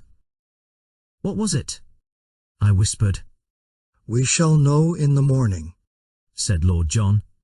"It was close to us, not farther than the glade." We have been privileged to overhear a prehistoric tragedy, the sort of drama which occurred among the reeds upon the border of some Jurassic lagoon. Then the greater dragon pinned the lesser among the slime, said Challenger, with more solemnity than I had ever heard in his voice. It was surely well for man that he came late in the order of creation. There were powers abroad in earlier days which no courage and no mechanism of his could have met. What could his sling, his throwing stick, or his arrow avail him against such forces as have been loosed tonight?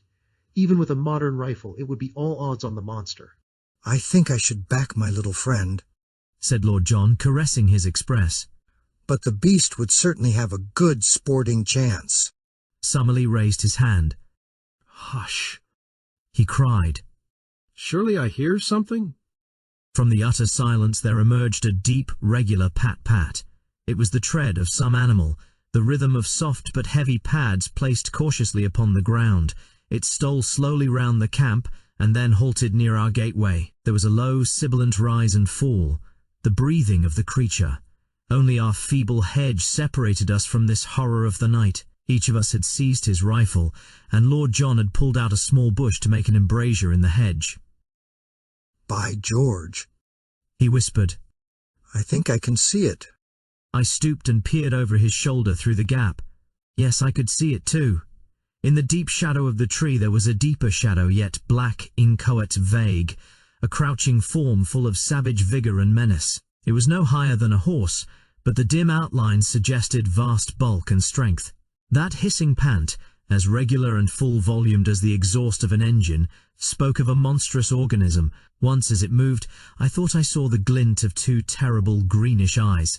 There was an uneasy rustling as if it were crawling slowly forward. "I believe it is going to spring," said I, cocking my rifle. "Don't fire, don't fire," whispered Lord John. "The crash of a gun in this silent night would be heard for miles. Keep it as a last card." "If it gets over the hedge, we're done," said Summerlee, and his voice crackled into a nervous laugh as he spoke. "No, it must not get over," cried Lord John. "But hold your fire to the last. Perhaps I can make something of the fellow. I'll chance it anyhow." It was as brave an act as ever I saw a man do. He stooped to the fire, picked up a blazing branch, and slipped in an instant through a sally port which he had made in our gateway. The thing moved forward with a dreadful snarl. Lord John never hesitated, but running towards it with a quick, light step, he dashed the flaming wood into the brute's face. For one moment I had a vision of a horrible mask like a giant toad's, of a warty, leprous skin, and of a loose mouth all beslobbered with fresh blood. The next, there was a crash in the underwood, and our dreadful visitor was gone. "I thought he wouldn't face the fire," said Lord John, laughing, as he came back and threw his branch among the faggots. You should not have taken such a risk," we all cried. "There was nothing else to be done. If he had got among us, we should have shot each other in trying to down him. On the other hand, if we had fired through the hedge and wounded him, he would soon have been on the top of us, to say nothing of giving ourselves away. On the whole, I think that we are jolly well out of it. What was he then?" Our learned men looked at each other with some hesitation. "Personally, I am unable to classify the creature with any certainty," said Summerlee, lighting his pipe from the fire. In refusing to commit yourself, you are but showing a proper scientific reserve, said Challenger, with massive condescension. I am not myself prepared to go farther than to say, in general terms, that we have almost certainly been in contact tonight with some form of carnivorous dinosaur. I have already expressed my anticipation that something of the sort might exist upon this plateau. "We have to bear in mind," remarked Summerlee, "that there are many prehistoric forms which have never come down to us. It would be rash to suppose that we can give a name to all that we are likely to meet." Exactly. A rough classification may be the best that we can attempt. Tomorrow some further evidence may help us to an identification. Meantime we can only renew our interrupted slumbers. "But not without a sentinel," said Lord John with decision. We can't afford to take chances in a country like this. 2-hour spells in the future for each of us. Then I'll just finish my pipe in starting the first one, said Professor Summerlee. And from that time onwards, we never trusted ourselves again without a watchman. In the morning it was not long before we discovered the source of the hideous uproar which had aroused us in the night. The Iguanodon glade was the scene of a horrible butchery, from the pools of blood and the enormous lumps of flesh scattered in every direction over the green sward. We imagined at first that a number of animals had been killed, but on examining the remains more closely we discovered that all this carnage came from one of these unwieldy monsters, which had been literally torn to pieces by some creature not larger perhaps, but far more ferocious than itself. Our two professors sat in absorbed argument, examining piece after piece, which showed the marks of savage teeth and of enormous claws. Our judgment must still be in abeyance, said Professor Challenger, with a huge slab of whitish-colored flesh across his knee.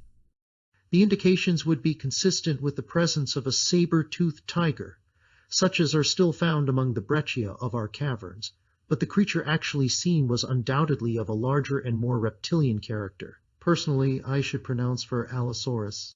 or Megalosaurus, said Summerlee. Exactly. Any one of the larger carnivorous dinosaurs would meet the case. Among them are to be found all the most terrible types of animal life that have ever cursed the earth or blessed a museum. He laughed sonorously at his own conceit, for, though he had little sense of humour, the crudest pleasantry from his own lips moved him always to roars of appreciation. The less noise, the better, said Lord Roxton curtly. We don't know who or what may be near us. If this fella comes back for his breakfast and catches us here, we won't have so much to laugh at. By the way, what is this mark upon the iguanodon's hide? On the dull, scaly, slate-coloured skin somewhere above the shoulder, there was a singular black circle of some substance which looked like asphalt. None of us could suggest what it meant, though Summerlee was of opinion that he had seen something similar upon one of the young ones 2 days before. Challenger said nothing, but looked pompous and puffy, as if he could if he would, so that finally Lord John asked his opinion direct. If your lordship will graciously permit me to open my mouth, I shall be happy to express my sentiments, said he with elaborate sarcasm. I am not in the habit of being taken to task in the fashion which seems to be customary with your lordship. I was not aware that it was necessary to ask your permission before smiling at a harmless pleasantry. It was not until he had received his apology that our touchy friend would suffer himself to be appeased. When at last his ruffled feelings were at ease, he addressed us at some length from his seat upon a fallen tree, speaking, as his habit was, as if he were imparting most precious information to a class of 1,000. With regard to the marking, said he, I am inclined to agree with my friend and colleague, Professor Summerlee, that the stains are from asphalt. As this plateau is, in its very nature, highly volcanic, and as asphalt is a substance which one associates with plutonic forces, I cannot doubt that it exists in the free liquid state, and that the creatures may have come in contact with it. A much more important problem is the question as to the existence of the carnivorous monster which has left its traces in this glade. We know roughly that this plateau is not larger than an average English county. Within this confined space, a certain number of creatures, mostly types which have passed away in the world below, have lived together for innumerable years. Now, it is very clear to me that in so long a period one would have expected that the carnivorous creatures, multiplying unchecked, would have exhausted their food supply and have been compelled to either modify their flesh-eating habits or die of hunger. This, we see, has not been so. We can only imagine, therefore, that the balance of nature is preserved by some check which limits the numbers of these ferocious creatures. One of the many interesting problems, therefore, which await our solution is to discover what that check may be and how it operates. I venture to trust that we may have some future opportunity for the closer study of the carnivorous dinosaurs. And I venture to trust we may not, I observed. The professor only raised his great eyebrows as the schoolmaster meets the irrelevant observation of the naughty boy. Perhaps Professor Summerlee may have an observation to make, he said, and the two savants ascended together into some rarefied scientific atmosphere, where the possibilities of a modification of the birth rate were weighed against the decline of the food supply as a check in the struggle for existence. That morning we mapped out a small portion of the plateau, avoiding the swamp of the pterodactyls, and keeping to the east of our brook instead of to the west. In that direction the country was still thickly wooded, with so much undergrowth that our progress was very slow. I have dwelt up to now upon the terrors of Maple White Land, but there was another side to the subject, for all that morning we wandered. Among lovely flowers, mostly, as I observed, white or yellow in colour, these being, as our professors explained, the primitive flower shades. In many places the ground was absolutely covered with them, and as we walked ankle-deep on that wonderful yielding carpet, the scent was almost intoxicating in its sweetness and intensity. The homely English bee buzzed everywhere around us. Many of the trees under which we passed had their branches bowed down with fruit, some of which were of familiar sorts, while other varieties were new. By observing which of them were pecked by the birds, we avoided all danger of poison and added a delicious variety to our food reserve. In the jungle which we traversed were numerous hard-trodden paths made by the wild beasts, and in the more marshy places we saw a profusion of strange footmarks, including many of the iguanodon. Once in a grove we observed several of these great creatures grazing, and Lord John, with his glass, was able to report that they also were spotted with asphalt, though in a different place to the one which we had examined in the morning. What this phenomenon meant we could not imagine. We saw many small animals, such as porcupines, a scaly anteater, and a wild pig, piebald in colour and with long curved tusks. Once, through a break in the trees, we saw a clear shoulder of green hill some distance away, and across this a large dun-coloured animal was travelling at a considerable pace. It passed so swiftly that we were unable to say what it was, but if it were a deer, as was claimed by Lord John, it must have been as large as those monstrous Irish elk which are still dug up from time to time in the bogs of my native land. Ever since the mysterious visit which had been paid to our camp, we always returned to it with some misgivings. However, on this occasion we found everything in order. That evening we had a grand discussion upon our present situation and future plans, which I must describe at some length, as it led to a new departure by which we were enabled to gain a more complete knowledge of Maple White Land than might have come in many weeks of exploring. It was Summerlee who opened the debate. All day he had been querulous in manner, and now some remark of Lord John's as to what we should do on the morrow brought all his bitterness to a head. "What we ought to be doing today, tomorrow, and all the time," said he, "is finding some way out of the trap into which we have fallen. You are all turning your brains towards getting into this country. I say that we should be scheming how to get out of it." I am surprised, sir, boomed Challenger, stroking his majestic beard, that any man of science should commit himself to so ignoble a sentiment. You are in a land which offers such an inducement to the ambitious naturalist as none ever has since the world began, and you suggest leaving it before we have acquired more than the most superficial knowledge of it or of its contents. I expected better things of you, Professor Summerlee. "You must remember," said Summerlee sourly, "that I have a large class in London who are at present at the mercy of an extremely inefficient locum tenens. This makes my situation different from yours, Professor Challenger, since, so far as I know, you have never been entrusted with any responsible educational work." Quite so, said Challenger. I have felt it to be a sacrilege to divert a brain which is capable of the highest original research to any lesser object. That is why I have sternly set my face against any proffered scholastic appointment. "For example?" asked Summerlee with a sneer, but Lord John hastened to change the conversation. "I must say," said he, "that I think it would be a mighty poor thing to go back to London before I know a great deal more of this place than I do at present." I could never dare to walk into the back office of my paper, and face old McArdle, said I. You will excuse the frankness of this report, will you not, sir? He'd never forgive me for leaving such unexhausted copy behind me. Besides, so far as I can see, it is not worth discussing, since we can't get down, even if we wanted. Our young friend makes up for many obvious mental lacunae by some measure of primitive common sense, remarked Challenger. The interests of his deplorable profession are immaterial to us. But as he observes, we cannot get down in any case, so it is a waste of energy to discuss it. It is a waste of energy to do anything else, growled Summerlee from behind his pipe. Let me remind you that we came here upon a perfectly definite mission, entrusted to us at the meeting of the Zoological Institute in London.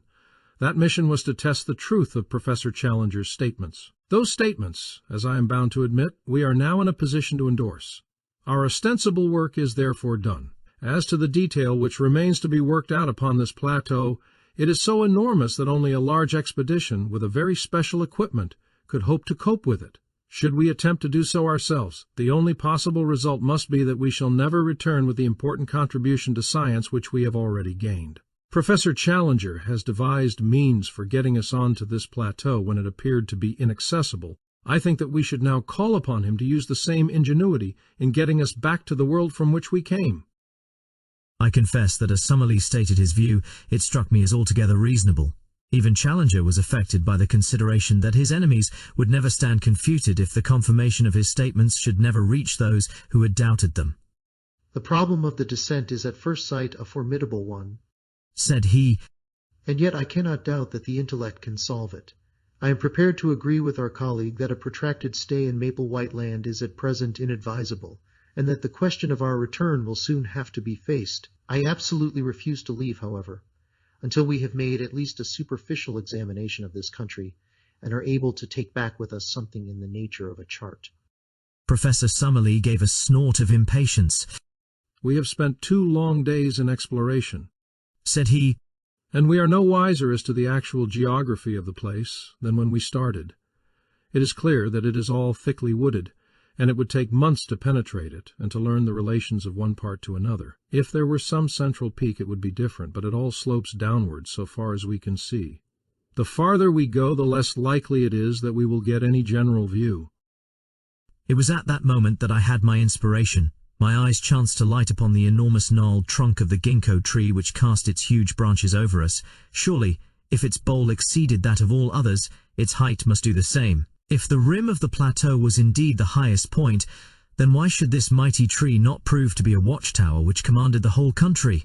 Now, ever since I ran wild as a lad in Ireland, I have been a bold and skilled tree climber. My comrades might be my masters on the rocks, but I knew that I would be supreme among those branches. Could I only get my legs on to the lowest of the giant offshoots, then it would be strange indeed if I could not make my way to the top. My comrades were delighted at my idea. Our young friend, said Challenger, bunching up the red apples of his cheeks, is capable of acrobatic exertions which would be impossible to a man of a more solid, though possibly of a more commanding appearance. I applaud his resolution. By George, young fella, you've put your hand on it, said Lord John, clapping me on the back. How we never came to think of it before I can't imagine. There's not more than an hour of daylight left. But if you take your notebook, you may be able to get some rough sketch of the place. If we put these 3 ammunition cases under the branch, I will soon hoist you onto it. He stood on the boxes while I faced the trunk, and was gently raising me when Challenger sprang forward and gave me such a thrust with his huge hand that he fairly shot me into the tree. With both arms clasping the branch, I scrambled hard with my feet until I had worked, first my body and then my knees, onto it. There were 3 excellent offshoots, like huge rungs of a ladder, above my head, and a tangle of convenient branches beyond, so that I clambered onwards with such speed that I soon lost sight of the ground and had nothing but foliage beneath me. Now and then I encountered a check, and once I had to shin up a creeper for 8 or 10 feet, but I made excellent progress, and the booming of Challenger's voice seemed to be a great distance beneath me. The tree was, however, enormous, and looking upwards, I could see no thinning of the leaves above my head. There was some thick, bush-like clump which seemed to be a parasite upon a branch up which I was swarming. I leaned my head round it in order to see what was beyond, and I nearly fell out of the tree in my surprise and horror at what I saw. A face was gazing into mine, at the distance of only a foot or 2. The creature that owned it had been crouching behind the parasite, and had looked round it at the same instant that I did. It was a human face, or at least it was far more human than any monkey's that I have ever seen. It was long, whitish and blotched with pimples, the nose flattened and the lower jaw projecting, with a bristle of coarse whiskers round the chin. The eyes, which were under thick and heavy brows, were bestial and ferocious, and as it opened its mouth to snarl what sounded like a curse at me, I observed that it had curved sharp canine teeth. For an instant I read hatred and menace in the evil eyes. Then, as quick as a flash, came an expression of overpowering fear. There was a crash of broken boughs as it dived wildly down into the tangle of green. I caught a glimpse of a hairy body like that of a reddish pig, and then it was gone, amid a swirl of leaves and branches. "What's the matter?" shouted Roxton from below. "Anything wrong with you?" "Did you see it?"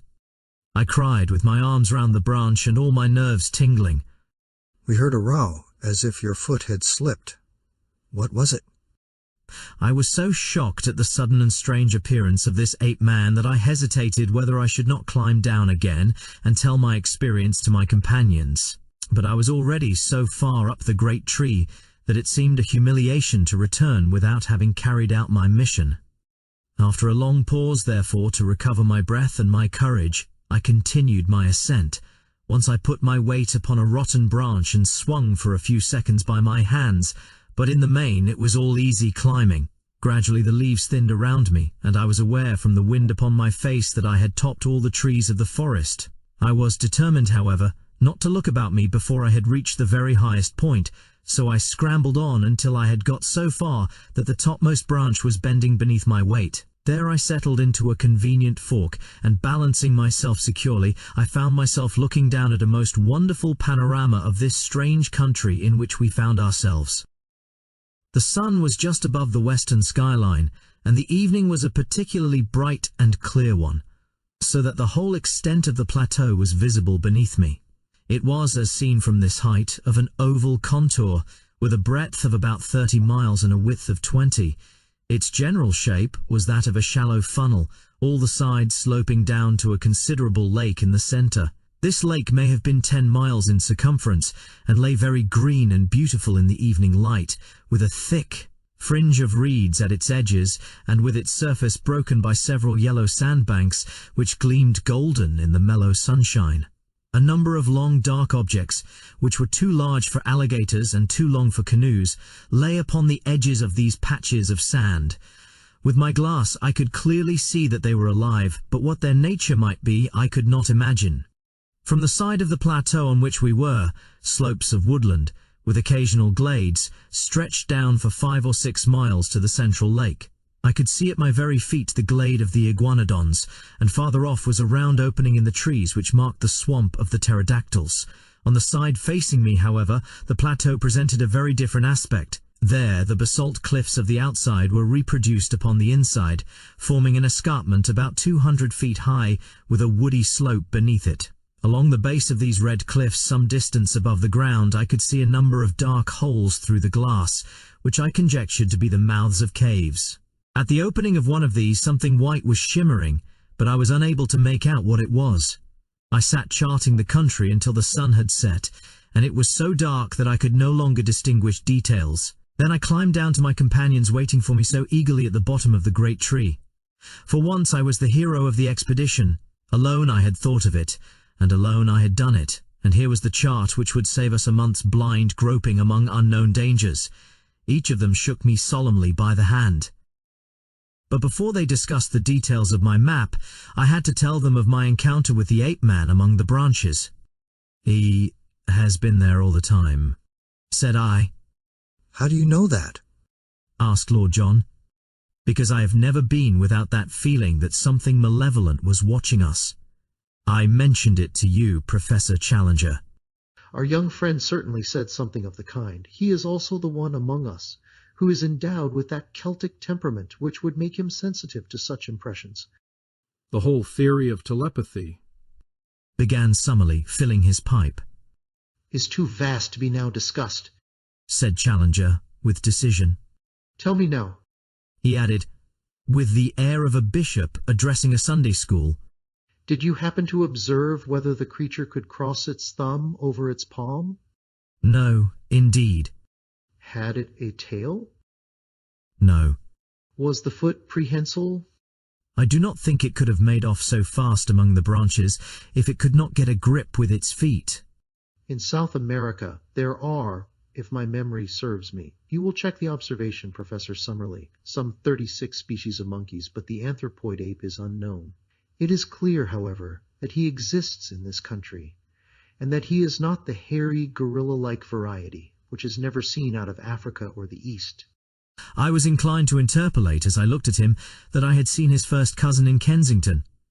This is a whiskered and colorless type, the latter characteristic pointing to the fact that he spends his days in arboreal seclusion. The question which we have to face is whether he approaches more closely to the ape or the man. In the latter case, he may well approximate to what the vulgar have called the missing link.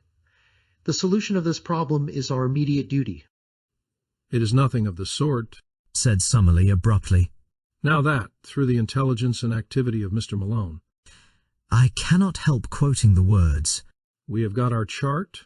Our one and only immediate duty is to get ourselves safe and sound out of this awful place. The flesh pots of civilization, groaned Challenger. The ink pots of civilization, sir. It is our task to put on record what we have seen and to leave the further exploration to others. You all agreed as much before Mr. Malone got us the chart. Well, said Challenger, I admit that my mind will be more at ease when I am assured that the result of our expedition has been conveyed to our friends. How we are to get down from this place, I have not as yet an idea. I have never yet encountered any problem, however, which my inventive brain was unable to solve, and I promise you that tomorrow I will turn my attention to the question of our descent. And so the matter was allowed to rest. But that evening, by the light of the fire and of a single candle, the first map of the lost world was elaborated. Every detail which I had roughly noted from my watchtower was drawn out in its relative place. Challenger's pencil hovered over the great blank which marked the lake. What shall we call it? He asked. Why should you not take the chance of perpetuating your own name? Said Summerlee, with his usual touch of acidity. I trust, sir, that my name will have other and more personal claims upon posterity, said Challenger severely. Any ignoramus can hand down his worthless memory by imposing it upon a mountain or a river. I need no such monument. Summerlee, with a twisted smile, was about to make some fresh assault when Lord John hastened to intervene. It's up to you, young fella, to name the lake, said he. You saw it first, and, by George, if you choose to put Lake Malone on it, no one has a better right. By all means. Let our young friend give it a name, said Challenger.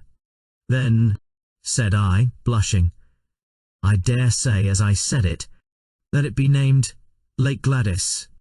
Don't you think the Central Lake would be more descriptive? Remarked Summerlee.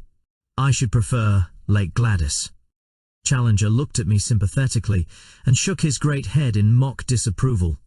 Boys will be boys, said he. Lake Gladys let it be. Chapter 12. It was dreadful in the forest. I have said, or perhaps I have not said, for my memory plays me sad tricks these days, that I glowed with pride when 3 such men as my comrades thanked me for having saved or at least greatly helped the situation. As the youngster of the party, not merely in years but in experience, character, knowledge and all that goes to make a man, I had been overshadowed from the first, and now I was coming into my own. I warmed at the thought. Alas, for the pride which goes before a fall! That little glow of self-satisfaction, that added measure of self-confidence, were to lead me on that very night to the most dreadful experience of my life, ending with a shock which turns my heart sick when I think of it. It came about in this way. I had been unduly excited by the adventure of the tree, and sleep seemed to be impossible. Summerlee was on guard, sitting hunched over our small fire, a quaint, angular figure, his rifle across his knees and his pointed, goat-like beard wagging with each weary nod of his head.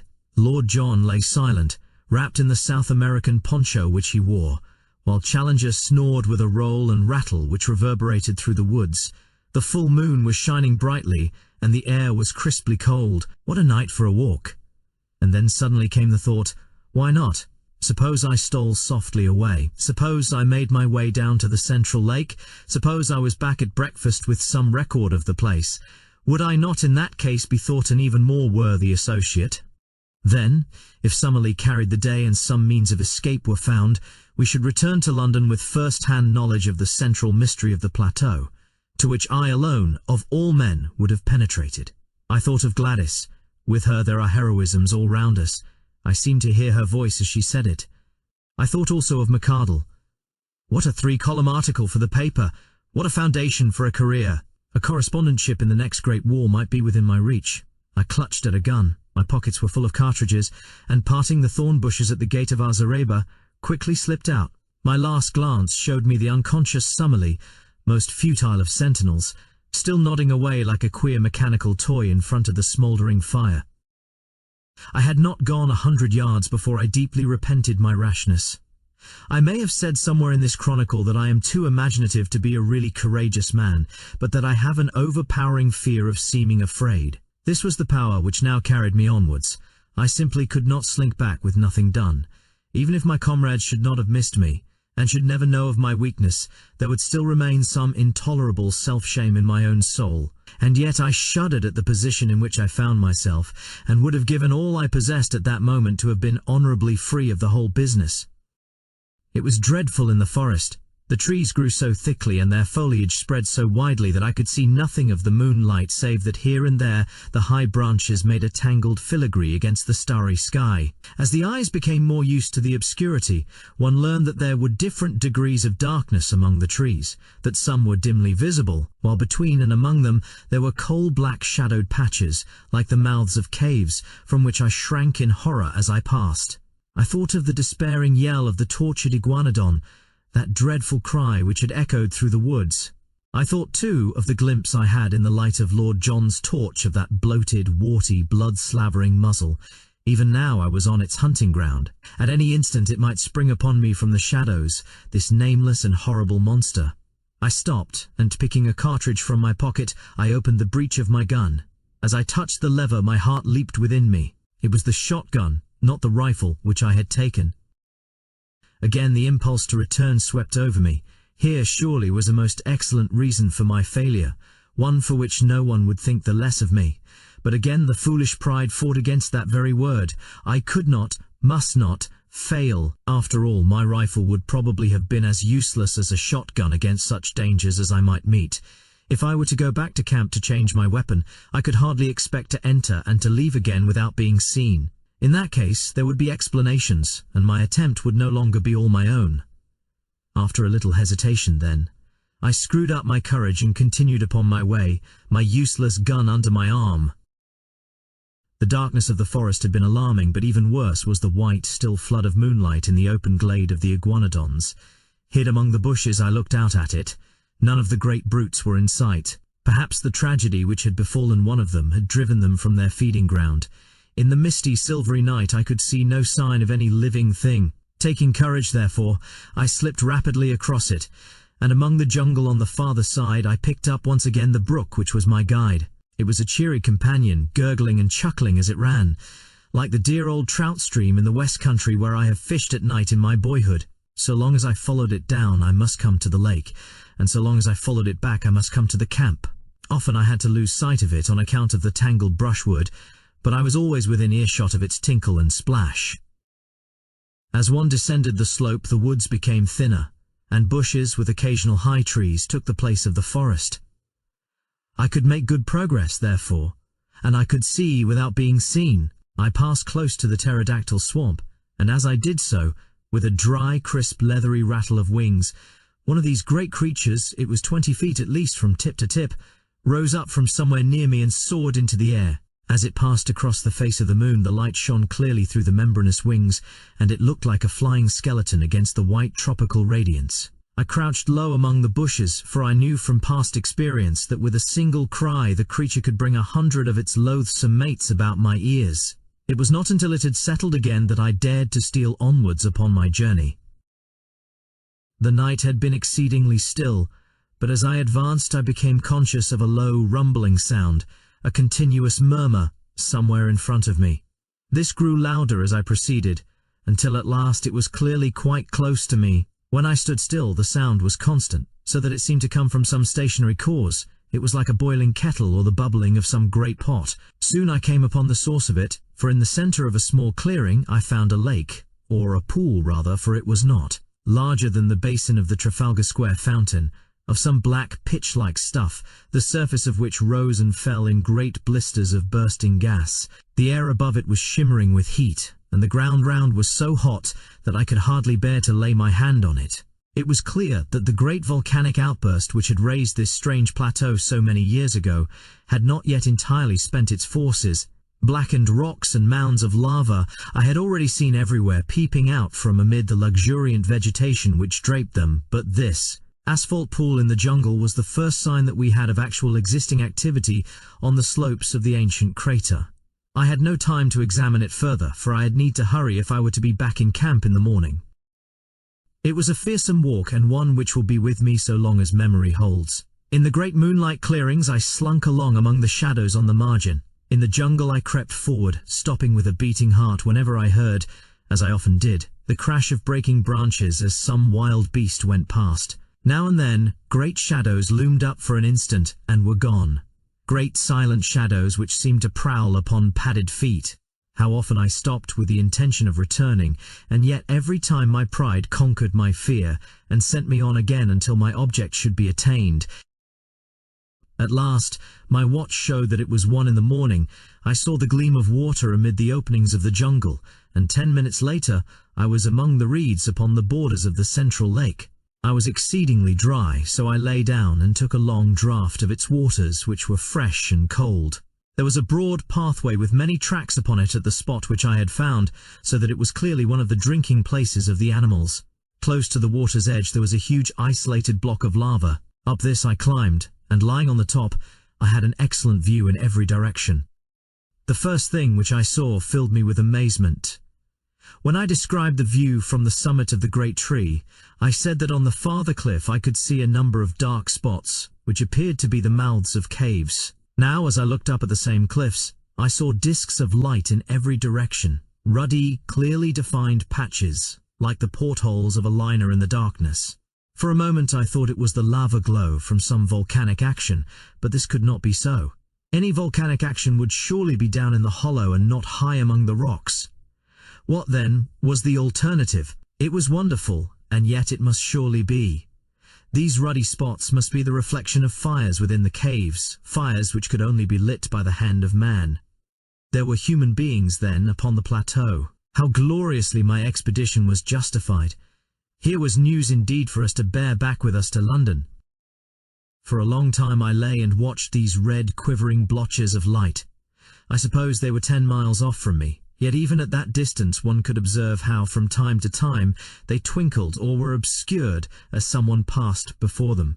What would I not have given to be able to crawl up to them, to peep in and to take back some word to my comrades as to the appearance and character of the race who lived in so strange a place? It was out of the question for the moment, and yet surely we could not leave the plateau until we had some definite knowledge upon the point. Lake Gladys, my own lake, lay like a sheet of quicksilver before me, with a reflected moon shining brightly in the centre of it. It was shallow, for in many places I saw low sandbanks protruding above the water. Everywhere upon the still surface I could see signs of life, sometimes mere rings and ripples in the water, sometimes the gleam of a great silver-sided fish in the air, sometimes the arched, slate-coloured back of some passing monster. Once upon a yellow sandbank I saw a creature like a huge swan, with a clumsy body and a high, flexible neck, shuffling about upon the margin. Presently it plunged in, and for some time I could see the arched neck and darting head undulating over the water. Then it dived, and I saw it no more. My attention was soon drawn away from these distant sights, and brought back to what was going on at my very feet. 2 creatures like large armadillos had come down to the drinking place, and were squatting at the edge of the water, their long flexible tongues like red ribbons shooting in and out as they lapped. A huge deer with branching horns, a magnificent creature which carried itself like a king, came down with its doe and 2 fawns and drank beside the armadillos. No such deer exist anywhere else upon earth, for the moose or elks which I have seen would hardly have reached its shoulders. Presently it gave a warning snort, and was off with its family among the reeds, while the armadillos also scuttled for shelter.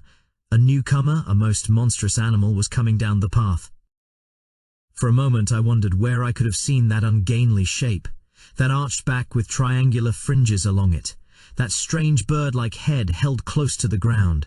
Then it came back to me. It was the Stegosaurus, the very creature which Maple White had preserved in his sketchbook, and which had been the first object which arrested the attention of Challenger. There he was, perhaps the very specimen which the American artist had encountered. The ground shook beneath his tremendous weight, and his gulpings of water resounded through the still night. For 5 minutes he was so close to my rock that by stretching out my hand I could have touched the hideous waving hackles upon his back. Then he lumbered away and was lost among the boulders. Looking at my watch, I saw that it was 2:30 o'clock, and high time therefore that I started upon my homeward journey. There was no difficulty about the direction in which I should return, for all along I had kept the little brook upon my left, and it opened into the central lake within a stone's throw of the boulder upon which I had been lying. I set off therefore in high spirits, for I felt that I had done good work, and was bringing back a fine budget of news for my companions. Foremost of all, of course, were the sight of the fiery caves and the certainty that some troglodytic race inhabited them. But besides that, I could speak from experience of the central lake. I could testify that it was full of strange creatures, and I had seen several land forms of primeval life which we had not before encountered. I reflected as I walked that few men in the world could have spent a stranger night or added more to human knowledge in the course of it. I was plodding up the slope, turning these thoughts over in my mind, and had reached a point which may have been halfway to home, when my mind was brought back to my own position by a strange noise behind me. It was something between a snore and a growl, low, deep, and exceedingly menacing. Some strange creature was evidently near me, but nothing could be seen, so I hastened more rapidly upon my way. I had traversed 1/2 mile or so when suddenly the sound was repeated, still behind me, but louder and more menacing than before. My heart stood still within me as it flashed across me that the beast, whatever it was, must surely be after me. My skin grew cold and my hair rose at the thought. That these monsters should tear each other to pieces was a part of the strange struggle for existence, but that they should turn upon modern man, that they should deliberately track and hunt down the predominant human, was a staggering and fearsome thought. I remembered again the blood-beslobbered face which we had seen in the glare of Lord John's torch, like some horrible vision from the deepest circle of Dante's hell. With my knees shaking beneath me, I stood and glared with starting eyes down the moonlit path which lay behind me. All was quiet as in a dream landscape, silver clearings and the black patches of the bushes. Nothing else could I see. Then from out of the silence, imminent and threatening, there came once more that low, throaty croaking, far louder and closer than before. There could no longer be a doubt. Something was on my trail, and was closing in upon me every minute. I stood like a man paralyzed, still staring at the ground which I had traversed. Then suddenly I saw it. There was movement among the bushes at the far end of the clearing which I had just traversed. A great dark shadow disengaged itself and hopped out into the clear moonlight. I say hopped advisedly, for the beast moved like a kangaroo, springing along in an erect position upon its powerful hind legs, while its front ones were held bent in front of it. It was of enormous size and power, like an erect elephant, but its movements, in spite of its bulk, were exceedingly alert. For a moment, as I saw its shape, I hoped that it was an iguanodon, which I knew to be harmless, but, ignorant as I was, I soon saw that this was a very different creature. Instead of the gentle deer-shaped head of the great three-toed leaf-eater, this beast had a broad, squat, toad-like face like that which had alarmed us in our camp. His ferocious cry and the horrible energy of his pursuit both assured me that this was surely one of the great flesh-eating dinosaurs, the most terrible beasts which have ever walked this earth. As the huge brute loped along, it dropped forward upon its forepaws and brought its nose to the ground every 20 yards or so. It was smelling out my trail. Sometimes for an instant it was at fault. Then it would catch it up again and come bounding swiftly along the path I had taken. Even now, when I think of that nightmare, the sweat breaks out upon my brow. What could I do? My useless fowling piece was in my hand. What help could I get from that? I looked desperately round for some rock or tree, but I was in a bushy jungle with nothing higher than a sapling within sight, while I knew that the creature behind me could tear down an ordinary tree as though it were a reed. My only possible chance lay in flight. I could not move swiftly over the rough, broken ground, but as I looked round me in despair, I saw a well-marked, hard-beaten path which ran across in front of me. We had seen several of the sort, the runs of various wild beasts, during our expeditions. Along this I could perhaps hold my own, for I was a fast runner and in excellent condition. Flinging away my useless gun, I set myself to do such a half-mile as I have never done before or since. My limbs ached, my chest heaved, I felt that my throat would burst for want of air, and yet with that horror behind me I ran and I ran and ran. At last I paused, hardly able to move. For a moment I thought that I had thrown him off. The path lay still behind me. And then suddenly, with a crashing and a rending, a thudding of giant feet and a panting of monster lungs, the beast was upon me once more. He was at my very heels. I was lost. Madman that I was to linger so long before I fled. Up to then he had hunted by scent, and his movement was slow, but he had actually seen me as I started to run. From then onwards he had hunted by sight, for the path showed him where I had gone. Now, as he came round the curve, he was springing in great bounds. The moonlight shone upon his huge projecting eyes, the row of enormous teeth in his open mouth, and the gleaming fringe of claws upon his short, powerful forearms. With a scream of terror I turned and rushed wildly down the path. Behind me the thick, gasping breathing of the creature sounded louder and louder. His heavy footfall was beside me. Every instant I expected to feel his grip upon my back. And then suddenly there came a crash. I was falling through space, and everything beyond was darkness and rest. As I emerged from my unconsciousness, which could not, I think, have lasted more than a few minutes, I was aware of a most dreadful and penetrating smell. Putting out my hand in the darkness, I came upon something which felt like a huge lump of meat, while my other hand closed upon a large bone. Up above me there was a circle of starlit sky, which showed me that I was lying at the bottom of a deep pit. Slowly I staggered to my feet and felt myself all over. I was stiff and sore from head to foot, but there was no limb which would not move, no joint which would not bend. As the circumstances of my fall came back into my confused brain, I looked up in terror, expecting to see that dreadful head silhouetted against the paling sky. There was no sign of the monster, however, nor could I hear any sound from above. I began to walk slowly round, therefore, feeling in every direction to find out what this strange place could be into which I had been so opportunely precipitated. It was, as I have said, a pit, with sharply sloping walls and a level bottom about 20 feet across. This bottom was littered with great gobbets of flesh, most of which was in the last state of putridity. The atmosphere was poisonous and horrible. After tripping and stumbling over these lumps of decay, I came suddenly against something hard, and I found that an upright post was firmly fixed in the center of the hollow. It was so high that I could not reach the top of it with my hand, and it appeared to be covered with grease. Suddenly I remembered that I had a tin box of wax vestas in my pocket. Striking one of them, I was able at last to form some opinion of this place into which I had fallen. There could be no question as to its nature. It was a trap, made by the hand of man. The post in the center, some 9 feet long, was sharpened at the upper end, and was black with the stale blood of the creatures who had been impaled upon it. The remains scattered about were fragments of the victims, which had been cut away in order to clear the stake for the next who might blunder in. I remembered that Challenger had declared that man could not exist upon the plateau, since with his feeble weapons he could not hold his own against the monsters who roamed over it.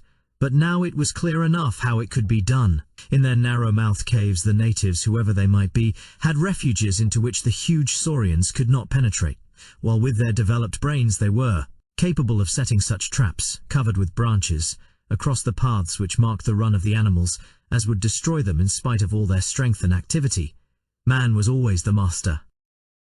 The sloping wall of the pit was not difficult for an active man to climb, but I hesitated long before I trusted myself within reach of the dreadful creature which had so nearly destroyed me. How did I know that he was not lurking in the nearest clump of bushes, waiting for my reappearance? I took heart, however, as I recalled a conversation between Challenger and Summerlee upon the habits of the great saurians. Both were agreed that the monsters were practically brainless, that there was no room for reason in their tiny cranial cavities, and that if they have disappeared from the rest of the world it was assuredly on account of their own stupidity, which made it impossible for them to adapt themselves to changing conditions. To lie in wait for me now would mean that the creature had appreciated what had happened to me, and this in turn would argue some power connecting cause and effect. Surely it was more likely that a brainless creature, acting solely by vague predatory instinct, would give up the chase when I disappeared, and, after a pause of astonishment, would wander away in search of some other prey. I clambered to the edge of the pit and looked over. The stars were fading, the sky was whitening, and the cold wind of morning blew pleasantly upon my face. I could see or hear nothing of my enemy. Slowly I climbed out and sat for a while upon the ground, ready to spring back into my refuge if any danger should appear. Then, reassured by the absolute stillness and by the growing light, I took my courage in both hands and stole back along the path which I had come. Some distance down it I picked up my gun, and shortly afterwards struck the brook which was my guide. So, with many a frightened backward glance, I made for home. And suddenly there came something to remind me of my absent companions. In the clear, still morning air there sounded far away the sharp, hard note of a single rifle shot. I paused and listened, but there was nothing more. For a moment I was shocked at the thought that some sudden danger might have befallen them, but then a simpler and more natural explanation came to my mind. It was now broad daylight. No doubt my absence had been noticed. They had imagined that I was lost in the woods and had fired this shot to guide me home. It is true that we had made a strict resolution against firing, but if it seemed to them that I might be in danger, they would not hesitate. It was for me now to hurry on as fast as possible, and so to reassure them. I was weary and spent, so my progress was not so fast as I wished, but at last I came into regions which I knew. There was the swamp of the pterodactyls upon my left, there in front of me was the glade of the iguanodons. Now I was in the last belt of trees which separated me from Fort Challenger. I raised my voice in a cheery shout to allay their fears. No answering greeting came back to me. My heart sank at that ominous stillness. I quickened my pace into a run. The zareba rose before me even as I had left it, but the gate was open. I rushed in. In the cold morning light it was a fearful sight which met my eyes. Our effects were scattered in wild confusion over the ground. My comrades had disappeared, and close to the smouldering ashes of our fire the grass was stained crimson with a hideous pool of blood. I was so stunned by this sudden shock that for a time I must have nearly lost my reason. I have a vague recollection, as one remembers a bad dream, of rushing about through the woods all round the empty camp, calling wildly for my companions. No answer came back from the silent shadows. The horrible thought that I might never see them again, that I might find myself abandoned all alone in that dreadful place, with no possible way of descending into the world below, that I might live and die in that nightmare country, drove me to desperation. I could have torn my hair and beaten my head in my despair. Only now did I realize how I had learned to lean upon my companions, upon the serene self-confidence of Challenger, and upon the masterful, humorous coolness of Lord John Roxton. Without them I was like a child in the dark, helpless and powerless. I did not know which way to turn or what I should do first. After a period, during which I sat in bewilderment, I set myself to try and discover what sudden misfortune could have befallen my companions. The whole disordered appearance of the camp showed that there had been some sort of attack, and the rifle shot no doubt marked the time when it had occurred. That there should have been only one shot showed that it had been all over in an instant. The rifles still lay upon the ground, and one of them, Lord John's, had the empty cartridge in the breech. The blankets of Challenger and of Summerlee beside the fire suggested that they had been asleep at the time. The cases of ammunition and of food were scattered about in a wild litter, together with our unfortunate cameras and plate carriers, but none of them were missing. On the other hand, all the exposed provisions, and I remembered that there were a considerable quantity of them, were gone. They were animals then, and not natives, who had made the inroad, for surely the latter would have left nothing behind. But if animals, or some single terrible animal, then what had become of my comrades? A ferocious beast would surely have destroyed them and left their remains. It is true that there was that one hideous pool of blood which told of violence. Such a monster as had pursued me during the night could have carried away a victim as easily as a cat would a mouse. In that case the others would have followed in pursuit. But then they would assuredly have taken their rifles with them. The more I tried to think it out with my confused and weary brain, the less could I find any plausible explanation. I searched round in the forest, but could see no tracks which could help me to a conclusion. Once I lost myself, and it was only by good luck, and after an hour of wandering, that I found the camp once more. Suddenly a thought came to me and brought some little comfort to my heart. I was not absolutely alone in the world. Down at the bottom of the cliff, and within call of me, was waiting the faithful Zambo. I went to the edge of the plateau and looked over. Sure enough, he was squatting among his blankets beside his fire in his little camp. But, to my amazement, a second man was seated in front of him. For an instant my heart leaped for joy, as I thought that one of my comrades had made his way safely down. But a second glance dispelled the hope. The rising sun shone red upon the man's skin. He was an Indian. I shouted loudly and waved my handkerchief. Presently Zambo looked up, waved his hand, and turned to ascend the pinnacle. In a short time he was standing close to me and listening with deep distress to the story which I told him. "Devil got them for sure, Massa Malone," said he. "You got into the devil's country, sah, and he take you all to himself. You take advice, Massa Malone, and come down quick, else he get you as well." "How can I come down, Zambo?" "You get creepers from trees, Massa Malone. Throw them over here. I make fast to this stump. And so you have bridge." "We have thought of that. There are no creepers here which could bear us." "Send for ropes, Massa Malone." "Who can I send, and where?" "Send to Indian villages, sah. Plenty hide rope in Indian village. Indian down below, send him." "Who is he?" "One of our Indians. Other ones beat him and take away his pay. He come back to us. Ready now to take letter, bring rope, anything." "To take a letter? Why not? Perhaps he might bring help, but in any case he would ensure that our lives were not spent for nothing, and that news of all that we had won for science should reach our friends at home. I had 2 completed letters already waiting. I would spend the day in writing a third, which would bring my experiences absolutely up to date. The Indian could bear this back to the world. I ordered Zambo therefore to come again in the evening, and I spent my miserable and lonely day in recording my own adventures of the night before.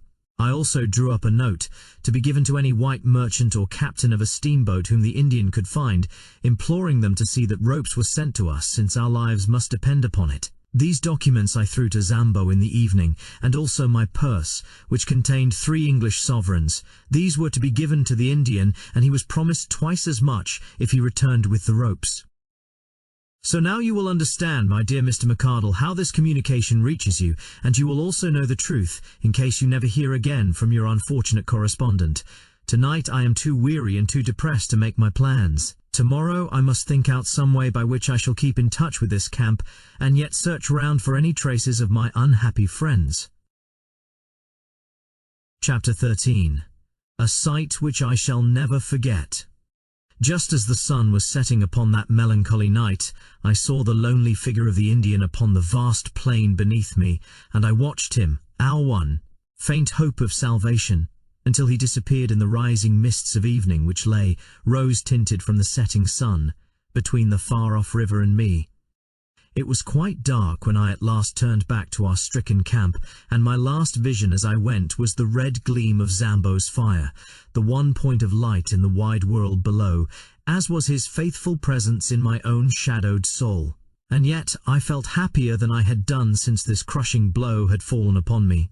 For it was good to think that the world should know what we had done, so that at the worst our names should not perish with our bodies, but should go down to posterity associated with the result of our labours. It was an awesome thing to sleep in that ill-fated camp, and yet it was even more unnerving to do so in the jungle. One or the other it must be. Prudence on the one hand warned me that I should remain on guard, but exhausted nature on the other declared that I should do nothing of the kind.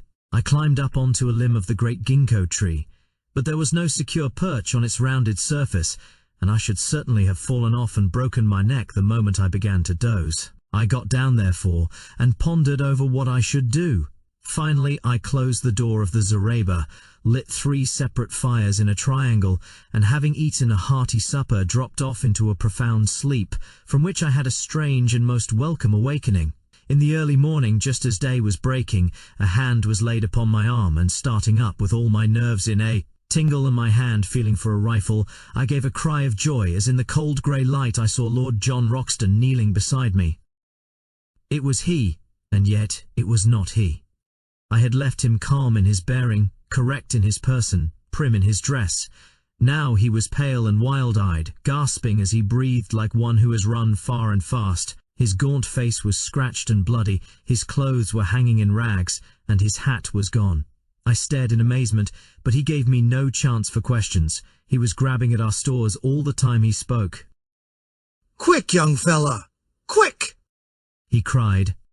Every moment counts. Get the rifles, both of them. I have the other two. Now, all the cartridges you can gather. Fill up your pockets. Now, some food. 6 tins will do. That's all right. Don't wait to talk or think. Get a move on, or we are done. Still half awake and unable to imagine what it all might mean, I found myself hurrying madly after him through the wood, a rifle under each arm and a pile of various stores in my hands. He dodged in and out through the thickest of the scrub until he came to a dense clump of brushwood. Into this he rushed, regardless of thorns, and threw himself into the heart of it, pulling me down by his side. There! He panted. I think we are safe here. They'll make for the camp as sure as fate. It will be their first idea, but this should puzzle them. What is it all? I asked, when I had got my breath. Where are the professors, and who is it that is after us? They 8 men, he cried. My God, what brutes. Don't raise your voice, for they have long ears, sharp eyes too, but no power of scent so far as I could judge, so I don't think they can sniff us out. Where have you been, young fella? You were well out of it. In a few sentences I whispered what I had done. Pretty bad, said he, when he had heard of the dinosaur in the pit. It isn't quite the place for a rest cure. What? But I had no idea what its possibilities were until those devils got hold of us. The man-eaten Papuans had me once, but they are Chesterfields compared to this crowd. How did it happen? I asked. It was in the early morning. Our learned friends were just stirring, hadn't even begun to argue yet. Suddenly it rained apes. They came down as thick as apples out of a tree. They had been assembling in the dark, I suppose, until that great tree over our heads was heavy with them. I shot one of them through the belly, but before we knew where we were, they had us spread-eagled on our backs. I call them apes, but they carried sticks and stones in their hands and jabbered talk to each other, and ended up by tying our hands with creepers, so they are ahead of any beast that I have seen in my wanderings. 8 men, that's what they are, missing links, and I wish they had stayed missing. They carried off their wounded comrade, he was bleeding like a pig, and then they sat around us, and if ever I saw frozen murder it was in their faces. They were big fellows, as big as a man and a deal stronger. Curious glassy gray eyes they have under red tufts, and they just sat and gloated and gloated. Challenger is no chicken, but even he was cowed. He managed to struggle to his feet, and yelled out at them to have done with it and get it over. I think he had gone a bit off his head at the suddenness of it, for he raged and cursed at them like a lunatic. If they had been a row of his favorite pressmen, he could not have slanged them worse. Well, what did they do? I was enthralled by the strange story which my companion was whispering into my ear, while all the time his keen eyes were shooting in every direction, and his hand grasping his cocked rifle. I thought it was the end of us, but instead of that it started them on a new line. They all jabbered and chattered together. Then one of them stood out beside Challenger. You'll smile, young fella, but, 'pon my word, they might have been kinsmen. I couldn't have believed it if I hadn't seen it with my own eyes. This old ape man, he was their chief, was a sort of red Challenger, with every one of our friend's beauty points, only just a trifle more so. He had the short body, the big shoulders, the round chest, no neck, a great ruddy frill of a beard, the tufted eyebrows, the what do you want, damn you. Look about the eyes and the whole catalogue. When the ape-man stood by Challenger and put his paw on his shoulder, the thing was complete. Summerlee was a bit hysterical, and he laughed till he cried. The ape-men laughed too, or at least they put up the devil of a cackling, and they set to work to drag us off through the forest. They wouldn't touch the guns and things, thought them dangerous, I expect, but they carried away all our loose food. Summerlee and I got some rough handling on the way, there's my skin and my clothes to prove it. For they took us a beeline through the brambles, and their own hides are like leather. But Challenger was all right. 4 of them carried him shoulder high, and he went like a Roman emperor. What's that? It was a strange clicking noise in the distance, not unlike castanets. There they go, said my companion, slipping cartridges into the second double barrel. Express. Load 'em all up, young fella, my lad, for we're not going to be taken alive, and don't you think it. That's the row they make when they're excited. By George! They'll have something to excite them if they put us up. The last stand of the Greys won't be in it. With their rifles grasped in their stiffened hands, mid a ring of the dead, and dying as some fathead sings. Can you hear them now? very far away. That little lot will do no good, but I expect their search parties are all over the wood. Well, I was telling you my tale of woe. They got us soon to this town of theirs, about 1,000 huts of branches and leaves in a great grove of trees near the edge of the cliff. It's 3 or 4 miles from here. The filthy beasts fingered me all over, and I feel as if I should never be clean again. They tied us up. The fellow who handled me could tie like a bosun, and there we lay with our toes up beneath a tree, while a great brute stood guard over us with a club in his hand. When I say we, I mean Summerlee and myself. Old Challenger was up a tree, eating pines and having the time of his life. I'm bound to say that he managed to get some fruit to us, and with his own hands he loosened our bonds. If you'd seen him sitting up in that tree hobnobbing with his twin brother, and singing in that rolling bass of his, "Ring out wild bells," 'cause music of any kind seemed to put him in a good humor, you'd have smiled.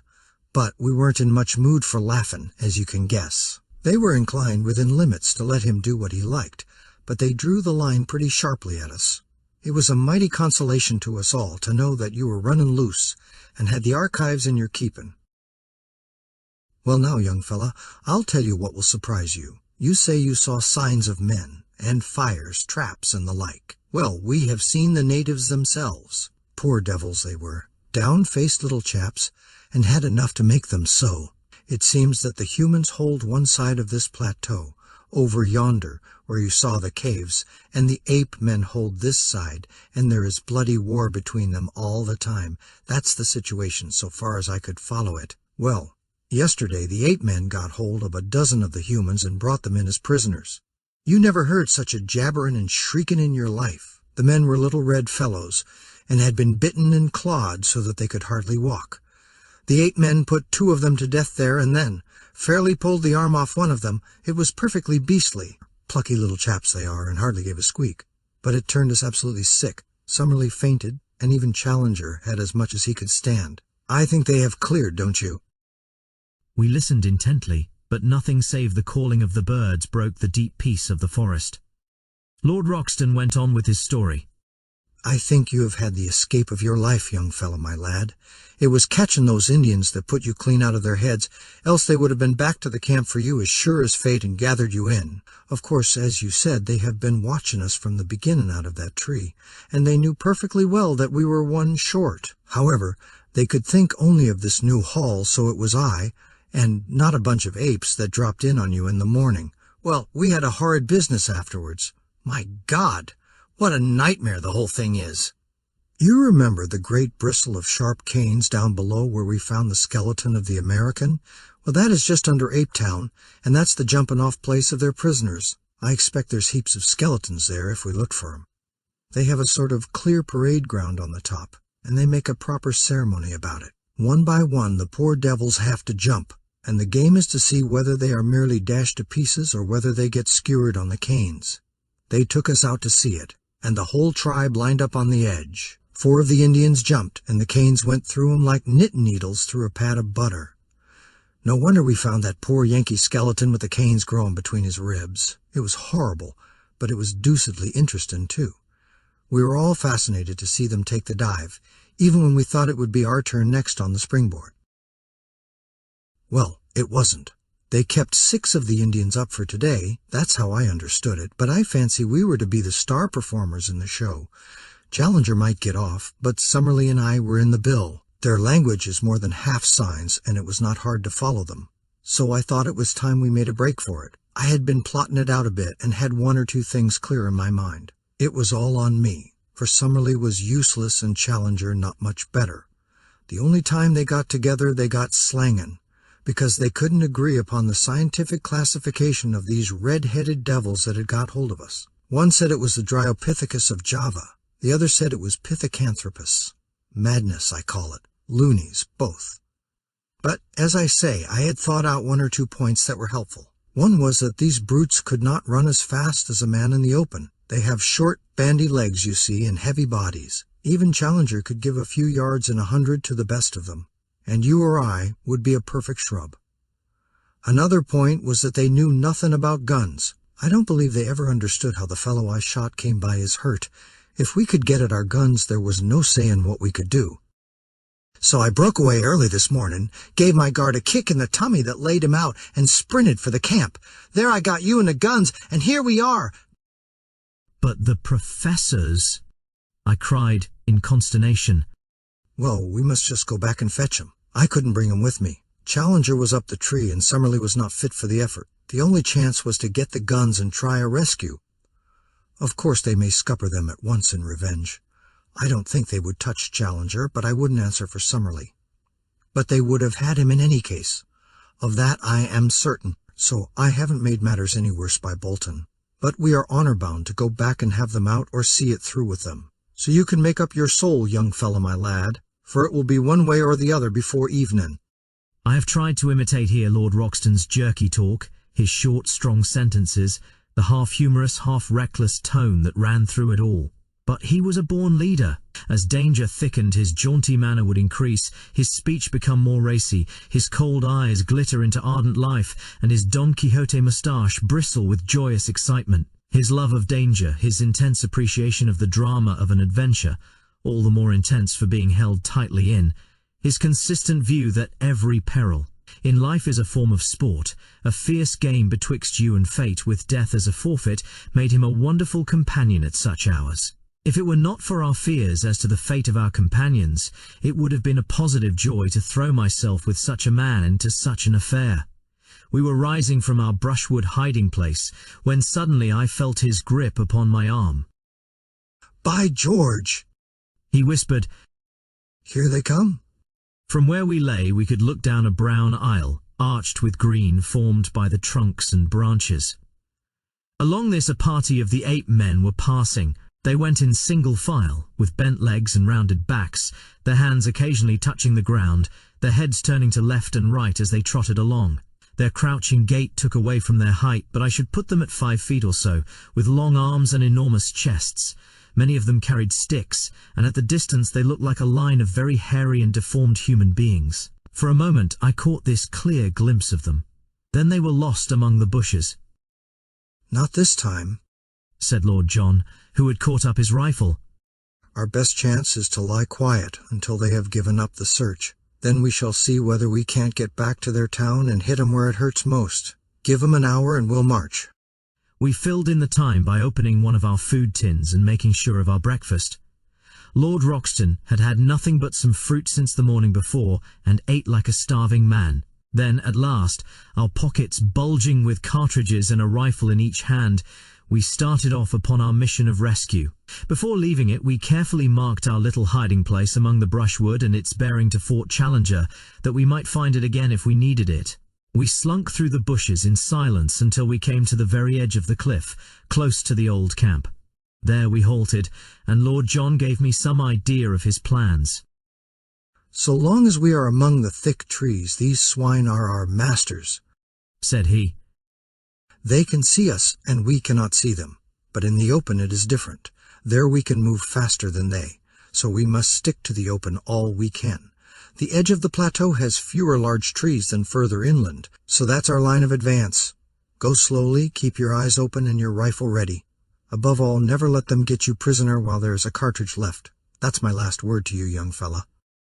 When we reached the edge of the cliff, I looked over and saw our good old black Zambo sitting smoking on a rock below us. I would have given a great deal to have hailed him and told him how we were placed, but it was too dangerous, lest we should be heard.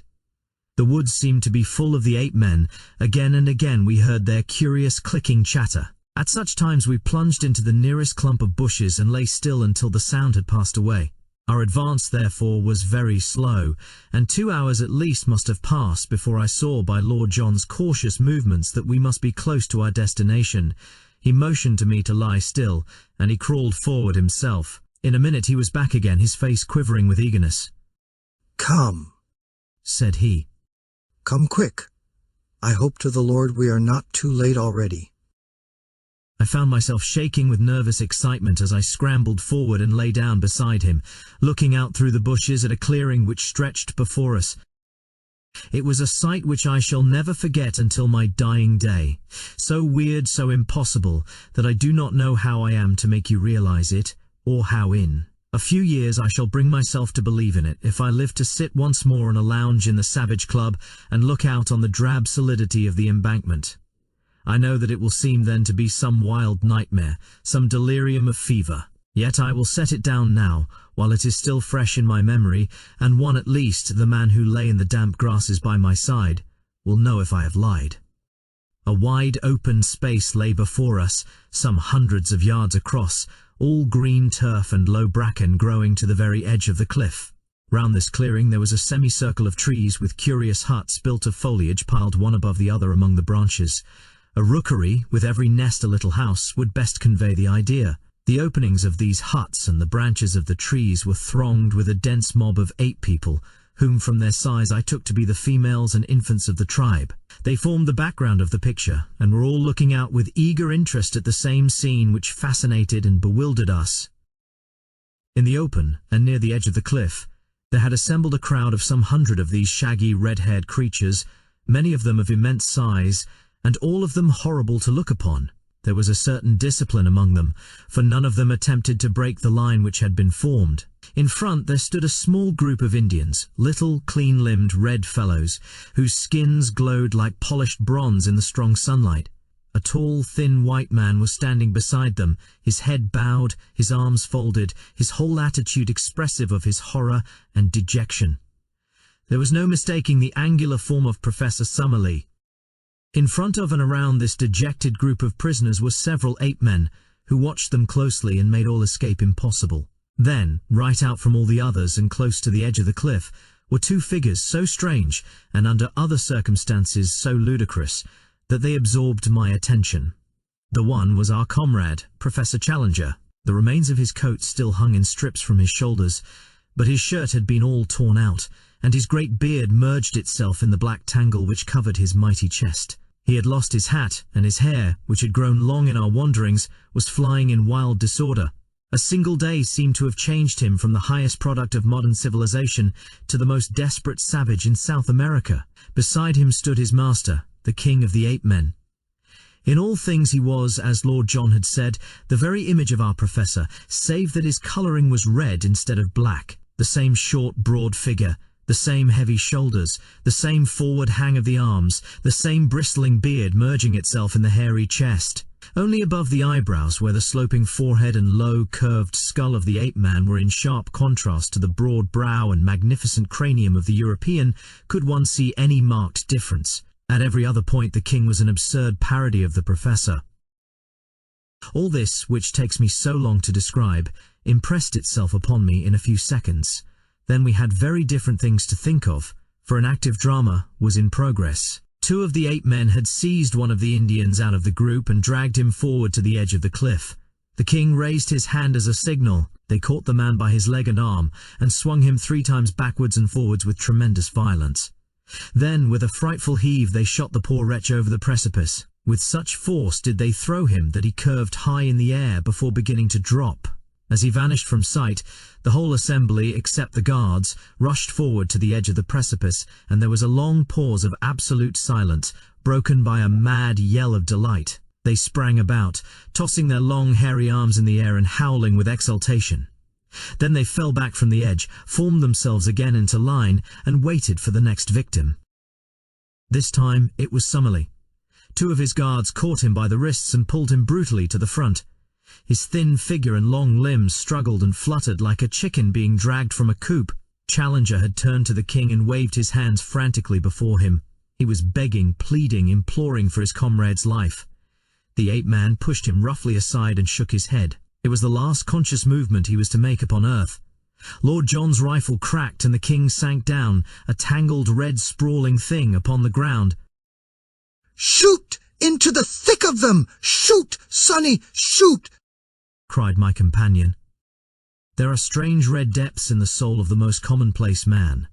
I am tender-hearted by nature, and have found my eyes moist many a time over the scream of a wounded hare. Yet the bloodlust was on me now. I found myself on my feet, emptying one magazine, then the other, clicking open the breech to reload, snapping it to again, while cheering and yelling with pure ferocity and joy of slaughter as I did so. With our 4 guns the 2 of us made a horrible havoc. Both the guards who held Summerlee were down, and he was staggering about like a drunken man in his amazement, unable to realize that he was a free man. The dense mob of ape men ran about in bewilderment, marveling whence this storm of death was coming or what it might mean. They waved, gesticulated, screamed, and tripped up over those who had fallen. Then, with a sudden impulse, they all rushed in a howling crowd to the trees for shelter, leaving the ground behind them spotted with their stricken comrades. The prisoners were left for the moment standing alone in the middle of the clearing. Challenger's quick brain had grasped the situation. He seized the bewildered Summerlee by the arm, and they both ran towards us. 2 of their guards bounded after them and fell to 2 bullets from Lord John. We ran forward into the open to meet our friends and pressed a loaded rifle into the hands of each. But Summerlee was at the end of his strength. He could hardly totter. Already the ape men were recovering from their panic. They were coming through the brushwood and threatening to cut us off. Challenger and I ran Summerlee along, one at each of his elbows, while Lord John covered our retreat, firing again and again as savage heads snarled at us out of the bushes. For a mile or more the chattering brutes were at our very heels. Then the pursuit slackened, for they learned our power and would no longer face that unerring rifle. When we had at last reached the camp, we looked back and found ourselves alone. So it seemed to us, and yet we were mistaken. We had hardly closed the thornbush door of our zareba, clasped each other's hands and thrown ourselves panting upon the ground beside our spring, when we heard a patter of feet, and then a gentle, plaintive crying from outside our entrance. Lord Roxton rushed forward, rifle in hand, and threw it open. There, prostrate upon their faces, lay the little red figures of the 4 surviving Indians, trembling with fear of us and yet imploring our protection. With an expressive sweep of his hands, one of them pointed to the woods around them and indicated that they were full of danger. Then, darting forward, he threw his arms round Lord John's legs and rested his face upon them. "By George!" cried our peer, pulling at his moustache in great perplexity. "I say, what the deuce are we to do with these people? Get up, little chappie, and take your face off my boots." Summerlee was sitting up and stuffing some tobacco into his old briar. "We've got to see them save," said he. "You've pulled us all out of the jaws of death. My word, it was a good bit of work." Admirable! cried Challenger. Admirable! Not only we as individuals, but European science collectively owe you a deep debt of gratitude for what you have done. I do not hesitate to say that the disappearance of Professor Summerlee and myself would have left an appreciable gap in modern zoological history. Our young friend here, and you have done most excellently well. He beamed at us with the old paternal smile, but European science would have been somewhat amazed could they have seen their chosen child, the hope of the future, with his tangled, unkempt head, his bare chest, and his tattered clothes. He had one of the meat tins between his knees, and sat with a large piece of cold Australian mutton between his fingers.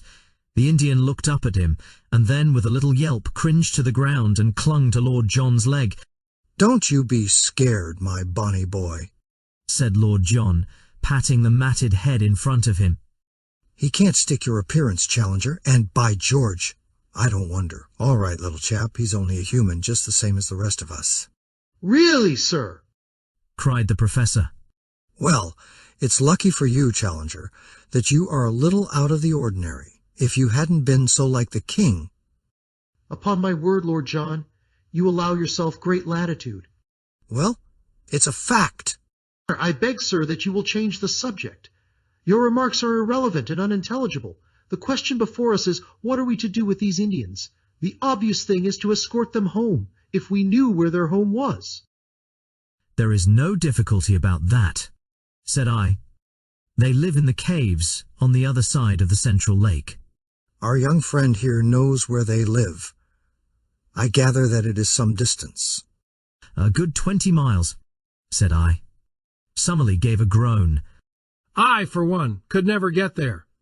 Surely I hear those brutes still howling upon our track." As he spoke, from the dark recesses of the woods we heard far away the jabbering cry of the ape men. The Indians once more set up a feeble wail of fear. "We must move, and move quick," said Lord John. "You help Summerlee, young fella. These Indians will carry stores. Now then, come along before they can see us." In less than half an hour, we had reached our brushwood retreat and concealed ourselves. All day we heard the excited calling of the 8 men in the direction of our old camp, but none of them came our way, and the tired fugitives, red and white, had a long, deep sleep. I was dozing myself in the evening when someone plucked my sleeve, and I found Challenger kneeling beside me. You keep a diary of these events, and you expect eventually to publish it, Mr. Malone, said he, with solemnity. I am only here as a press reporter, I answered. Exactly. You may have heard some rather fatuous remarks of Lord John Roxton's which seemed to imply that there was some resemblance. Yes, I heard them. I need not say that any publicity given to such an idea, any levity in your narrative of what occurred, would be exceedingly offensive to me. I will keep well within the truth.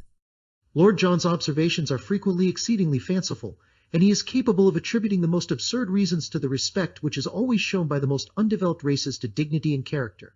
You follow my meaning? Entirely. I leave the matter to your discretion. Then, after a long pause, he added, The king of the 8 men was really a creature of great distinction, a most remarkably handsome and intelligent personality. Did it not strike you? A most remarkable creature, said I.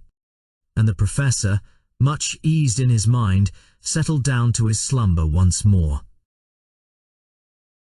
Chapter 14. Those were the real conquests. We had imagined that our pursuers, the 8 men, knew nothing of our brushwood hiding place, but we were soon to find out our mistake.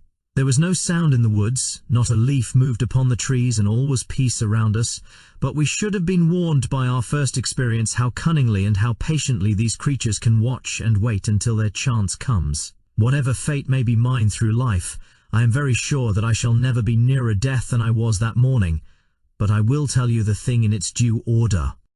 We all awoke exhausted after the terrific emotions and scanty food of yesterday. Summerlee was still so weak that it was an effort for him to stand, but the old man was full of a sort of surly courage which would never admit defeat. A council was held, and it was agreed that we should wait quietly for an hour or two where we were, have our much-needed breakfast, and then make our way across the plateau and round the central lake to the caves where my observations had shown that the Indians lived. We relied upon the fact that we could count upon the good word of those whom we had rescued to ensure a warm welcome from their fellows. Then, with our mission accomplished and possessing a fuller knowledge of the secrets of Maple White Land, we should turn our whole thoughts to the vital problem of our escape and return. Even Challenger was ready to admit that we should then have done all for which we had come, and that our first duty from that time onwards was to carry back to civilization the amazing discoveries we had made. We were able now to take a more leisurely view of the Indians whom we had rescued. They were small men, wiry, active, and well-built, with lank black hair tied up in a bunch behind their heads with a leathern thong, and leathern also were their loincloths. Their faces were hairless, well-formed, and good-humoured. The lobes of their ears, hanging ragged and bloody, showed that they had been pierced for some ornaments which their captors had torn out. Their speech, though unintelligible to us, was fluent among themselves, and as they pointed to each other and uttered the word Akala. Many times over we gathered that this was the name of the nation. Occasionally, with faces which were convulsed with fear and hatred, they shook their clenched hands at the woods round and cried, Doda, Doda, which was surely their term for their enemies. What do you make of them, Challenger? Asked Lord John. One thing is very clear to me, and that is that the little chap with the front of his head shaved is a chief among them.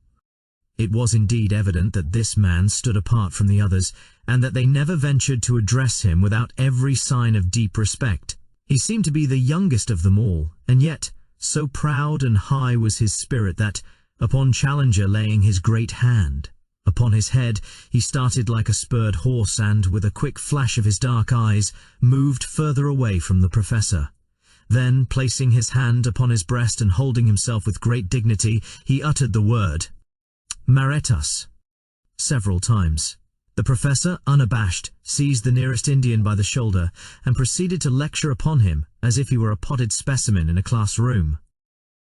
The type of these people, said he in his sonorous fashion, whether judged by cranial capacity, facial angle, or any other test, cannot be regarded as a low one. On the contrary, we must place it as considerably higher in the scale than many South American tribes which I can mention.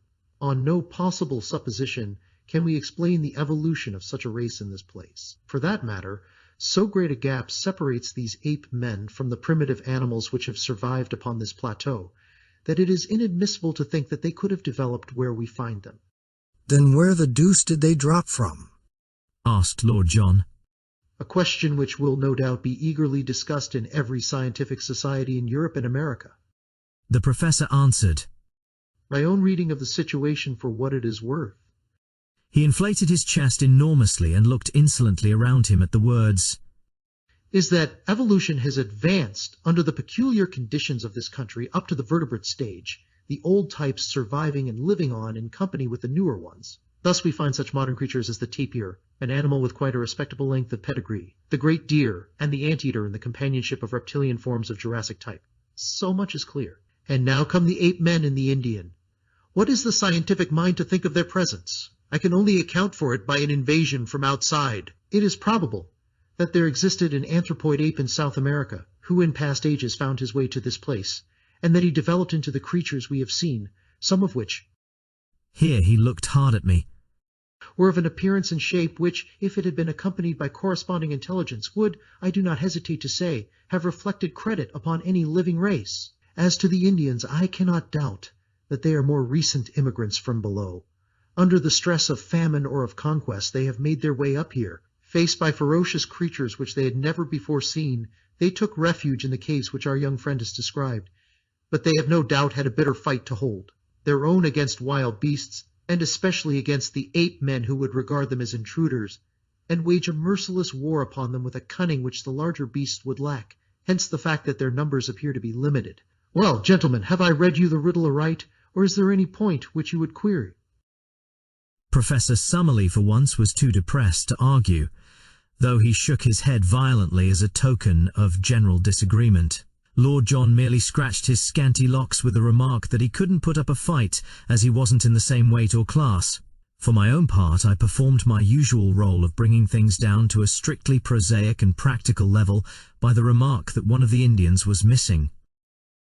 He has gone to fetch some water, said Lord Roxton. We fitted him up with an empty beef tin and he is off. To the old camp? I asked. No, to the brook. It's among the trees there. It can't be more than a couple of 100 yards, but the beggar is certainly taking his time. I'll go and look after him, said I. I picked up my rifle and strolled in the direction of the brook, leaving my friends to lay out the scanty breakfast. It may seem to you rash that even for so short a distance I should quit the shelter of our friendly thicket, but you will remember that we were many miles from Ape Town, that so far as we knew the creatures had not discovered our retreat, and that in any case with a rifle in my hands I had no fear of them. I had not yet learned their cunning or their strength. I could hear the murmur of our brook somewhere ahead of me, but there was a tangle of trees and brushwood between me and it. I was making my way through this at a point which was just out of sight of my companions, when, under one of the trees, I noticed something red huddled among the bushes. As I approached it, I was shocked to see that it was the dead body of the missing Indian. He lay upon his side, his limbs drawn up, and his head screwed round at a most unnatural angle, so that he seemed to be looking straight over his own shoulder. I gave a cry to warn my friends that something was amiss, and, running forwards, I stooped over the body. Surely my guardian angel was very near me then, for some instinct of fear, or it may have been some faint rustle of leaves, made me glance upwards. Out of the thick green foliage which hung low over my head, 2 long muscular arms covered with reddish hair were slowly descending. Another instant, and the great stealthy hands would have been round my throat. I sprang backwards, but quick as I was, those hands were quicker still. Through my sudden spring they missed a fatal grip, but one of them caught the back of my neck and the other one my face. I threw my hands up to protect my throat, and the next moment the huge paw had slid down my face and closed over them. I was lifted lightly from the ground, and I felt an intolerable pressure forcing my head back and back until the strain upon the cervical spine was more than I could bear. My senses swam, but I still tore at the hand and forced it out from my chin. Looking up, I saw a frightful face with cold, inexorable light blue eyes looking down into mine. There was something hypnotic in those terrible eyes. I could struggle no longer. As the creature felt me grow limp in his grasp, 2 white canines gleamed for a moment at each side of the vile mouth, and the grip tightened still more upon my chin, forcing it always upwards and back. A thin, oval-tinted mist formed before my eyes, and little silvery bells tinkled in my ears. Dully and far off I heard the crack of a rifle, and was feebly aware of the shock as I was dropped to the earth, where I lay without sense or motion. I awoke to find myself on my back upon the grass in our lair within the thicket. Someone had brought the water from the brook, and Lord John was sprinkling my head with it, while Challenger and Summerlee were propping me up, with concern in their faces. For a moment, I had a glimpse of the human spirits behind their scientific masks. It was really shock, rather than any injury, which had prostrated me, and in half an hour, in spite of aching head and stiff neck, I was sitting up and ready for anything. "But you've had the escape of your life, young fella, my lad," said Lord Roxton. "When I heard your cry and ran forward, and saw your head twisted half off and your stowhossers kicking in the air, I thought we were one short. I missed the beast in my flurry, but he dropped you all right and was off like a streak. By George, I wish I had 50 men with rifles. I'd clear out the whole infernal gang of them and leave this country a bit cleaner than we found it." It was clear now that the 8 men had in some way marked us down, and that we were watched on every side. We had not so much to fear from them during the day, but they would be very likely to rush us by night, so the sooner we got away from their neighborhood the better. On 3 sides of us was absolute forest, and there we might find ourselves in an ambush. But on the 4th side, that which sloped down in the direction of the lake, there was only low scrub, with scattered trees and occasional open glades. It was, in fact, the route which I had myself taken in my solitary journey, and it led us straight for the Indian caves. This then must for every reason be our road.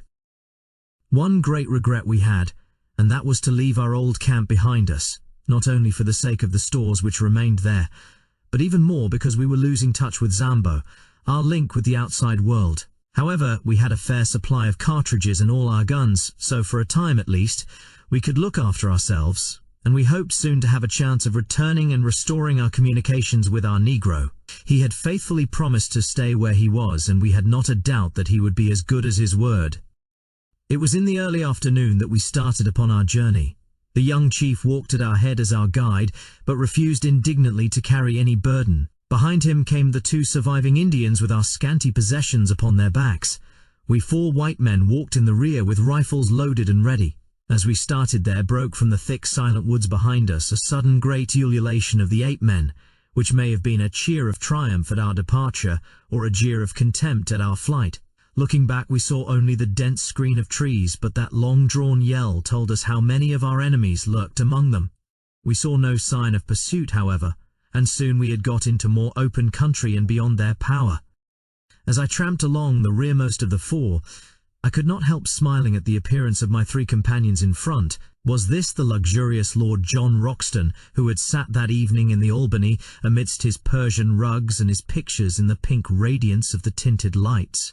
And was this the imposing professor who had swelled behind the great desk in his massive study at Enmore Park? And, finally, could this be the austere and prim figure which had risen before the meeting at the Zoological Institute? No 3 tramps that one could have met in a Surrey lane could have looked more hopeless and bedraggled. We had, it is true, been only a week or so upon the top of the plateau, but all our spare clothing was in our camp below, and the 1 week had been a severe one upon us all, though least to me who had not to endure the handling of the 8 men. My 3 friends had all lost their hats, and had now bound handkerchiefs round their heads. Their clothes hung in ribbons about them, and their unshaven grimy faces were hardly to be recognized. Both Summerlee and Challenger were limping heavily, while I still dragged my feet from weakness after the shock of the morning, and my neck was as stiff as a board from the murderous grip that held it. We were indeed a sorry crew, and I did not wonder to see our Indian companions glance back at us occasionally, with horror and amazement on their faces. In the late afternoon we reached the margin of the lake, and as we emerged from the bush and saw the sheet of water stretching before us, our native friends set up a shrill cry of joy and pointed eagerly in front of them. It was indeed a wonderful sight which lay before us. Sweeping over the glassy surface was a great flotilla of canoes coming straight for the shore upon which we stood. They were some miles out when we first saw them, but they shot forward with great swiftness and were soon so near that the rowers could distinguish our persons. Instantly a thunderous shout of delight burst from them, and we saw them rise from their seats, waving their paddles and spears madly in the air. Then, bending to their work once more, they flew across the intervening water, beached their boats upon the sloping sand, and rushed up to us, prostrating themselves with loud cries of greeting before the young chief. Finally one of them, an elderly man with a necklace and bracelet of great lustrous glass beads and the skin of some beautiful mottled amber-coloured animal slung over his shoulders, ran forward and embraced most tenderly the youth whom we had saved. He then looked at us and asked some questions, after which he stepped up with much dignity and embraced us also, each in turn. Then, at his order, the whole tribe lay down upon the ground before us in homage. Personally, I felt shy and uncomfortable at this obsequious adoration, and I read the same feeling in the faces of Roxton and Summerlee, but Challenger expanded like a flower in the sun. They may be undeveloped types, said he, stroking his beard and looking round at them. But their deportment in the presence of their superiors might be a lesson to some of our more advanced Europeans. Strange how correct are the instincts of the natural man. It was clear that the natives had come out upon the warpath, for every man carried his spear, a long bamboo tipped with bone, his bow and arrows, and some sort of club or stone battle-axe slung at his side, their dark, angry glances at the woods from which we had come, and the frequent repetition of the word Doda made it clear enough that this was a rescue party who had set forth to save or revenge the old chief's son, for such we gathered that the youth must be. A council was now held by the whole tribe squatting in a circle, whilst we sat near on a slab of basalt and watched their proceedings. 2 or 3 warriors spoke, and finally our young friend made a spirited harangue with such eloquent features and gestures that we could understand it all as clearly as if we had known his language. "What is the use of returning?" he said. "Sooner or later the thing must be done. Your comrades have been murdered. What if I have returned safe? These others have been done to death. There is no safety for any of us. We are assembled now and ready." Then he pointed to us. "These strange men are our friends. They are great fighters, and they hate the ape men even as we do. They command—" Here he pointed up to heaven. "The thunder and the lightning. When shall we have such a chance again? Let us go forward, and either die now or live for the future in safety. How else shall we go back unashamed to our women?" The little red warriors hung upon the words of the speaker, and when he had finished they burst into a roar of applause, waving their rude weapons in the air. The old chief stepped forward to us, and asked us some questions, pointing at the same time to the woods. Lord John made a sign to him that he should wait for an answer, and then he turned to us. "Well, it's up to you to say what you will do," said he. "For my part, I have a score to settle with these monkey folk, and if it ends by wiping them off the face of the earth, I don't see that the earth need fret about it. I'm going with our little red pals, and I mean to see them through the scrap. What do you say, young fella?" "Of course I will come." "And you, Challenger?" "I will assuredly cooperate." "And you, Summerlee?" "We seem to be drifting very far from the object of this expedition, Lord John. I assure you that I little thought, when I left my professional chair in London, that it was for the purpose of heading a raid of savages upon a colony of anthropoid apes." "To such base uses do we come," said Lord John, smiling. "But we are up against it, so what's the decision?" "It seems a most questionable step," said Summerlee, argumentative to the last. "But if you are all going, I hardly see how I can remain behind." "Then it is settled," said Lord John, and turning to the chief he nodded and slapped his rifle. The old fellow clasped our hands, each in turn, while his men cheered louder than ever. It was too late to advance that night, so the Indians settled down into a rude bivouac. On all sides their fires began to glimmer and smoke. Some of them who had disappeared into the jungle came back presently driving a young iguanodon before them.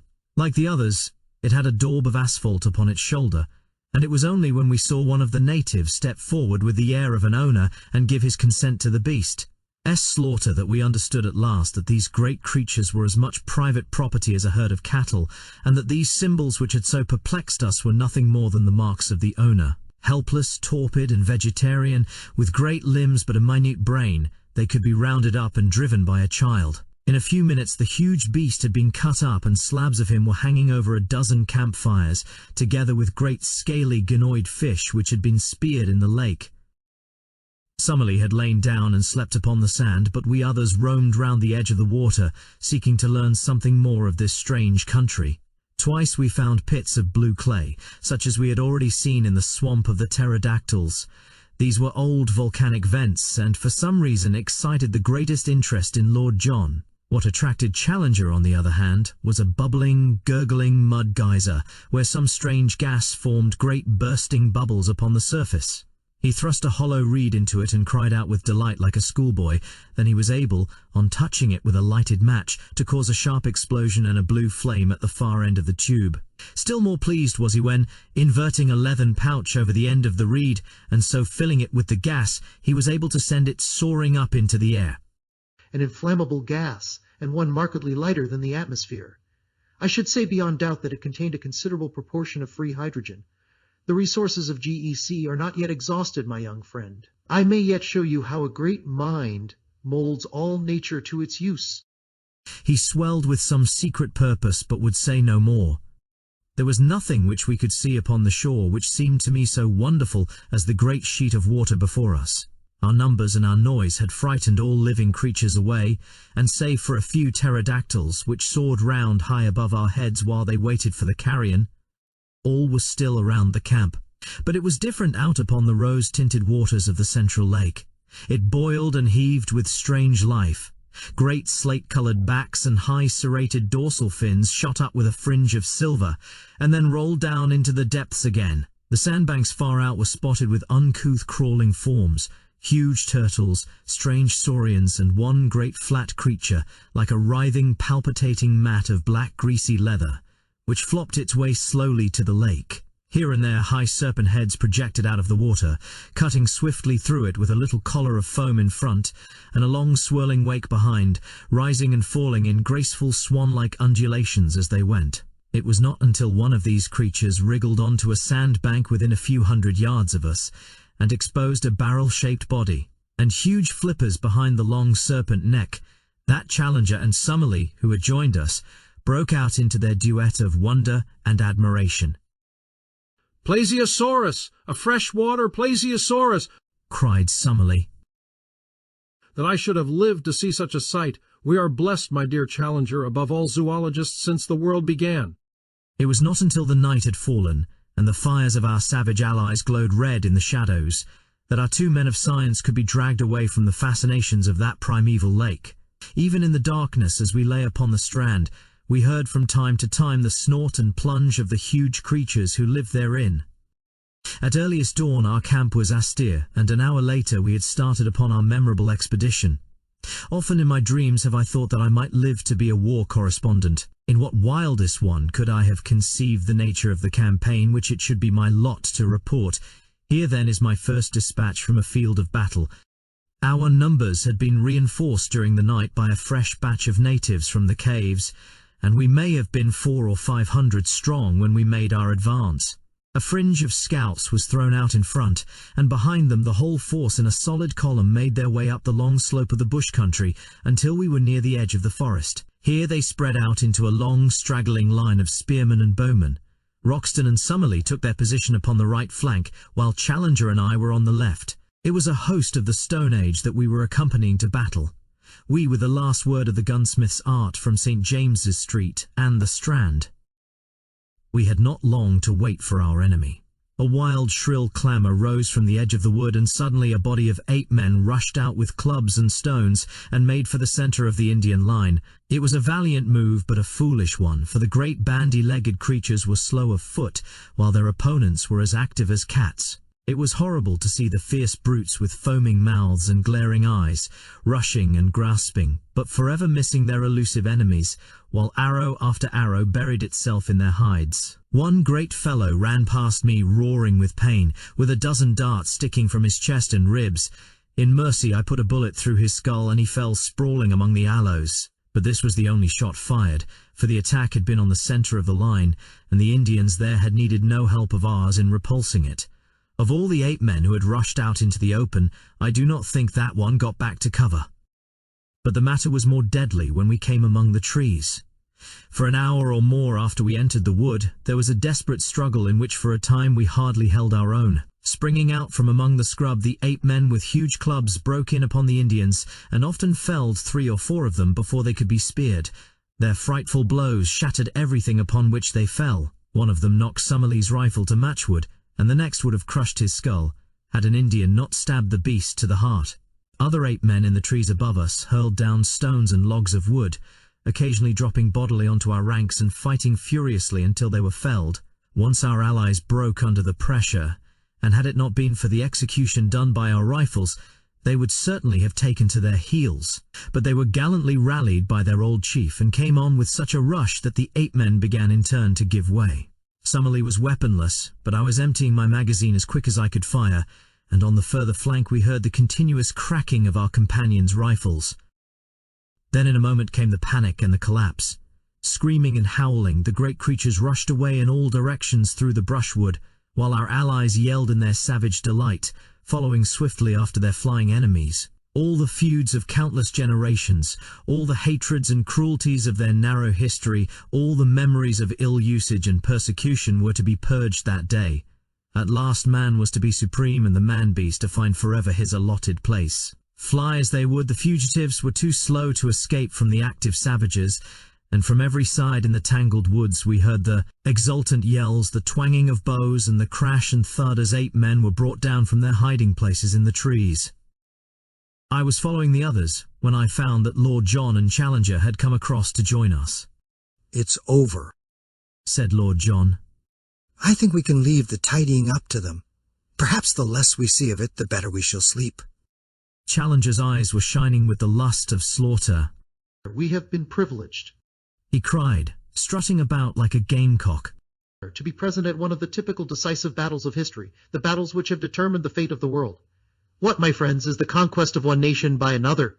It is meaningless. Each produces the same result. But those fierce fights, when in the dawn of the ages the cave-dwellers held their own against the tiger folk, or the elephants first found that they had a master, those were the real conquests, the victories that count. By this strange turn of fate we have seen and helped to decide even such a contest. Now upon this plateau, the future must ever be for man. It needed a robust faith in the end to justify such tragic means. As we advanced together through the woods, we found the 8 men lying thick, transfixed with spears or arrows. Here and there a little group of shattered Indians marked where one of the anthropoids had turned to bay and sold his life dearly. Always in front of us we heard the yelling and roaring which showed the direction of the pursuit. The 8 men had been driven back to their city. They had made a last stand there. Once again they had been broken, and now we were in time to see the final fearful scene of all. Some 80 or 100 males, the last survivors, had been driven across that same little clearing which led to the edge of the cliff, the scene of our own exploit 2 days before. As we arrived, the Indians, a semicircle of spearmen, had closed in on them, and in a minute it was over. 30 or 40 died where they stood. The others, screaming and clawing, were thrust over the precipice and went hurtling down as their prisoners had of old, onto the sharp bamboos 600 feet below. It was as Challenger had said, and the reign of man was assured forever in Maple White Land. The males were exterminated, Ape Town was destroyed, the females and young were driven away to live in bondage, and the long rivalry of untold centuries had reached its bloody end. For us the victory brought much advantage. Once again we were able to visit our camp and get at our stores. Once more also we were able to communicate with Zambo, who had been terrified by the spectacle from afar of an avalanche of apes falling from the edge of the cliff. "Come away, Masses, come away," he cried, his eyes starting from his head. "The devil get you sure if you stay up there." It is the voice of sanity, said Summerlee with conviction. "We have had adventures enough, and they are neither suitable to our character or our position. I hold you to your word, Challenger. From now onwards, you devote your energies to getting us out of this horrible country and back once more to civilization." Chapter 15. Our eyes have seen great wonders. I write this from day to day, but I trust that before I come to the end of it, I may be able to say that the light shines at last through our clouds. We are held here with no clear means of making our escape, and bitterly we chafe against it. Yet I can well imagine that the day may come when we may be glad that we were kept, against our will, to see something more of the wonders of this singular place, and of the creatures who inhabit it. The victory of the Indians and the annihilation of the ape-men marked the turning point of our fortunes. From then onwards, we were in truth masters of the plateau, for the natives looked upon us with a mixture of fear and gratitude, since by our strange powers we had aided them to destroy their hereditary foe. For their own sakes they would, perhaps, be glad to see the departure of such formidable and incalculable people, but they have not themselves suggested any way by which we may reach the plains below. There had been, so far as we could follow their signs, a tunnel by which the place could be approached, the lower exit of which we had seen from below. By this, no doubt, both ape-men and Indians had at different epochs reached the top, and Maple White with his companion had taken the same way. Only the year before, however, there had been a terrific earthquake, and the upper end of the tunnel had fallen in and completely disappeared. The Indians now could only shake their heads and shrug their shoulders when we expressed by signs our desire to descend. It may be that they cannot, but it may also be that they will not, help us to get away. At the end of the victorious campaign, the surviving ape folk were driven across the plateau. Their wailings were horrible and established in the neighborhood of the Indian caves, where they would, from now onwards, be a servile race under the eyes of their masters. It was a rude, raw, primeval version of the Jews in Babylon or the Israelites in Egypt. At night we could hear from amid the trees the long-drawn cry, as some primitive Ezekiel mourned for fallen greatness, and recalled the departed glories of Ape Town. Hewers of wood and drawers of water, such were they from now onwards. We had returned across the plateau with our allies 2 days after the battle, and made our camp at the foot of their cliffs. They would have had us share their caves with them, but Lord John would by no means consent to it, considering that to do so would put us in their power if they were treacherously disposed. We kept our independence, therefore, and had our weapons ready for any emergency, while preserving the most friendly relations. We also continually visited their caves, which were most remarkable places, though whether made by man or by nature we have never been able to determine. They were all on the one stratum, hollowed out of some soft rock which lay between the volcanic basalt forming the ruddy cliffs above them, and the hard granite which formed their base. The openings were about 80 feet above the ground, and were led up to by long stone stairs, so narrow and steep that no large animal could mount them. Inside they were warm and dry, running in straight passages of varying length into the side of the hill, with smooth grey walls decorated with many excellent pictures done with charred sticks, and representing the various animals of the plateau. If every living thing were swept from the country, the future explorer would find upon the walls of these caves ample evidence of the strange fauna, the dinosaurs, iguanodons and fish lizards, which had lived so recently upon Earth. Since we had learned that the huge iguanodons were kept as tame herds by their owners and were simply walking meat stores, we had conceived that man, even with his primitive weapons, had established his ascendancy upon the plateau. We were soon to discover that it was not so, and that he was still there upon tolerance. It was on the 3rd day after our forming our camp near the Indian caves that the tragedy occurred. Challenger and Summerlee had gone off together that day to the lake, where some of the natives, under their direction, were engaged in harpooning specimens of the great lizards. Lord John and I had remained in our camp, while a number of the Indians were scattered about upon the grassy slope in front of the caves, engaged in different ways. Suddenly there was a shrill cry of alarm, with the word, "Stoa," resounding from 100 tongues. From every side, men, women and children were rushing wildly for shelter, swarming up the staircases and into the caves in a mad stampede. Looking up, we could see them waving their arms from the rocks above and beckoning to us to join them in their refuge. We had both seized our magazine rifles and ran out to see what the danger could be. Suddenly, from the near belt of trees there, broke forth a group of 12 or 15 Indians, running for their lives, and at their very heels 2 of those frightful monsters which had disturbed our camp and pursued me upon my solitary journey. In shape they were like horrible toads, and moved in a succession of springs, but in size they were of an incredible bulk, larger than the largest elephant. We had never before seen them save at night, and indeed they are nocturnal animals save when disturbed in their lairs, as these had been. We now stood amazed at the sight, for their blotched and warty skins were of a curious fish-like iridescence, and the sunlight struck them with an ever-varying rainbow bloom as they moved. We had little time to watch them, however, for in an instant they had overtaken the fugitives and were making a dire slaughter among them. Their method was to fall forward with their full weight upon each in turn, leaving him crushed and mangled, to bound on after the others. The wretched Indians screamed with terror, but were helpless, run as they would, before the relentless purpose and horrible activity of these monstrous creatures. One after another they went down, and there were not half a dozen surviving by the time my companion and I could come to their help. But our aid was of little avail, and only involved us in the same peril.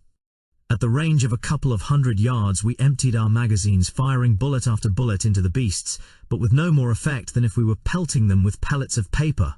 Their slow reptilian natures cared nothing for wounds, and the springs of their lives, with no special brain center but scattered throughout their spinal cords, could not be tapped by any modern weapons. The most that we could do was to check their progress by distracting their attention with the flash and roar of our guns, and so to give both the natives and ourselves time to reach the steps which led to safety. But where the conical explosive bullets of the 20th century were of no avail, the poisoned arrows of the natives, dipped in the juice of strophanthus and steeped afterwards in decayed carrion, could succeed. Such arrows were of little avail to the hunter who attacked the beast, because their action in that torpid circulation was slow, and before its powers failed it could certainly overtake and slay its assailant. But now, as the two monsters hounded us to the very foot of the stairs, a drift of darts came whistling from every chink in the cliff above them.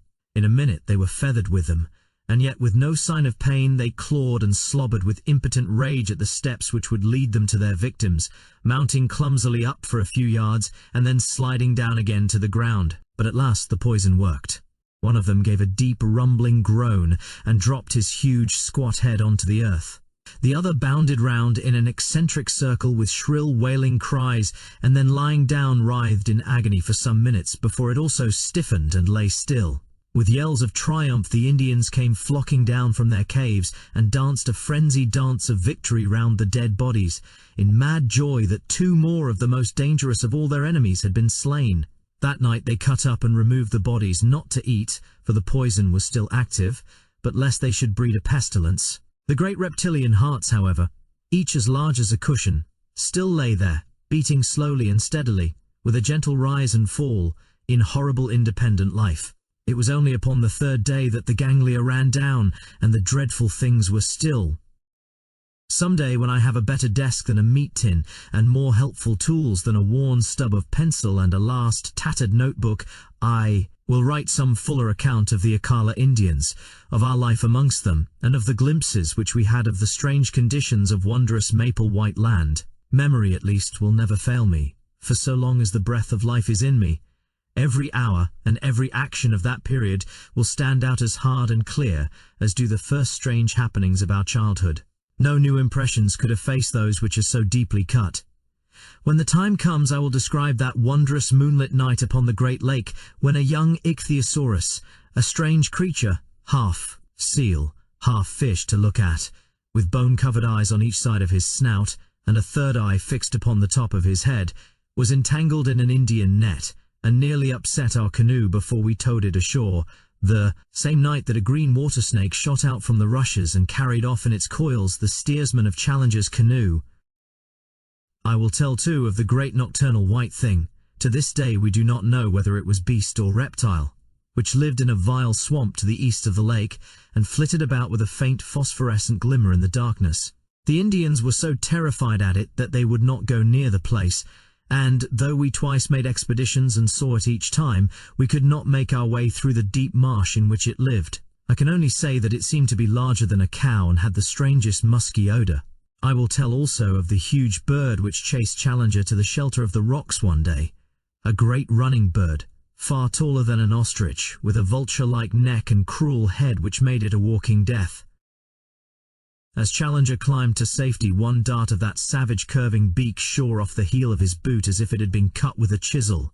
This time, at least, modern weapons prevailed, and the great creature, 12 feet from head to foot, Phororicus its name according to our panting but exultant professor, went down before Lord Roxton's rifle in a flurry of waving feathers and kicking limbs, with two remorseless yellow eyes glaring up from the midst of it. May I live to see that flattened vicious skull in its own niche amid the trophies of the Albany. Finally, I will assuredly give some account of the Toxodon, the giant 10-foot guinea pig with projecting chisel teeth, which we killed as it drank in the grey of the morning by the side of the lake.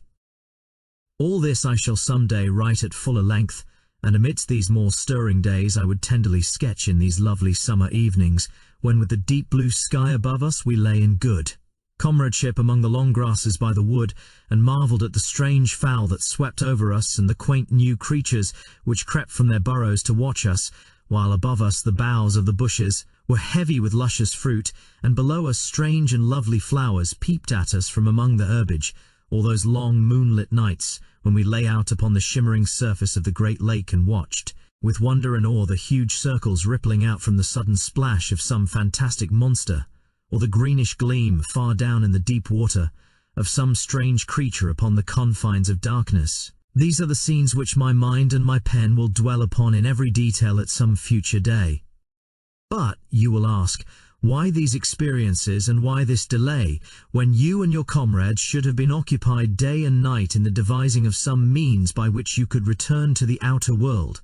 My answer is that there was not one of us who was not working for this end, but that our work had been in vain.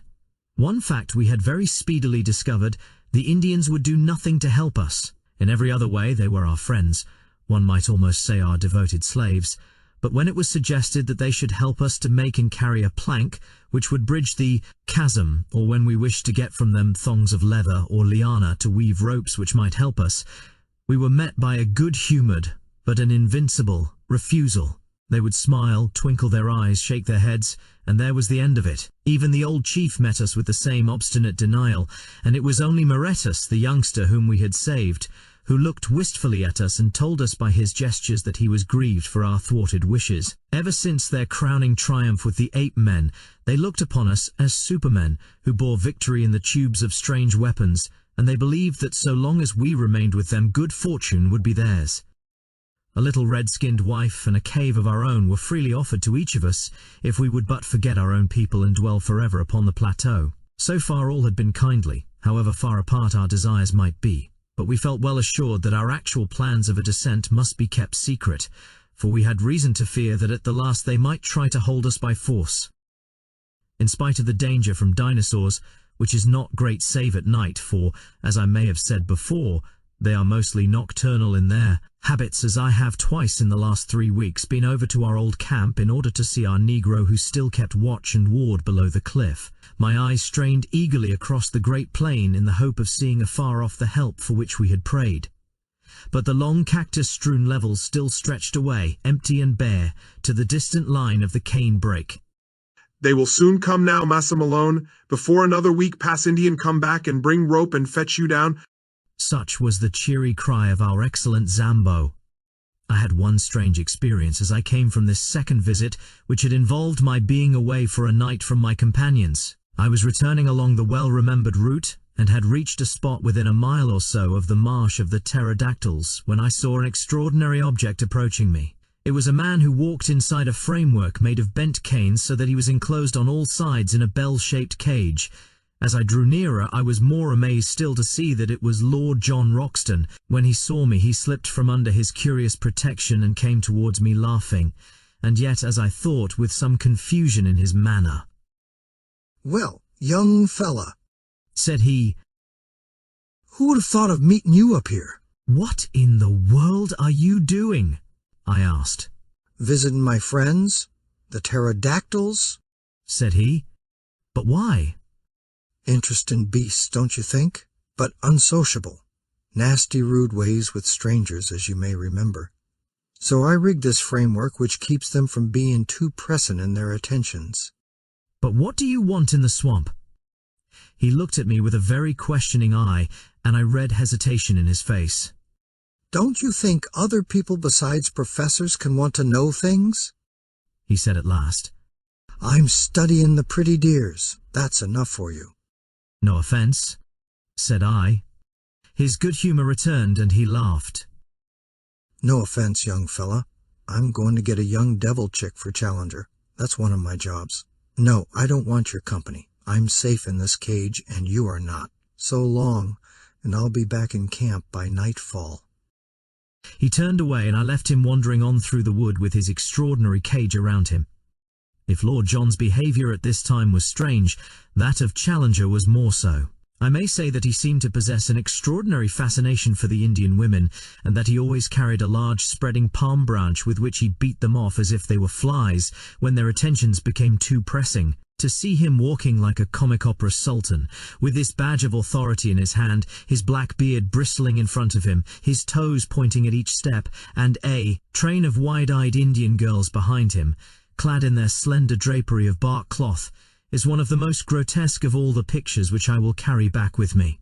As to Summerlee, he was absorbed in the insect and bird life of the plateau, and spent his whole time, save that considerable portion which was devoted to abusing Challenger for not getting us out of our difficulties in cleaning and mounting his specimens.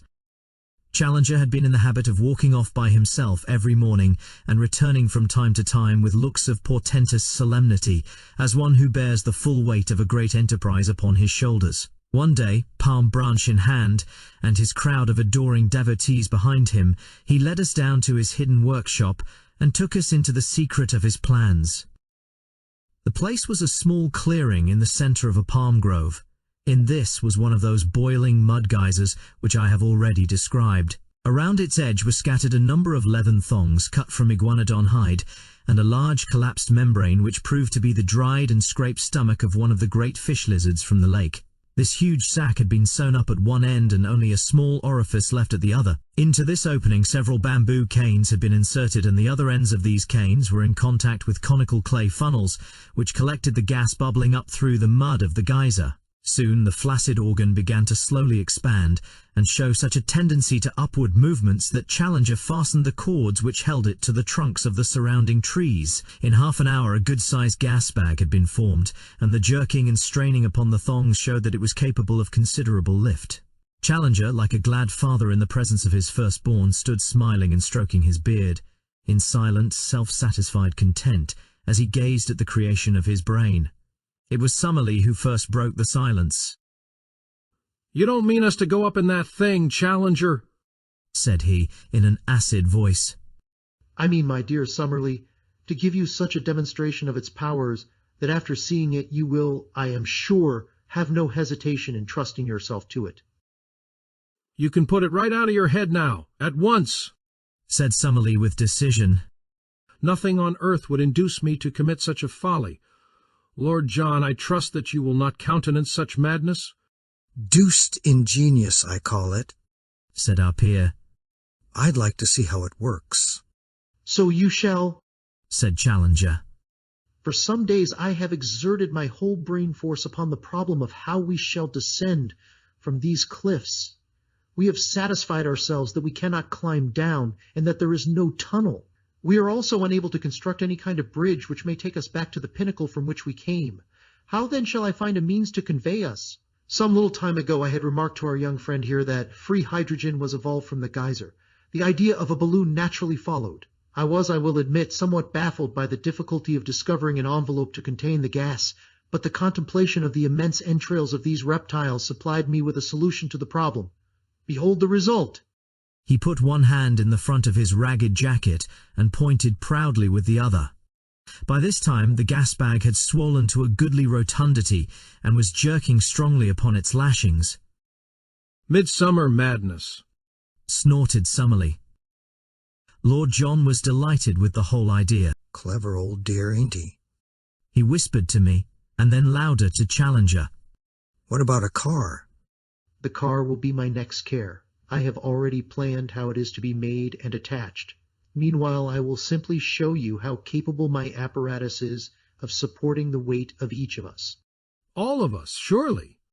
"No, it is part of my plan that each in turn shall descend as in a parachute, and the balloon be drawn back by means which I shall have no difficulty in perfecting. If it will support the weight of one and let him gently down, it will have done all that is required of it.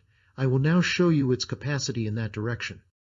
He brought out a lump of basalt of a considerable size, constructed in the middle so that a cord could be easily attached to it. This cord was the one which we had brought with us onto the plateau, after we had used it for climbing the pinnacle.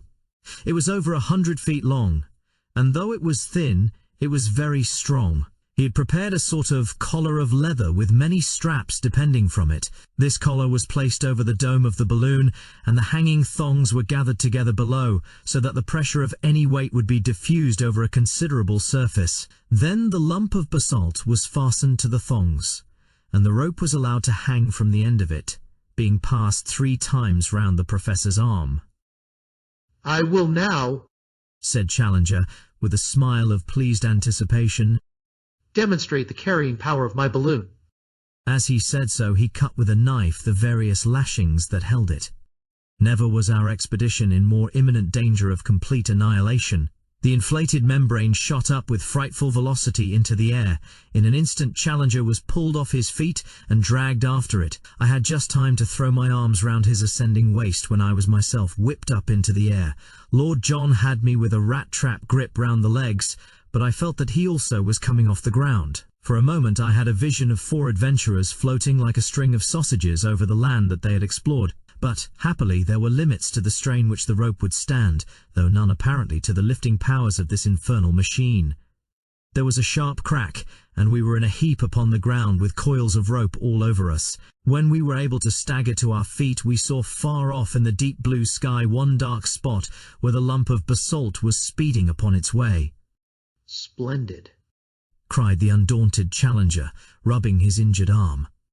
"A most thorough and satisfactory demonstration. I could not have anticipated such a success. Within a week, gentlemen, I promise that a second balloon will be prepared, and that you can count upon taking in safety and comfort the first stage of our homeward journey." So far I have written each of the foregoing events as it occurred. Now I am rounding off my narrative from the old camp, where Zambo has waited so long, with all our difficulties and dangers left like a dream behind us upon the summit of those vast ruddy crags which tower above our heads. We have descended in safety, though in a most unexpected fashion, and all is well with us. In 6 weeks or 2 months we shall be in London, and it is possible that this letter may not reach you much earlier than we do ourselves. Already our hearts yearn and our spirits fly towards the great mother city which holds so much that is dear to us. It was on the very evening of our perilous adventure with Challenger's home-made balloon that the change came in our fortunes. I have said that the one person from whom we had had some sign of sympathy in our attempts to get away was the young chief whom we had rescued. He alone had no desire to hold us against our will in a strange land. He had told us as much by his expressive language of signs. That evening, after dusk, he came down to our little camp, handed me, for some reason he had always shown his attentions to me, perhaps because I was the one who was nearest his age, a small roll of the bark of a tree, and then pointing solemnly up at the row of caves above him, he had put his finger to his lips as a sign of secrecy, and had stolen back again to his people. I took the slip of bark to the firelight, and we examined it together. It was about a foot square, and on the inner side there was a singular arrangement of lines, which I here reproduce. They were neatly done in charcoal upon the white surface, and looked to me at first sight like some sort of rough musical score. "Whatever it is, I can swear that it is of importance to us," said I. I could read that on his face as he gave it. "Unless we have come upon a primitive practical joker?" Summerlee suggested. "Which I should think would be one of the most elementary developments of man." "It is clearly some sort of script," said Challenger. "Looks like a guinea puzzle competition," remarked Lord John, craning his neck to have a look at it. Then suddenly he stretched out his hand and seized the puzzle. "By George," he cried, "I believe I've got it. The boy guessed right the very first time. See here, how many marks are on that paper? 18. Well, if you come to think of it, there are 18 cave openings on the hillside above us." "He pointed up to the caves when he gave it to me," said I. "Well, that settles it. This is a chart of the caves. What? 18 of them all in a row, some short, some deep, some branching, same as we saw them. It's a map, and here's a cross on it. What's the cross for? It is placed to mark one that is much deeper than the others." "One that goes through," I cried. "I believe our young friend has read the riddle," said Challenger.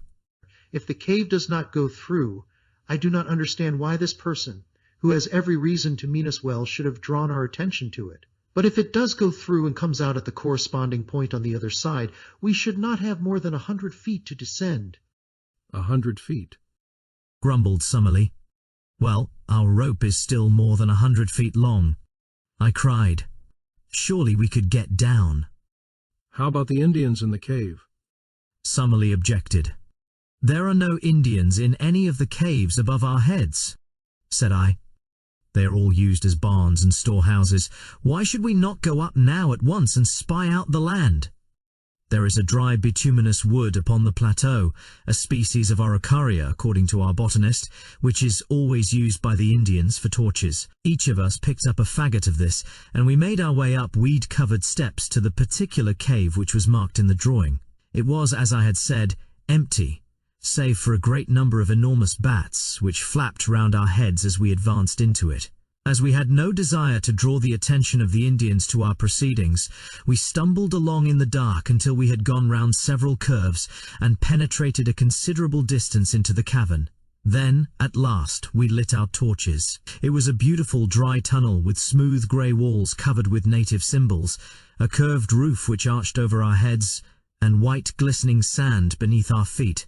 We hurried eagerly along it until, with a deep groan of bitter disappointment, we were brought to a halt. A sheer wall of rock had appeared before us, with no chink through which a mouse could have slipped. There was no escape for us there. We stood with bitter hearts staring at this unexpected obstacle. It was not the result of any convulsion, as in the case of the ascending tunnel. The end wall was exactly like the side ones. It was, and had always been, a cul-de-sac. Never mind, my friends, said the indomitable challenger. You have still my firm promise of a balloon. Summerlee groaned. Can we be in the wrong cave? I suggested. No use, young fella, said Lord John, with his finger on the chart. 17 from the right and 2nd from the left. This is the cave, sure enough? I looked at the mark to which his finger pointed, and I gave a sudden cry of joy.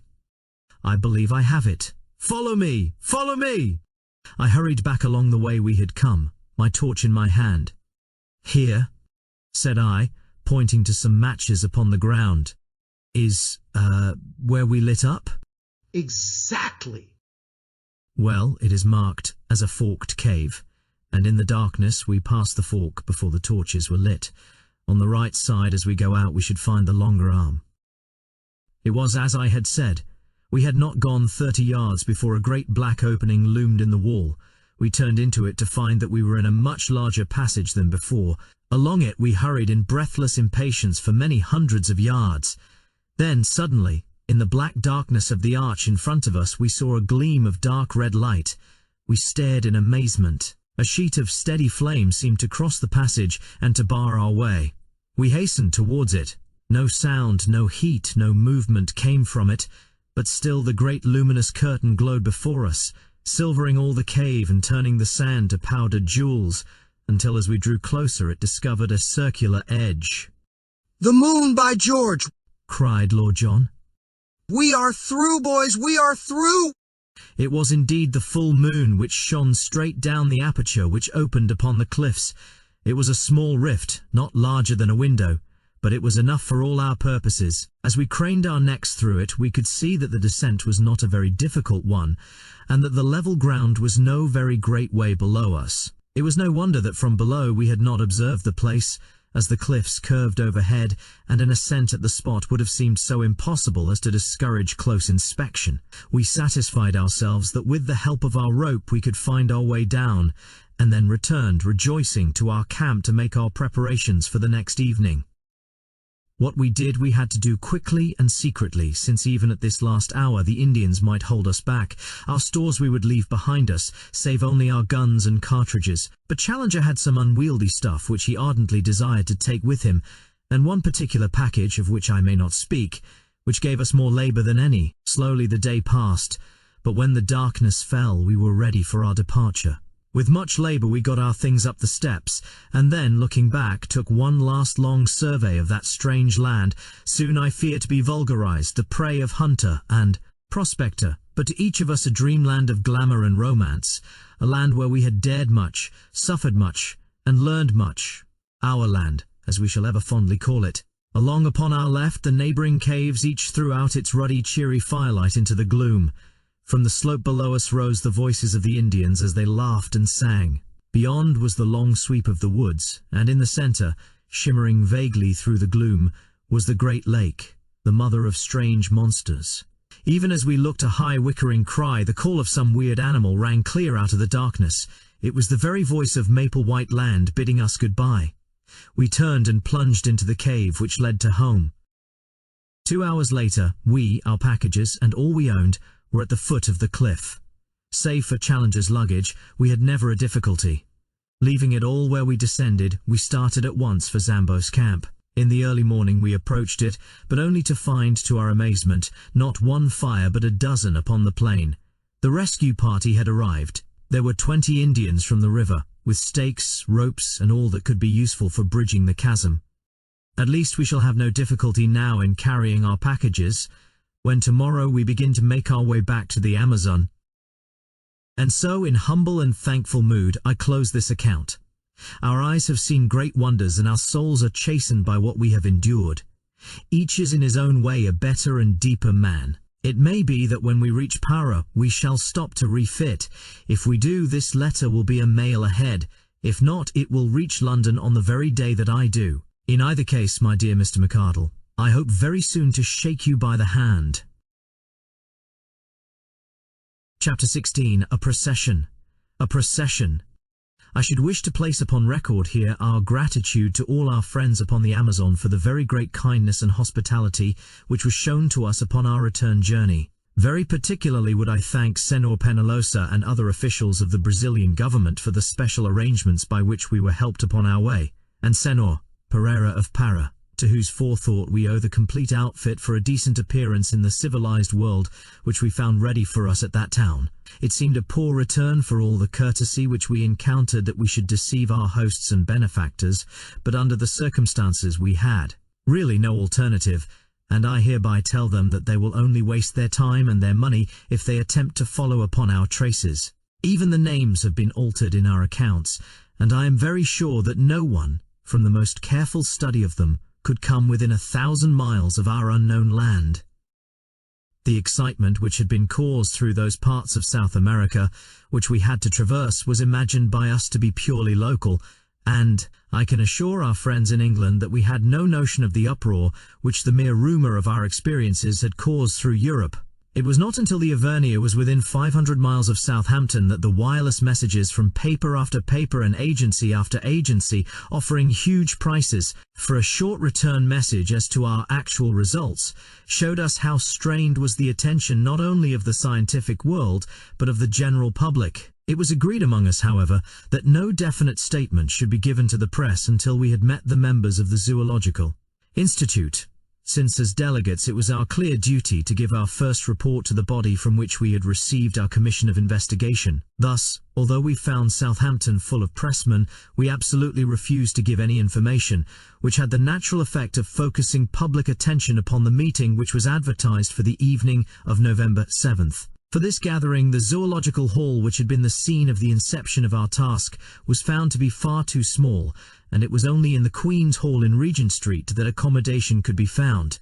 It is now common knowledge the promoters might have ventured upon the Albert Hall, and still found their space too scanty. It was for the second evening after our arrival that the great meeting had been fixed. For the first, we had each, no doubt, our own pressing personal affairs to absorb us. Of mine I cannot yet speak. It may be that as it stands further from me, I may think of it, and even speak of it, with less emotion. I have shown the reader in the beginning of this narrative where lay the springs of my action. It is but right, perhaps, that I should carry on the tale, and show also the results. And yet the day may come when I would not have it otherwise. At least I have been driven forth to take part in a wondrous adventure, and I cannot but be thankful to the force that drove me. And now I turn to the last supreme eventful moment of our adventure. As I was racking my brain as to how I should best describe it, my eyes fell upon the issue of my own journal for the morning of the 8th of November, with the full and excellent account of my friend and fellow reporter, Macdona. What can I do better than transcribe his narrative, headlines and all? I admit that the paper was exuberant in the matter, out of compliment to its own enterprise in sending a correspondent, but the other great dailies were hardly less full in their account. Thus, then, friend Mac in his report, The New World. Great meeting at tea, the Queen's Hall. Scenes of uproar. Extraordinary incident. What was Nocturnal riot in Regent Street. Special. The much-discussed meeting of the Zoological Institute convened to hear the report of the Committee of Investigation sent out last year to South America to test the assertions made by Professor Challenger as to the continued existence of prehistoric life upon that continent was held last night in the Greater Queen's Hall, and it is safe to say that it is likely to be a red-letter date in the history of science, for the proceedings were of so remarkable and sensational a character that no one present is ever likely to forget them. Oh, brother Scribe Macdona, what a monstrous opening sentence! The tickets were theoretically confined to members and their friends, but the latter is an elastic term, and long before 8 o'clock, the hour fixed for the commencement of the proceedings, all parts of the great hall were tightly packed. The general public, however, which most unreasonably entertained a grievance at having been excluded, stormed the doors at 7:45. After a prolonged melee in which several people were injured, including Inspector Scoble of H Division, whose leg was unfortunately broken. After this unwarrantable invasion, which not only filled every passage, but even intruded upon the space set apart for the press, it is estimated that nearly 5,000 people awaited the arrival of the travellers. When they eventually appeared, they took their places in the front of a platform which already contained all the leading scientific men, not only of this country, but of France and of Germany. Sweden was also represented in the person of Professor Sergius, the famous zoologist of the University of Uppsala. The entrance of the 4 heroes of the occasion was the signal for a remarkable demonstration of welcome, the whole audience rising and cheering for some minutes. An acute observer might, however, have detected some signs of dissent amid the applause, and gathered that the proceedings were likely to become more lively than harmonious. It may safely be prophesied, however, that no one could have foreseen the extraordinary turn which they were actually to take. Of the appearance of the 4 wanderers little need be said, since their photographs have for some time been appearing in all the papers. They bear few traces of the hardships which they are said to have undergone. Professor Challenger's beard may be more shaggy, Professor Summerlee's features more ascetic, Lord John Roxton's figure more gaunt, and all 3 may be burned to a darker tint than when they left our shores, but each appeared to be in most excellent health. As to our own representative, the well-known athlete and international rugby football player, E.D. Malone, he looks trained to a hair, and as he surveyed the crowd a smile of good-humoured contentment pervaded his honest but homely face. "All right, Mac, wait till I get you alone." When quiet had been restored and the audience resumed their seats after the ovation which they had given to the travellers, the chairman, the Duke of Durham, addressed the meeting. He would not, he said, stand for more than a moment between that vast assembly and the treat which lay before them. It was not for him to anticipate what Professor Summerlee, who was the spokesman of the committee, had to say to them, but it was common rumour that their expedition had been crowned by extraordinary success. Applause. Apparently the age of romance was not dead, and there was common ground upon which the wildest imaginings of the novelist could meet the actual scientific investigations of the searcher for truth. He would only add before he sat down that he rejoiced, and all of them would rejoice, that these gentlemen had returned safe and sound from their difficult and dangerous task, for it cannot be denied that any disaster to such an expedition would have inflicted a well-nigh irreparable loss to the cause of zoological science. Great applause, in which Professor Challenger was observed to join. Professor Summerlee's rising was the signal for another extraordinary outbreak of enthusiasm, which broke out again at intervals throughout his address. That address will not be given in extenso in these columns, for the reason that a full account of the whole adventures of the expedition is being published as a supplement from the pen of our own special correspondent. Some general indications will therefore suffice. Having described the genesis of their journey and paid a handsome tribute to his friend Professor Challenger, coupled with an apology for the incredulity with which his assertions, now fully vindicated, had been received, he gave the actual course of their journey. carefully withholding such information as would aid the public in any attempt to locate this remarkable plateau. Having described in general terms their course from the main river up to the time that they actually reached the base of the cliffs, he enthralled his hearers by his account of the difficulties encountered by the expedition in their repeated attempts to mount them, and finally described how they succeeded in their desperate endeavors, which cost the lives of their 2 devoted half-breed servants. This amazing reading of the affair was the result of Summerlee's endeavors to avoid raising any questionable matter at the meeting. Having conducted his audience in fancy to the summit, and marooned them there by reason of the fall of their bridge, the professor proceeded to describe both the horrors and the attractions of that remarkable land.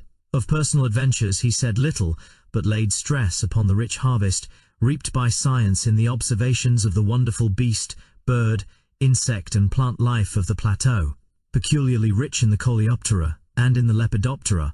46 new species of the one and 94% of the other had been secured in the course of a few weeks. It was, however, in the larger animals, and especially in the larger animals supposed to have been long extinct, that the interest of the public was naturally centered. Of these he was able to give a goodly list, but had little doubt that it would be largely extended when the place had been more thoroughly investigated. He and his companions had seen at least a dozen creatures, most of them at a distance, which corresponded with nothing at present known to science. These would in time be duly classified and examined. He instanced a snake, the cast skin of which, deep purple in color, was 51 feet in length, and mentioned a white creature supposed to be mammalian, which gave forth well-marked phosphorescence in the darkness, also a large black moth, the bite of which was supposed by the Indians to be highly poisonous. Setting aside these entirely new forms of life, the plateau was very rich in known prehistoric forms, dating back in some cases to early Jurassic times. Among these he mentioned the gigantic and grotesque Stegosaurus, seen once by Mr. Malone at a drinking place by the lake, and drawn in the sketchbook of that adventurous American who had first penetrated this unknown world. He described also the iguanodon and the pterodactyl, 2 of the first of the wonders which they had encountered. He then thrilled the assembly by some account of the terrible carnivorous dinosaurs, which had on more than one occasion pursued members of the party, and which were the most formidable of all the creatures which they had encountered. Thence he passed to the huge and ferocious bird, the phororachus, and to the great elk which still roams upon this upland. It was not, however, until he sketched the mysteries of the central lake that the full interest and enthusiasm of the audience were aroused. One had to pinch oneself to be sure that one was awake as one heard this sane and practical professor, in cold, measured tones, describing the monstrous 3-eyed fish lizards and the huge water snakes which inhabit this enchanted sheet of water. Next he touched upon the Indians, and upon the extraordinary colony of anthropoid apes, which might be looked upon as an advance upon the Pithecanthropus of Java, and as coming therefore nearer than any known form to that hypothetical creation, the missing link. Finally he described, amongst some merriment, the ingenious but highly dangerous aeronautic invention of Professor Challenger, and wound up a most memorable address by an account of the methods by which the committee did at last find their way back to civilization.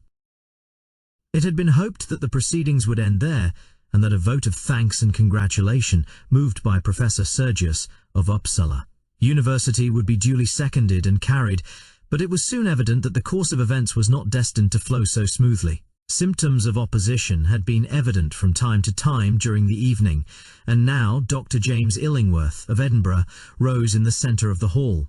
Dr. Illingworth asked whether an amendment should not be taken before a resolution. Yes, sir, if there must be an amendment. Your Grace, there must be an amendment. Then let us take it at once. Professor Summerlee, springing to his feet. Might I explain, Your Grace, that this man is my personal enemy ever since our controversy in the Quarterly Journal of Science as to the true nature of Bathybius? I fear I cannot go into personal matters. Proceed. Dr. Illingworth was imperfectly heard in part of his remarks on account of the strenuous opposition of the friends of the explorers. Some attempts were also made to pull him down. Being a man of enormous physique, however, and possessed of a very powerful voice, he dominated the tumult and succeeded in finishing his speech. It was clear from the moment of his rising that he had a number of friends and sympathizers in the hall, though they formed a minority in the audience.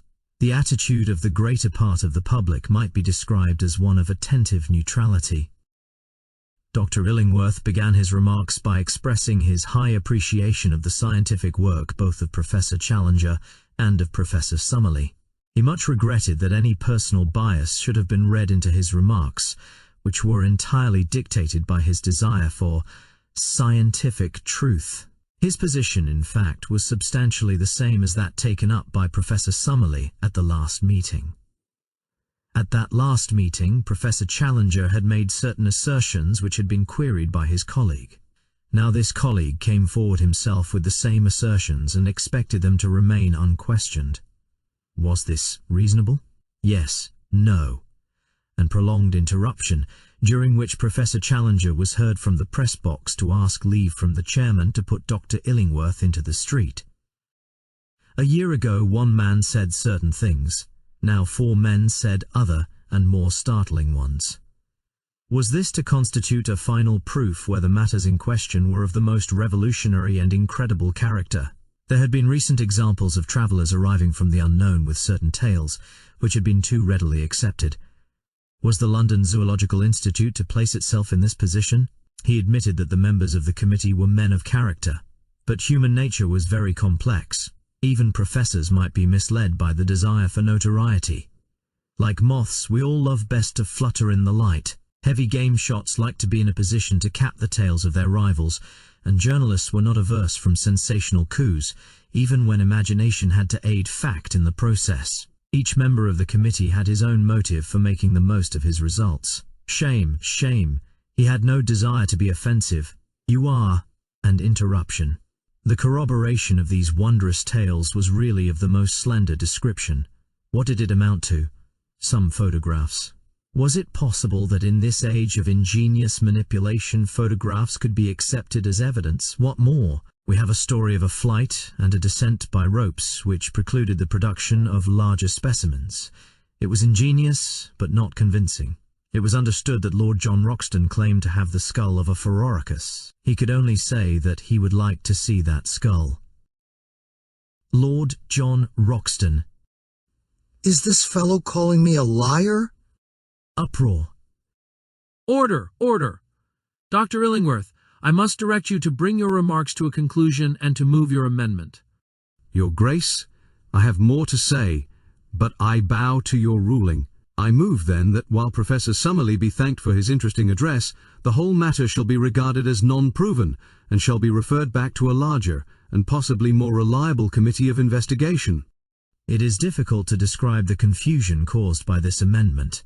A large section of the audience expressed their indignation at such a slur upon the travellers by noisy shouts of dissent and cries of, "Don't put it," "Withdraw," "Turn him out."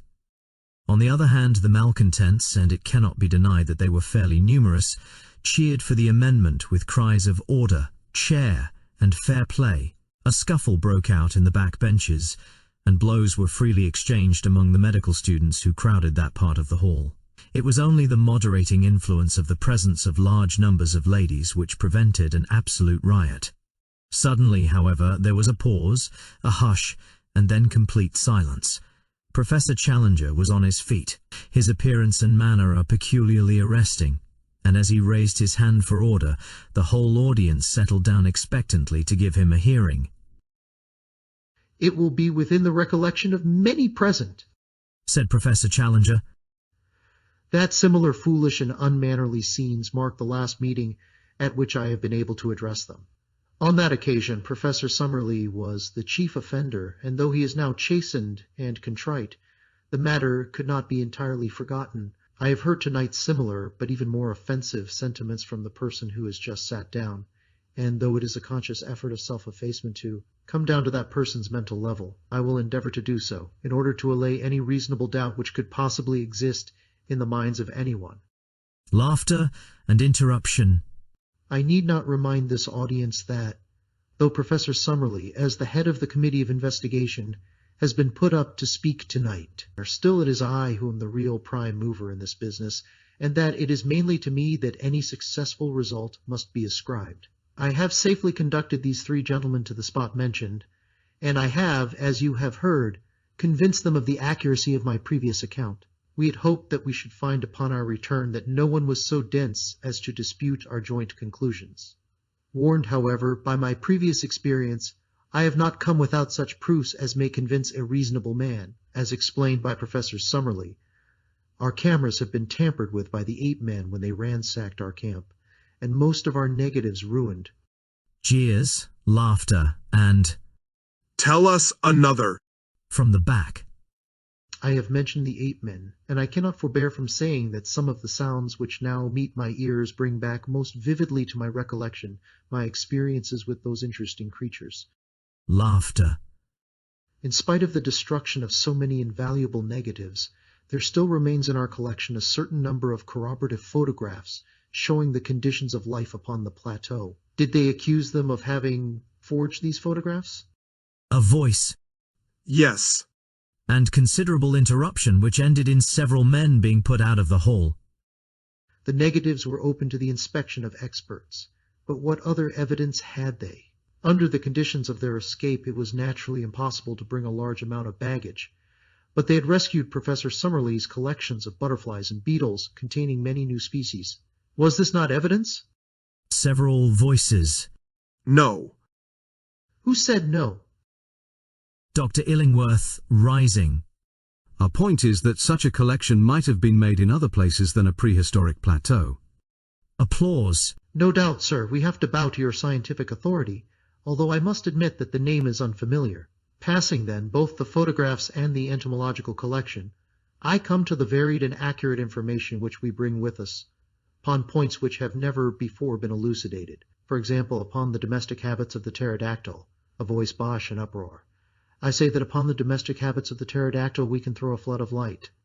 I can exhibit to you from my portfolio a picture of that creature taken from life, which would convince you. No picture could convince us of anything. You would require to see the thing itself? Undoubtedly. And you would accept that? Dr. Illingworth, laughing. Beyond a doubt.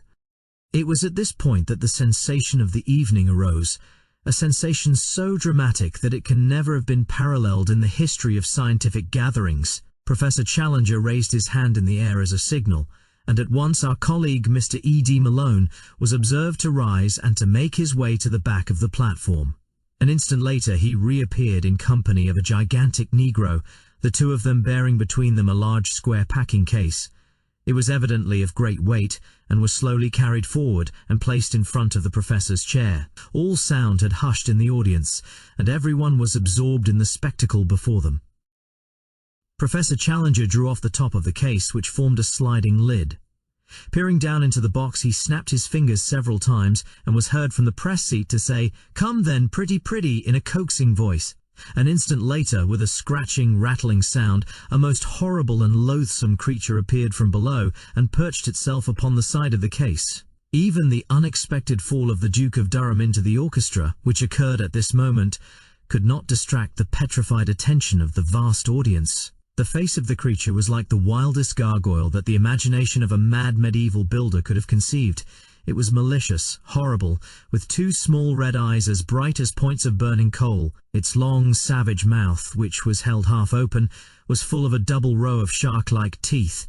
Its shoulders were humped, and round them were draped what appeared to be a faded grey shawl. It was the devil of our childhood in person. There was a turmoil in the audience. Someone screamed, 2 ladies in the front row fell senseless from their chairs, and there was a general movement upon the platform to follow their chairman into the orchestra. For a moment there was danger of a general panic. Professor Challenger threw up his hands to still the commotion, but the movement alarmed the creature beside him. Its strange shawl suddenly unfurled, spread and fluttered as a pair of leathery wings. Its owner grabbed at its legs, but too late to hold it. It had sprung from the perch and was circling slowly round the Queen's Hall with a dry, leathery flapping of its 10-foot wings, while a putrid and insidious odour pervaded the room. The cries of the people in the galleries, who were alarmed at the near approach of those glowing eyes and that murderous beak, excited the creature to a frenzy. Faster and faster it flew, beating against walls and chandeliers in a blind frenzy of alarm. "The window! For heaven's sake, shut that window!" roared the professor from the platform, dancing and wringing his hands in an agony of apprehension. Alas, his warning was too late. In a moment the creature, beating and bumping along the wall like a huge moth within a gas shade, came upon the opening, squeezed its hideous bulk through it, and was gone. Professor Challenger fell back into his chair with his face buried in his hands, while the audience gave one long deep sigh of relief as they realized that the incident was over. Then, oh, how shall one describe what took place then, when the full exuberance of the majority and the full reaction of the minority united to make one great wave of enthusiasm, which, rolled from the back of the hall, gathering volume as it came, swept over the orchestra, submerged the platform and carried the four heroes away upon its crest? Good for you, Mac! If the audience had done less than justice, surely it made ample amends. Everyone was on his feet. Everyone was moving, shouting, gesticulating. A dense crowd of cheering men were round the four travellers. Up with them! Up with them! Cried 100 voices. In a moment 4 figures shot up above the crowd.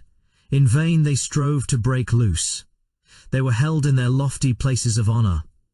It would have been hard to let them down if it had been wished, so dense was the crowd around them. Regent Street, sounded the voices.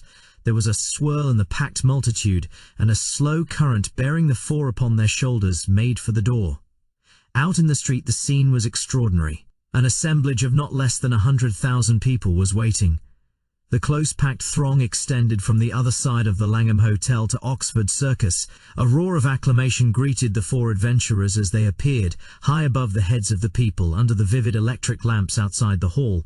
A procession was the cry. In a dense phalanx blocking the streets from side to side, the crowd set forth, taking the route of Regent Street, Pall Mall, St. James's Street, and Piccadilly. The whole central traffic of London was held up, and many collisions were reported between the demonstrators upon the one side and the police and taxi cabmen upon the other.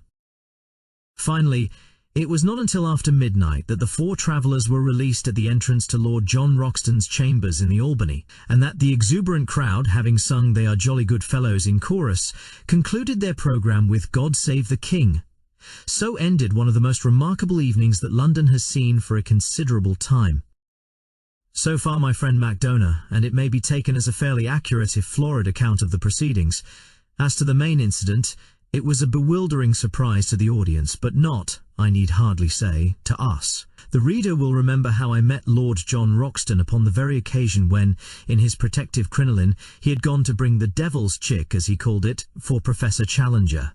I have hinted also at the trouble which the professor's baggage gave us when we left the plateau, and had I described our voyage, I might have said a good deal of the worry we had to coax with putrid fish the appetite of our filthy companion. If I have not said much about it before, it was, of course, that the professor's earnest desire was that no possible rumour of the unanswerable argument which we carried should be allowed to leak out until the moment came when his enemies were to be confuted. One word as to the fate of the London pterodactyl. Nothing can be said to be certain upon this point. There is the evidence of 2 frightened women that it perched upon the roof of the Queen's Hall and remained there like a diabolical statue for some hours. The next day it came out in the evening papers that Private Miles, of the Coldstream Guards on duty outside Marlborough House, had deserted his post without leave and was therefore court-martialed. Private Miles's account that he dropped his rifle and took to his heels down the Mall because on looking up he had suddenly seen the devil between him and the moon was not accepted by the court, and yet it may have a direct bearing upon the point at issue.